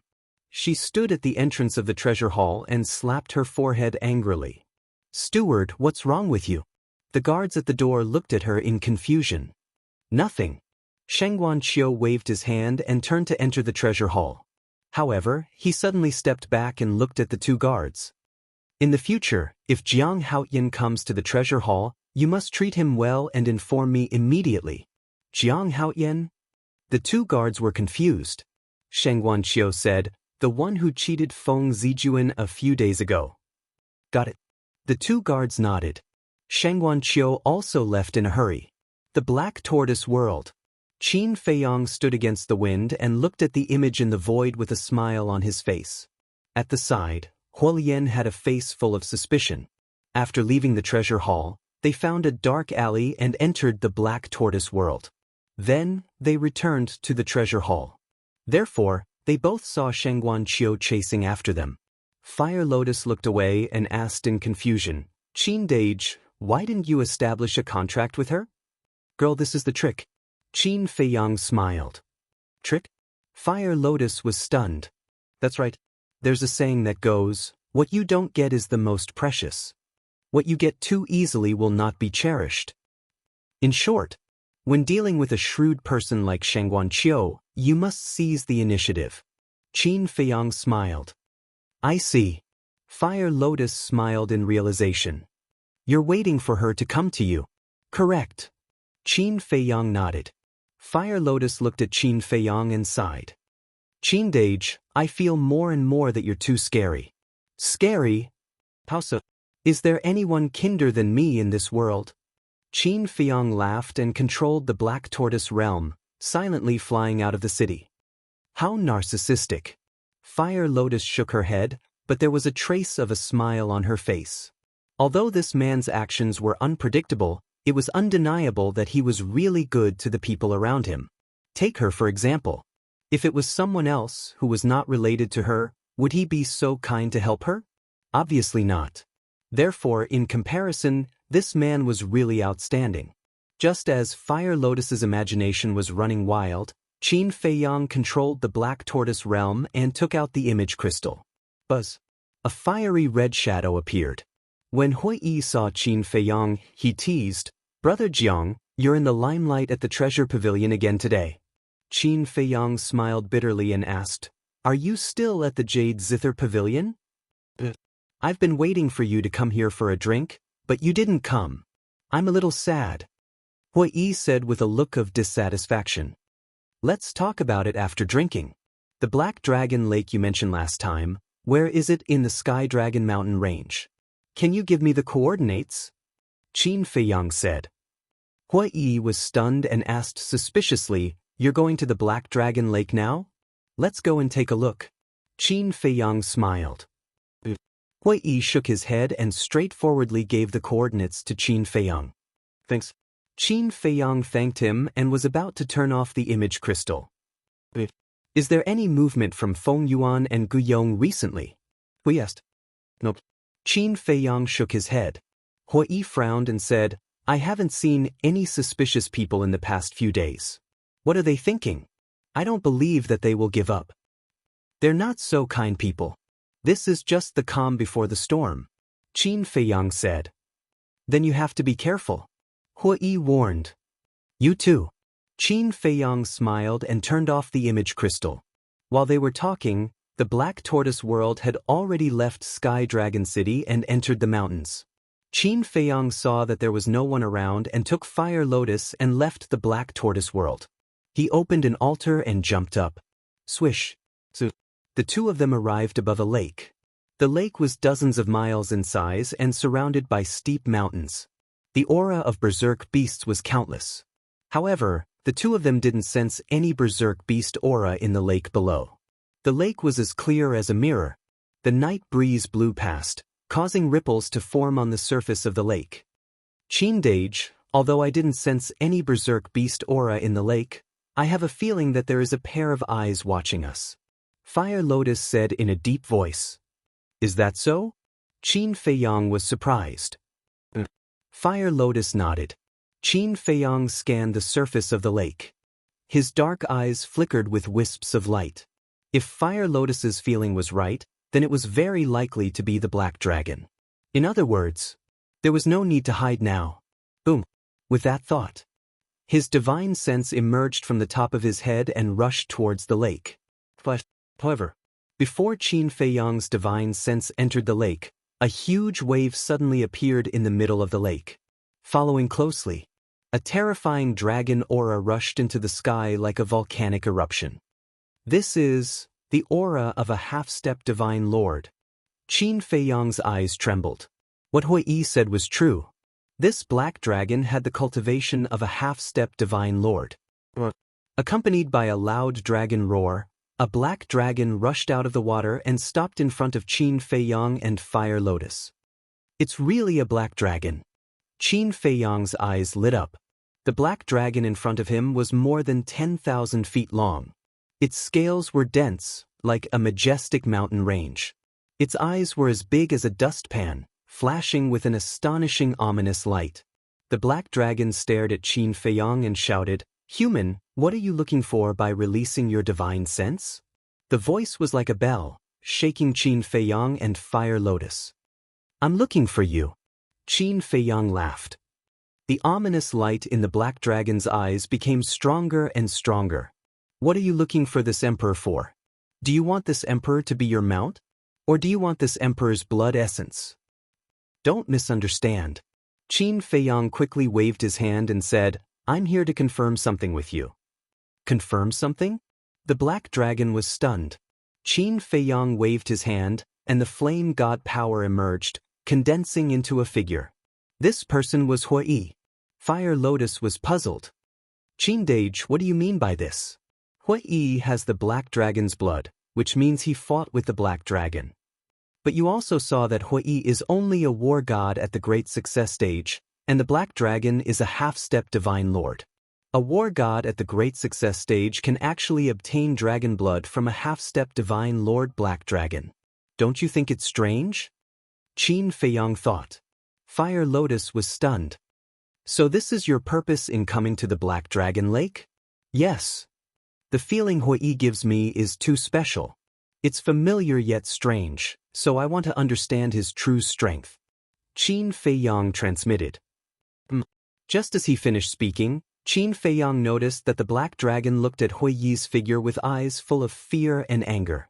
Qin Feiyong said, "I want to know his strength." "You know him?" The black dragon didn't answer. Qin Feiyong nodded. The black dragon asked again, "Then what is your relationship with him?" "We can be considered friends." Qin Feiyong thought for a moment and said, "Friends?" The black dragon murmured. Suddenly, his ferocious nature erupted. He raised his giant tail high and smashed it towards Qin Feiyong and Fire Lotus like lightning. Qin Feiyong's expression changed. He quickly pushed Fire Lotus away with a palm and punched out. The power of the divine dragon surged out. Bang! Kacha! The giant tail and the fist collided. A world-destroying aura swept out in all directions like a tide. The surrounding mountains collapsed and the void shattered. At the same time, Qin Feiyong spat out a mouthful of blood. The skin on his arm was lacerated. His entire body was like a meteor as he smashed into the lake below. Chapter 1963. Qin Dage. Fire Lotus's expression changed as she looked down and shouted, "You greedy, stupid, despicable humans, don't even think about escaping today." The black dragon roared angrily as it raised its tail again and charged towards Fire Lotus. "You dare to hurt Qin Dage, you're courting death." Fire Lotus's hair fluttered in the wind, her eyes were cold and her body emitted a murderous aura. Shwa! She took a step back and the power of the dead surged out like a tide towards the black dragon. What kind of divine power is this? The black dragon's pupils contracted. This divine power was actually able to ignore the defenses of the physical body and head straight for its sea of consciousness. "I want you to die." Fire Lotus shouted coldly. "You!" A trace of disdain appeared in the black dragon's eyes as it roared and attacked the power of the dead. The power of the dead was immediately shattered. Fire Lotus's body trembled as she spat out a mouthful of blood and flew backwards. After all, the black dragon was too strong. And Fire Lotus was only an early-stage war god. No matter how strong her power of the dead was, it was impossible for her to hurt the black dragon. "And who will die?" The black dragon's eyes were filled with murderous intent as its tail roared through the air and charged towards Fire Lotus. "You dare to hurt her!" But at this moment, a furious roar exploded in the lake. Following closely, a murderous aura rushed out of the lake like a volcano erupting. "What?" The black dragon looked at the lake in shock. It thought that this human had already died at the bottom of the lake, but it didn't expect him to still be alive. Voila! A huge wave rose up. Qin Feiyong held a blood-red sword as he charged out of the huge wave. His body was filled with murderous intent as he slashed towards the giant tail. What kind of divine weapon is this? The murderous aura is so terrifying. The black dragon's pupils contracted as divine power surged from its giant tail. With a deafening sound of wind and thunder, it charged towards Qin Feiyong. Qin Feiyang snorted coldly and didn't dodge. Clang. The blood-red sword struck the giant tail and sparks flew everywhere. The next moment, the dragon scales on the giant tail were shattered into pieces. Immediately after, with a painful cry, the dragon's tail was cut off on the spot. While dragon blood poured out like a waterfall and dyed the void red. How is this possible? The black dragon fled into the distance and stared in shock at the blood-colored sword in Qin Feiyang's hand. Fire Lotus flew to Qin Feiyang's side and asked with concern, "Qin Dage, are you all right?" "I'm fine. Why are you so impulsive?" Qin Feiyang looked at her with dissatisfaction. "I'm just angry. We're not here to take its divine soul.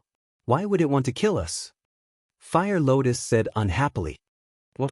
You want to take this emperor's divine soul?" Black Dragon angrily said.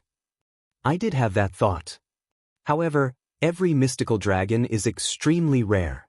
I really can't bear to see them like this. But now I've changed my mind. Today I must take your divine soul. Because you've provoked me." Qin Feiyang's eyes flashed with blood-red light.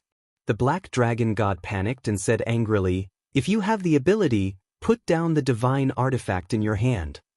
"Divine artifact?" Qin Feiyang was slightly stunned and said jokingly, "If you have the ability, why don't you suppress your cultivation to the level of an early-stage war god?" The black dragon agreed without hesitation and its cultivation rapidly plummeted. However, in the blink of an eye, it stabilized at the level of an early-stage war god. Qin Feiyang was surprised. He actually did that? Wasn't this guy a little too confident? Qin Feiyang also waved his hand and the blood-red sword dissipated. Dissipated? Is it not a divine artifact? The black dragon's eyes widened. Qin Feiyang swallowed a healing pill and snorted, "Stop talking nonsense, let's fight." Swish. He took a step forward with an imposing aura. The black dragon's eyes widened again. It finally noticed the purple-golden dragon blood on Qin Feiyang's body. How could a human have dragon blood? What the hell? However, Qin Feiyang ignored it and slapped the black dragon's body. The black dragon let out a cry and its huge body was sent flying into the mountains outside the lake. Boom! The giant mountains crumbled immediately. The earth also sank and a deafening rumble sounded like thunder. "Bastard, I'm talking to you. Didn't you hear me?" The black dragon got up and rushed into the sky and roared angrily. "I told you, stop talking nonsense." Qin Feiyang smiled coldly. "If you want to die, I'll grant you your wish." The black dragon was furious.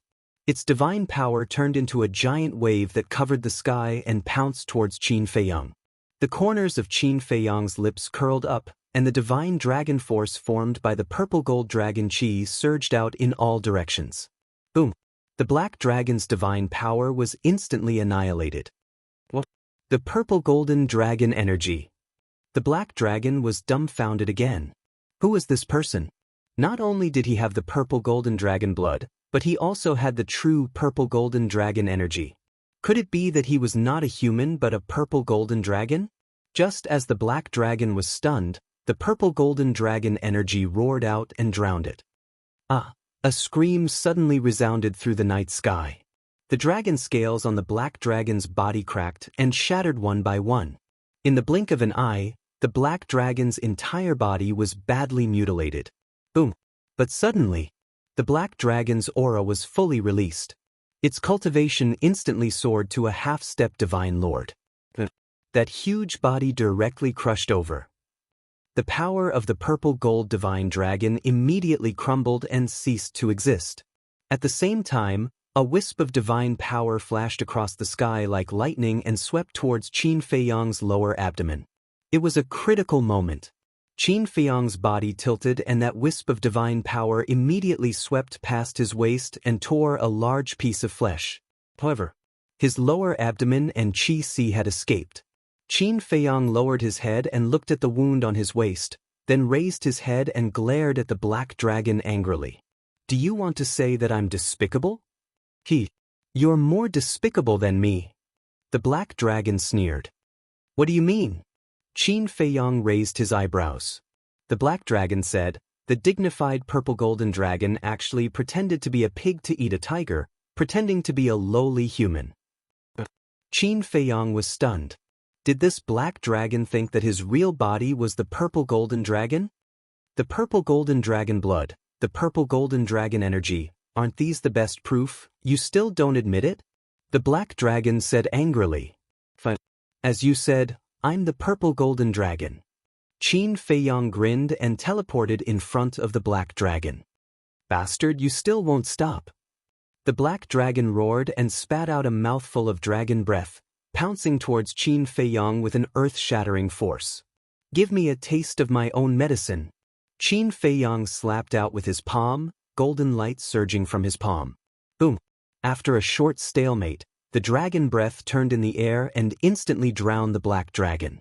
At that moment, the black dragon screamed. Flesh and blood splattered everywhere.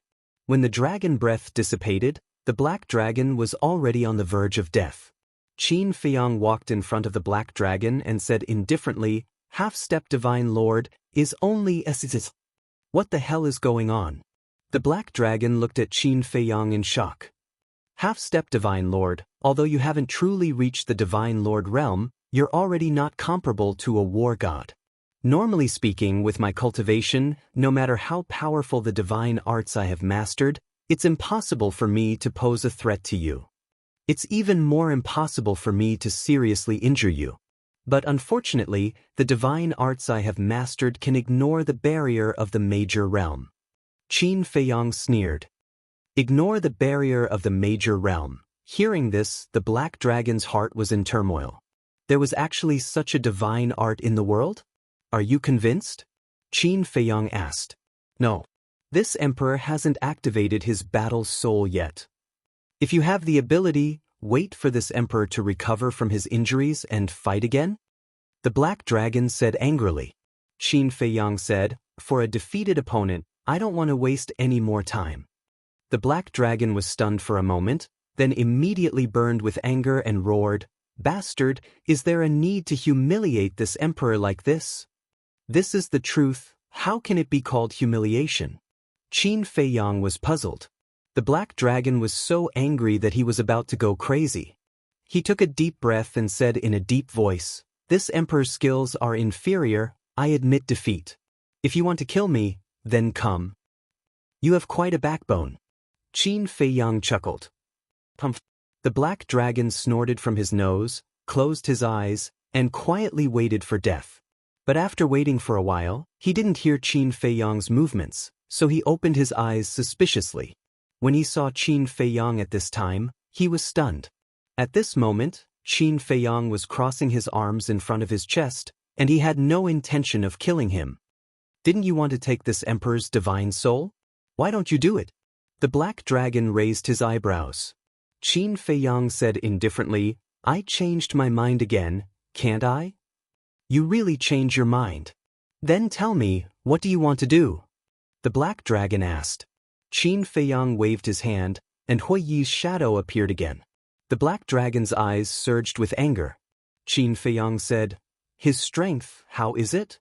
The black dragon frowned and said, Aren't you his friend? You still don't know? I ask you answer. If you dare to say another word of nonsense, then I will really take your divine soul. Qin Feiyang said.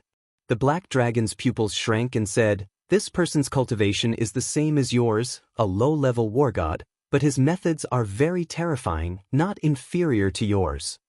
Not inferior to me? Qin Feiyang frowned.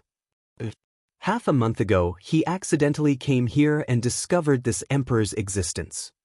At that time, seeing that he was only a low-level war god, this emperor didn't take him seriously. But after fighting with him, this emperor found out that he was a bastard who pretended to be a pig to eat a tiger. The black dragon gritted his teeth and said, What did he do to you to make you hate him so much? Qin Feiyang was suspicious. Although he didn't kill this emperor, he plundered this emperor's treasures. Those treasures were all painstakingly accumulated by this emperor. He didn't even leave a copper coin for this emperor. Don't you think he's too much? The black dragon roared angrily. Qin Feiyang was stunned. So it was for the treasures. Fire Lotus walked over, looked at the black dragon and asked, "Then do you know his identity?" "I don't know. If I knew, this emperor would have already dug up the graves of his 19 generations of ancestors." The black dragon coldly snorted. Fire Lotus couldn't help but bitterly smile. How much did he hate Hui to say such ruthless words? The black dragon said, "In short, if you're not familiar with him, then you have to be careful of him." Qin Feiyang thoughtfully thought for a while and said with a smile, "Thank you for the reminder. There's one more question. Where can I find the Reaper's Fruit and Ghost Wood in this Heavenly Dragon Mountain range?" Reaper's Fruit? Ghost Wood? The black dragon was slightly stunned, looked around and said in a low voice, "Heavenly Dragon Mountain range doesn't have it, but there's definitely a place that has it." "But?" Qin Feiyang hurriedly asked. Chapter 1964.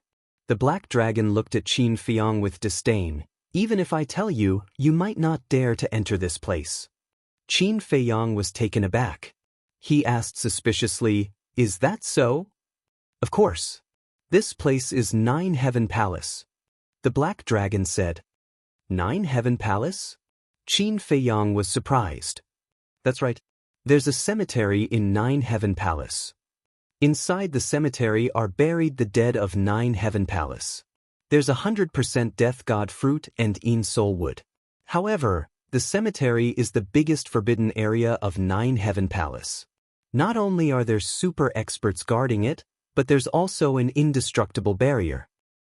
Apart from the palace masters, no one can enter the cemetery." The black dragon said. "Nine Heaven Palace? Cemetery?" Qin Feiyang pondered for a while and frowned. "How do you know so much?" "Many disciples of Nine Heaven Palace come here to train every day, so it's not hard to know the situation of Nine Heaven Palace." "So it's like that?" Qin Feiyang nodded in realization. He lowered his head and pondered for a moment. Then, he turned to look at the Fire Lotus and said with a smile, "Let's go." Fire Lotus nodded. The black dragon was stunned. "You really won't kill this emperor? But do you want to die?" Qin Feiyang turned his head and looked at the black dragon playfully. No. This emperor is just surprised." The black dragon hurriedly waved its claws. Qin Feiyang smiled and took out an altar. "Wait a while.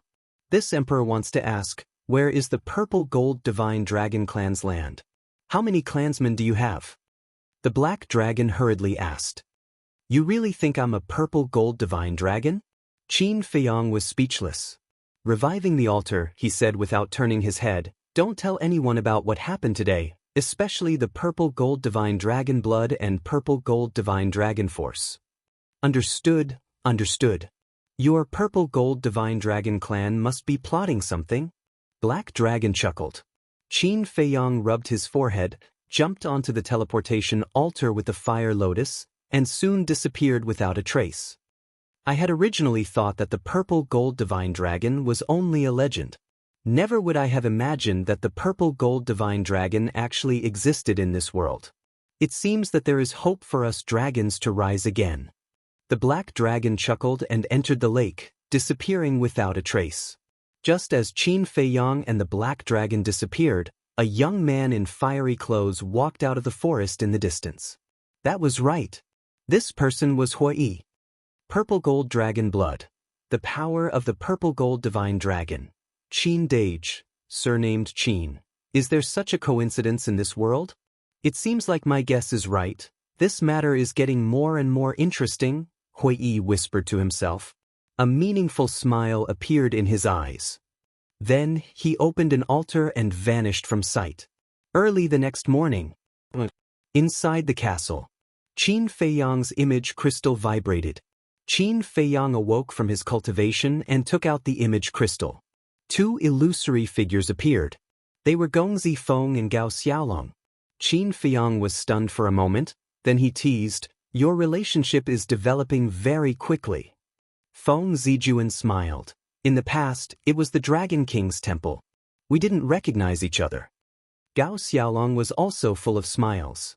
Moreover, when he looked at Qin Feiyang, his eyes were filled with gratitude.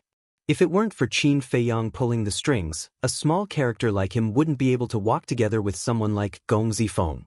Qin Feiyang smiled and asked, "Is there something you need from me?" Gong Zifeng said, "The higher-ups have decided to officially start the disciple recruitment tomorrow." Tomorrow? Qin Feiyang's eyes flickered. The registration location will be set at the central square of Sky Dragon City. There are 3 days to register. The official test will be held on the 4th day. Gong Zifeng said. Qin Feiyang nodded and asked, "What is the content of the test?" The content of the test will only be announced on the day of the official test. This is to prevent people from cheating. However, don't worry. We will think of a way to find out in advance. Gong Zifeng said. Can you do it? Qin Feiyang had a doubtful attitude. Gao Xiaolong smiled. Big brother Jiang, I definitely can't do it. However, senior brother Jun can definitely do it. Why do you say that? Qin Feiyang was curious. Because the chief examiner of this test is senior brother Jun's father. Gao Xiaolong said. I see. Qin Feiyang came to a realization and smiled. Gao Xiaolong, you should leave first. I have something to discuss with Gong Zifeng in private. Gao Xiaolong was stunned. What was it that Gong Zifeng couldn't let him know? However, he was also a tactful person. He didn't ask much and turned to leave. Gong Zifeng looked at Qin Feiyang suspiciously and said, Big brother Jiang, what are you trying to say? Qin Feiyang asked, Does Gao Xiaolong know about your matter? Gong Zifeng nodded. How did he know? Qin Feiyang was puzzled.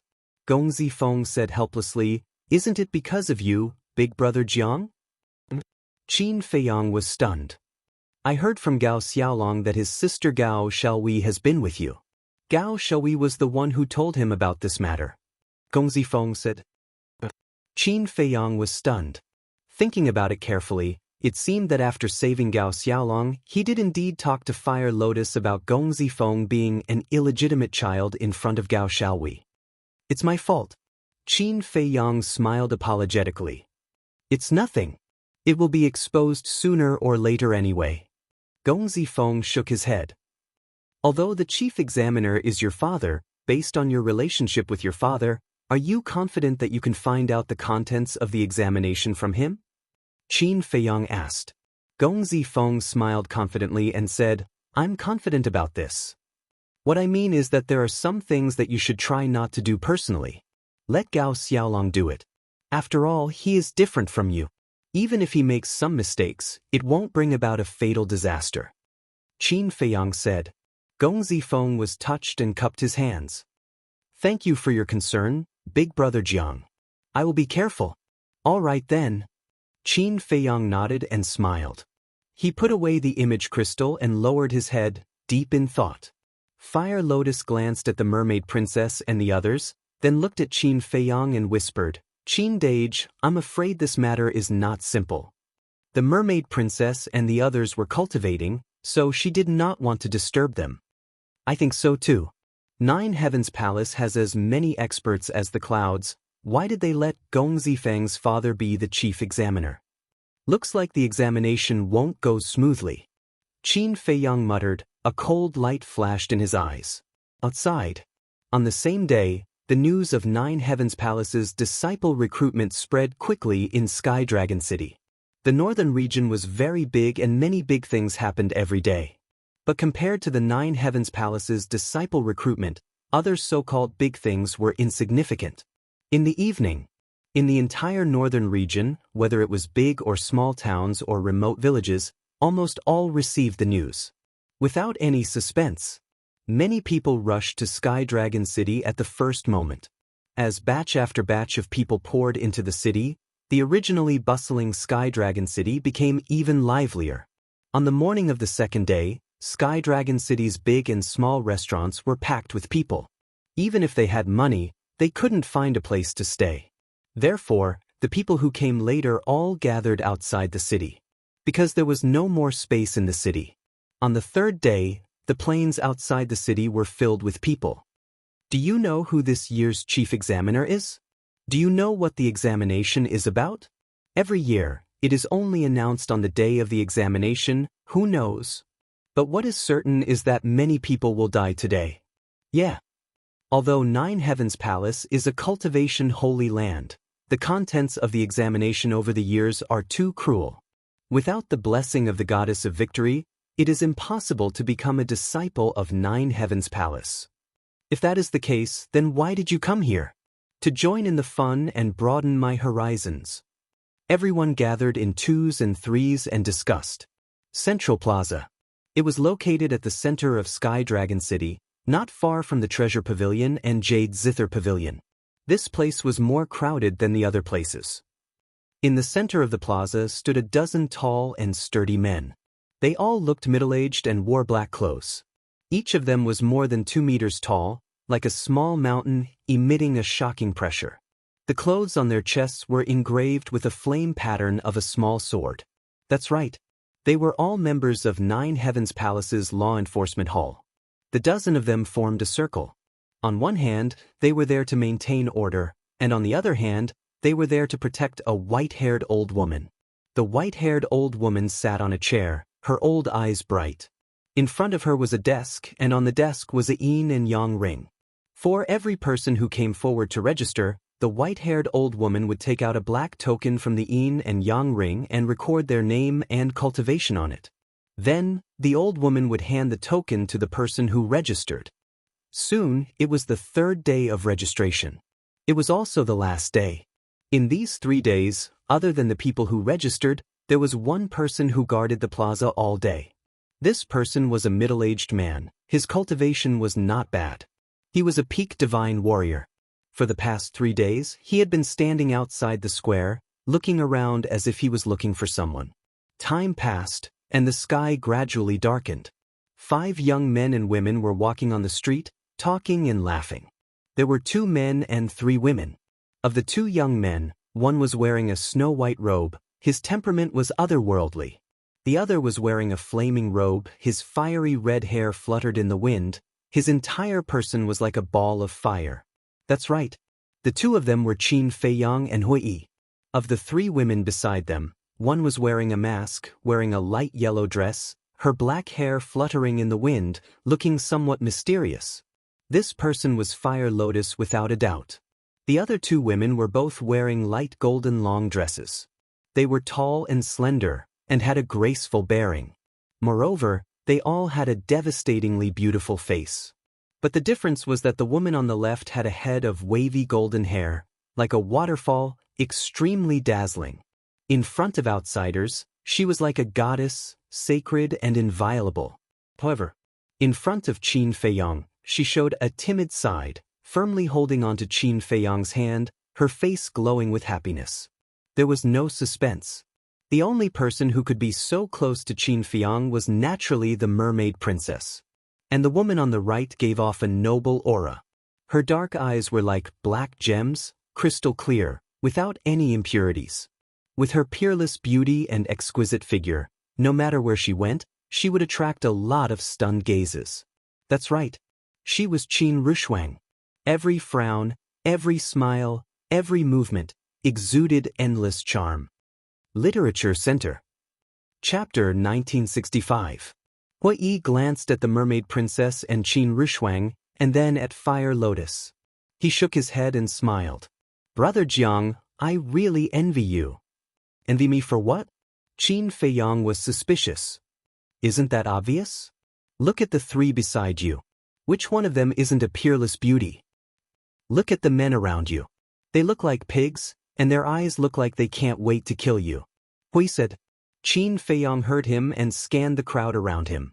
Sure enough, basically all the men were glaring at him fiercely, as if they hated him for stealing their wives.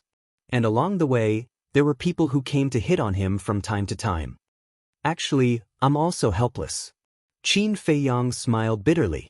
Hui Yi's face twitched. He was speechless. You're helpless? Why don't you give them all to me? This guy really didn't know how lucky he was. Give them to you?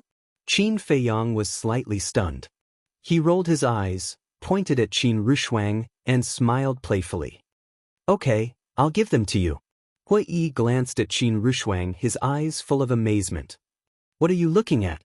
Qin Rushuang raised her eyebrows. Hui laughed. I'm not blind. Beautiful women, of course, I have to take a few more glances. Is that so? Then tell me, how beautiful am I? Qin Rushuang smiled charmingly, full of charm. Qin Feiyang saw this and immediately took the mermaid princess and fire lotus back a few steps, keeping a distance from Hui. Hui looked at Qin Rushuang, stunned. But he didn't know that there was a cold light in Qin Rushuang's eyes. Suddenly, Qin Rushuang grabbed Hui's hand and screamed with a pale face, "Molester!" Whoosh! At that moment, a large number of angry eyes were fiercely directed at Hui. Hui was also stunned. What kind of drama was this? Bastard, how dare you act like a hooligan on the street? You're courting death. Beat him up. Amidst the angry roars, Hui was surrounded. Those people were truly ruthless. It was as if they had a vendetta against Hui for killing their father. They were punching and kicking him.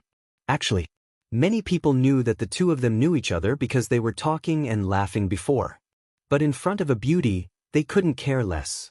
Qin Rushuang retreated to the side of Qin Feiyang and the others. As she watched Hui get beaten up, her face was filled with schadenfreude. The most terrifying thing in the world is indeed women. Qin Feiyang glanced at Hui and looked at him with sympathy. Miss, are you satisfied? Should we continue? A moment later, the group of men whose minds had been blinded by lust turned to look at Qin Rushuang ingratiatingly. Thank you for upholding justice for this little girl. Qin Rushuang said coquettishly. No need, no need. Acting bravely for a just cause is what a man should do. Miss, may I get to know you? I'm Zhang San. I'm Li Si. My name is Lu Wu. The group immediately surrounded Qin Rushuang. What do you want? Qin Feiyang raised his eyebrows and stood in front of Qin Rushuang. Kid, who are you? You'd better mind your own business. At that moment, the group of people stared fiercely at Qin Feiyang. He's my brother. Everyone be more polite. Qin Rushuang giggled. So, he's the girl's brother.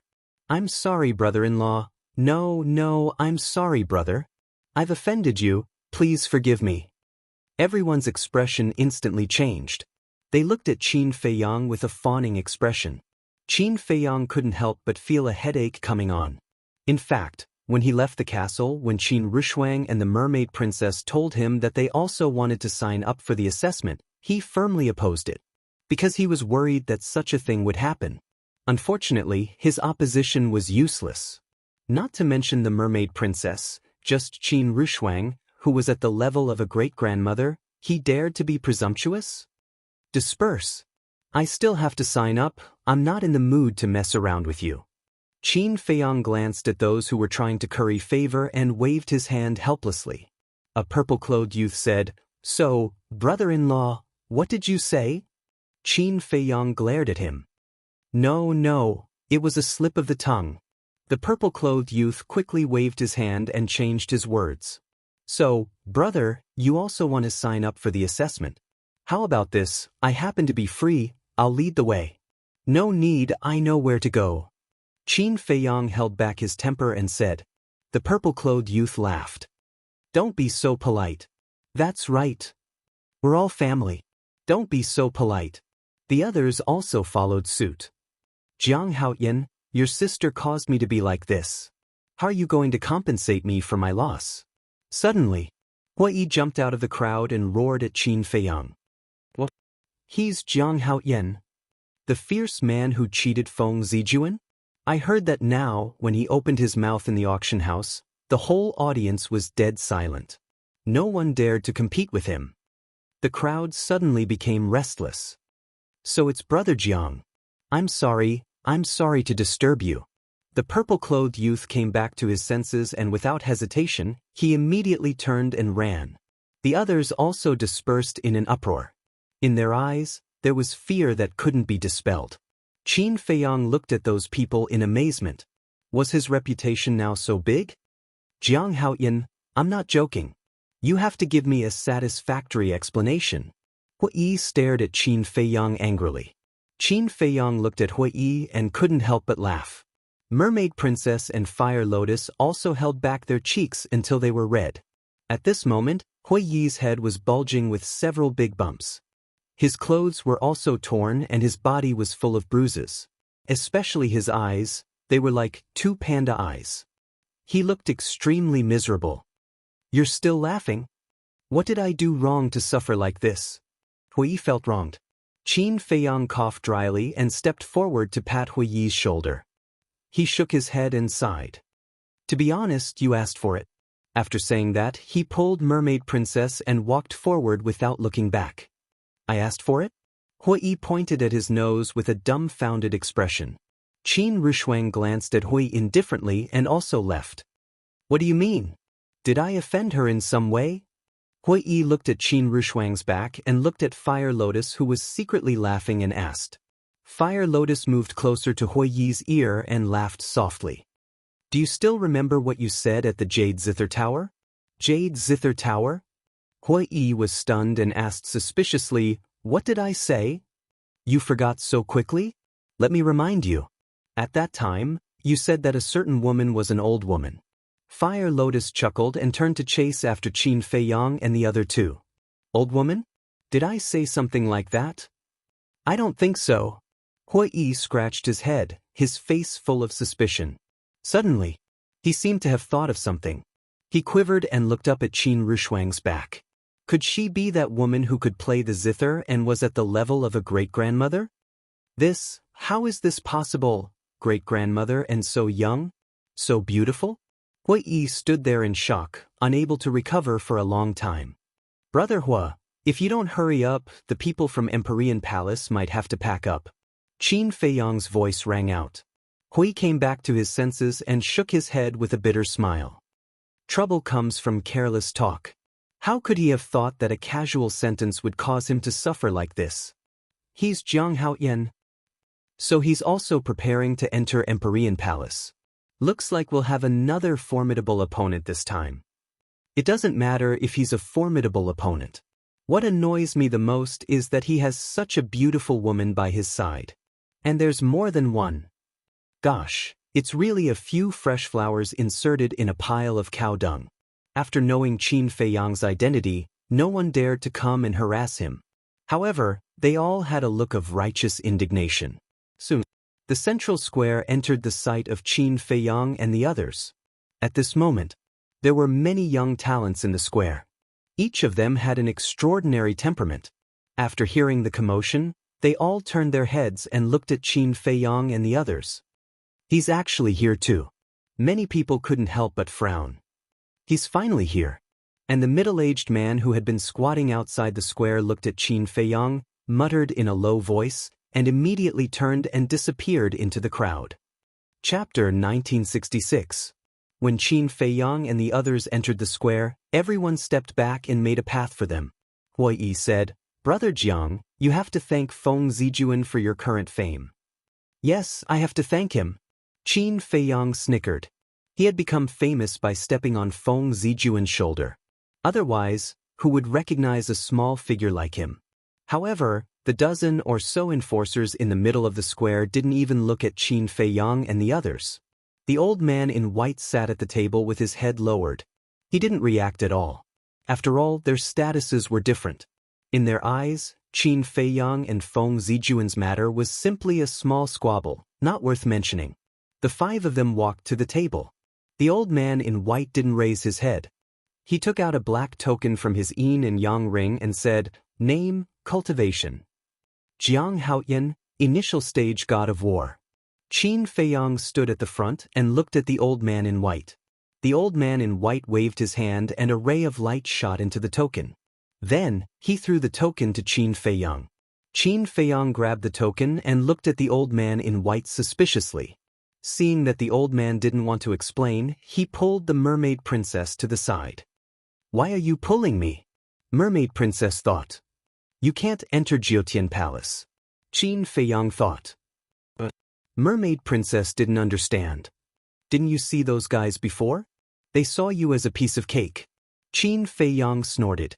Mermaid princess was dazed.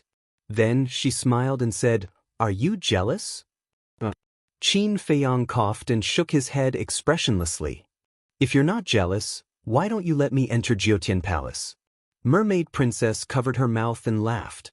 Qin Feiyang looked embarrassed and said, "Anyway, no matter what, I won't let you show your face outside." Alright. The Mermaid Princess nodded helplessly. However, his heart was filled with happiness. Because the more Qin Feiyang behaved like this, the more it proved that he cared about her. Hui Great Success War God. Hui was the second. Jiang Rushuang, New War God. Qin Rushuang was the third. Jiang Fire Lotus, War God Level 1. Fire Lotus was the fourth. The three of them also received a token each. One advanced stage War God, two low stage War Gods, and one beginner stage War God. Their cultivation isn't that great, but how dare they offend Feng Zijuan? Could it be that they really have some big shot backing them up? Everyone grumbled inwardly. Jiang Haoyan. At this moment, a clear and crisp voice rang out. This voice, everyone looked in the direction of the voice and saw a woman in white standing outside the square, panting as she looked at Qin Feiyang. There was also a trace of anger and grievance in his eyes. That was right. This person was Shangguan Qiu. The middle-aged man who had been squatting outside the square was sent by her. When the middle-aged man went back to report to her that Qin Feiyang finally appeared, she immediately ran over. She's also here for Jiang Haoyan? But looking at her, she seems a bit angry. Did Jiang Haoyan offend her somehow? Looks like there's going to be a good show. Everyone looked at Qin Feiyang gloatingly.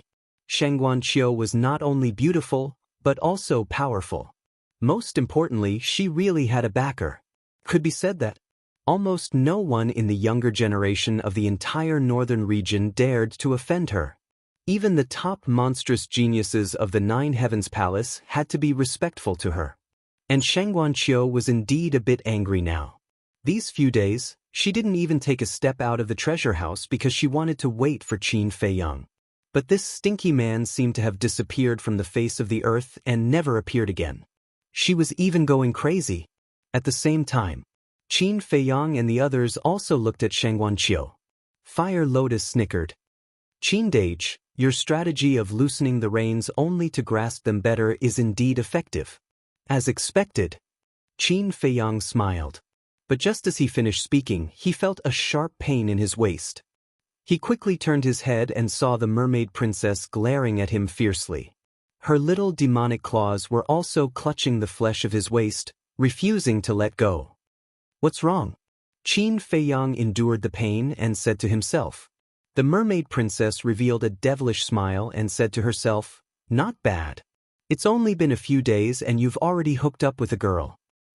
It's a misunderstanding. Qin Feiyang quickly said to himself. Is it a misunderstanding? Then how do you explain the grievance on her face? The mermaid princess snorted coldly. I really didn't. Qin Feiyang felt bitter in his heart. There are many people here now, so I'll save you some face. When there's no one around, I'll interrogate you properly. The mermaid princess snorted and finally let go of her little demonic claws. Qin Feiyang couldn't help but feel a headache coming. Then he noticed that Hui and the others were looking at him strangely. His expression suddenly became unnatural. Qin Dage, why are you and sister-in-law flirting with each other? Fire Lotus looked at the two suspiciously. Qin Feiyang choked on his own saliva. Flirting with each other? It's clearly suffering, okay? Jiang Haoyan, I'm calling you. Can't you hear me? Seeing that Qin Feiyang ignored him, Shangguan Qiu became angry again. There are still people waiting to register. If there's nothing else, hurry up and leave. The hoarse voice of the old man in white also sounded with a hint of displeasure. Qin Feiyang hurriedly responded. He turned around and pulled the mermaid princess toward Shangguan Qiu. Fire Lotus, so your brother is also a henpecked husband. Hui glanced at the mermaid princess and laughed secretly. Henpecked husband? Fire Lotus was stunned. So what if I'm henpecked husband? It's still better than someone who has no one to control him. Qin Rushuang glanced at Hui indifferently and left without looking back. Hui was slightly stunned and cried out in grievance, Who did I offend? Miss Shangguan, it's been a few days. How are you? Qin Feiyang walked out of the square and smiled at Sheng Guanqiu. Don't laugh. Just looking at your face makes me angry. Sheng Guanqiu snorted coldly. Did I offend you? Qin Feiyang was suspicious. You didn't? You told me that before you gave me the elixir, you came to the treasure pavilion every day. But after you gave me the elixir, you disappeared. What do you mean by that? Sheng Guanqiu said angrily. Elixir? Disappeared? What's going on? The people around looked at each other in confusion. Qin Feiyang glanced at the crowd and said telepathically, Miss, there are too many people here. Can we not talk about the elixir? I didn't say the name of the elixir. What are you afraid of? Sheng Guanqiu snorted inwardly and asked, Tell me honestly, did you disappear on purpose? On purpose? How is that possible? I was busy. Qin Feiyang smiled faintly. Only a fool would believe you. Sheng Guanqiu sneered and grabbed Qin Feiyang. Let's go to the treasure pavilion and have a good talk. What's going on? Sheng Guanqiu actually took the initiative to grab a man's hand? This is unprecedented. Could this be the legendary love triangle? Don't talk about it. It's possible. It's because Sheng Guanqiu looked like he was wronged. I guess it's a relationship problem. Everyone looked at Qin Feiyang, Sheng Guanqiu, and the mermaid princess, dumbfounded. Sheng Guanqiu was slightly stunned when she heard the discussion. Her cheeks flushed and she said angrily, What are you talking about? Nothing, nothing. People waved their hands and their eyes became more and more ambiguous. At the same time, the mermaid princess's face became more and more unpleasant. She looked at Qin Feiyang with more and more hostility. Qin Feiyang saw that the situation was not good. He hurriedly shook off Sheng Guanqiu and frowned. Some people just want to see the world in chaos. The more we explain, the more excited they become. Let's go. It's all your fault. Sheng Guanqiu stared at Qin Feiyang and took out an altar. The central square was not far from the treasure pavilion, but she could not stand such criticism. However, just as Sheng Guanqiu was about to revive the altar, a sword light flashed across the sky and slashed toward Qin Feiyang and the others. People were shocked. What was going on? Qin Feiyang and the others were also shocked. Why would someone attack them? Preposterous! How dare you attack me? Sheng Guanqiu came to her senses and was furious. She slapped the air and her divine power roared out. The sword light was instantly shattered. Who is it? Sheng Guanqiu shouted and looked around. It's me. A cold voice sounded. People looked toward the voice and saw a woman in red standing in the back of the crowd with a red battle sword in her hand. But she was wearing a mask, so they could not see her face. However, the eyes that were exposed flickered with a shocking cold light. Sheng Guanqiu sized up the woman in red, his eyes full of suspicion. Qin Feiyang and the others were also confused. But when they saw the battle sword in the woman's hand, Qin Feiyang and Fire Lotus's pupils shrank. It's her. Who are you? Why did you attack us? Sheng Guanqiu raised his eyebrows. The woman in red did not answer. She walked toward them step by step. You don't want to talk? Sheng Guanqiu's eyes were filled with murderous intent. Qin Feiyang reached out and stopped Sheng Guanqiu. What? Sheng Guanqiu was suspicious. She's here to kill me, Qin Feiyang said. Kill you? Sheng Guanqiu was stunned. Qin Feiyang did not explain. He let go of the mermaid princess and stepped forward to face the woman in red. We've been looking for you, but you came to Sky Dragon City without us knowing. The woman in red stared at Qin Feiyang and said angrily. Qin Feiyang sighed deeply and said, I didn't expect you to come to Sky Dragon City. But are you afraid that I'll see you? The woman in red sneered. I don't mean that. Qin Feiyang shook his head. Then what do you mean? If you don't want to marry me, just say it. Why do you have to hide? The woman in red shouted angrily. As soon as these words were spoken, it immediately caused a huge uproar. And they're in a four-way relationship? What's this guy doing? Why does he have so many women? But it also shows that he's not a good guy. Seducing one after another. This kind of person is a disgrace to us men. He's a scum. This is really annoying. People were discussing angrily. Qin Feiyang's face darkened. What's going on?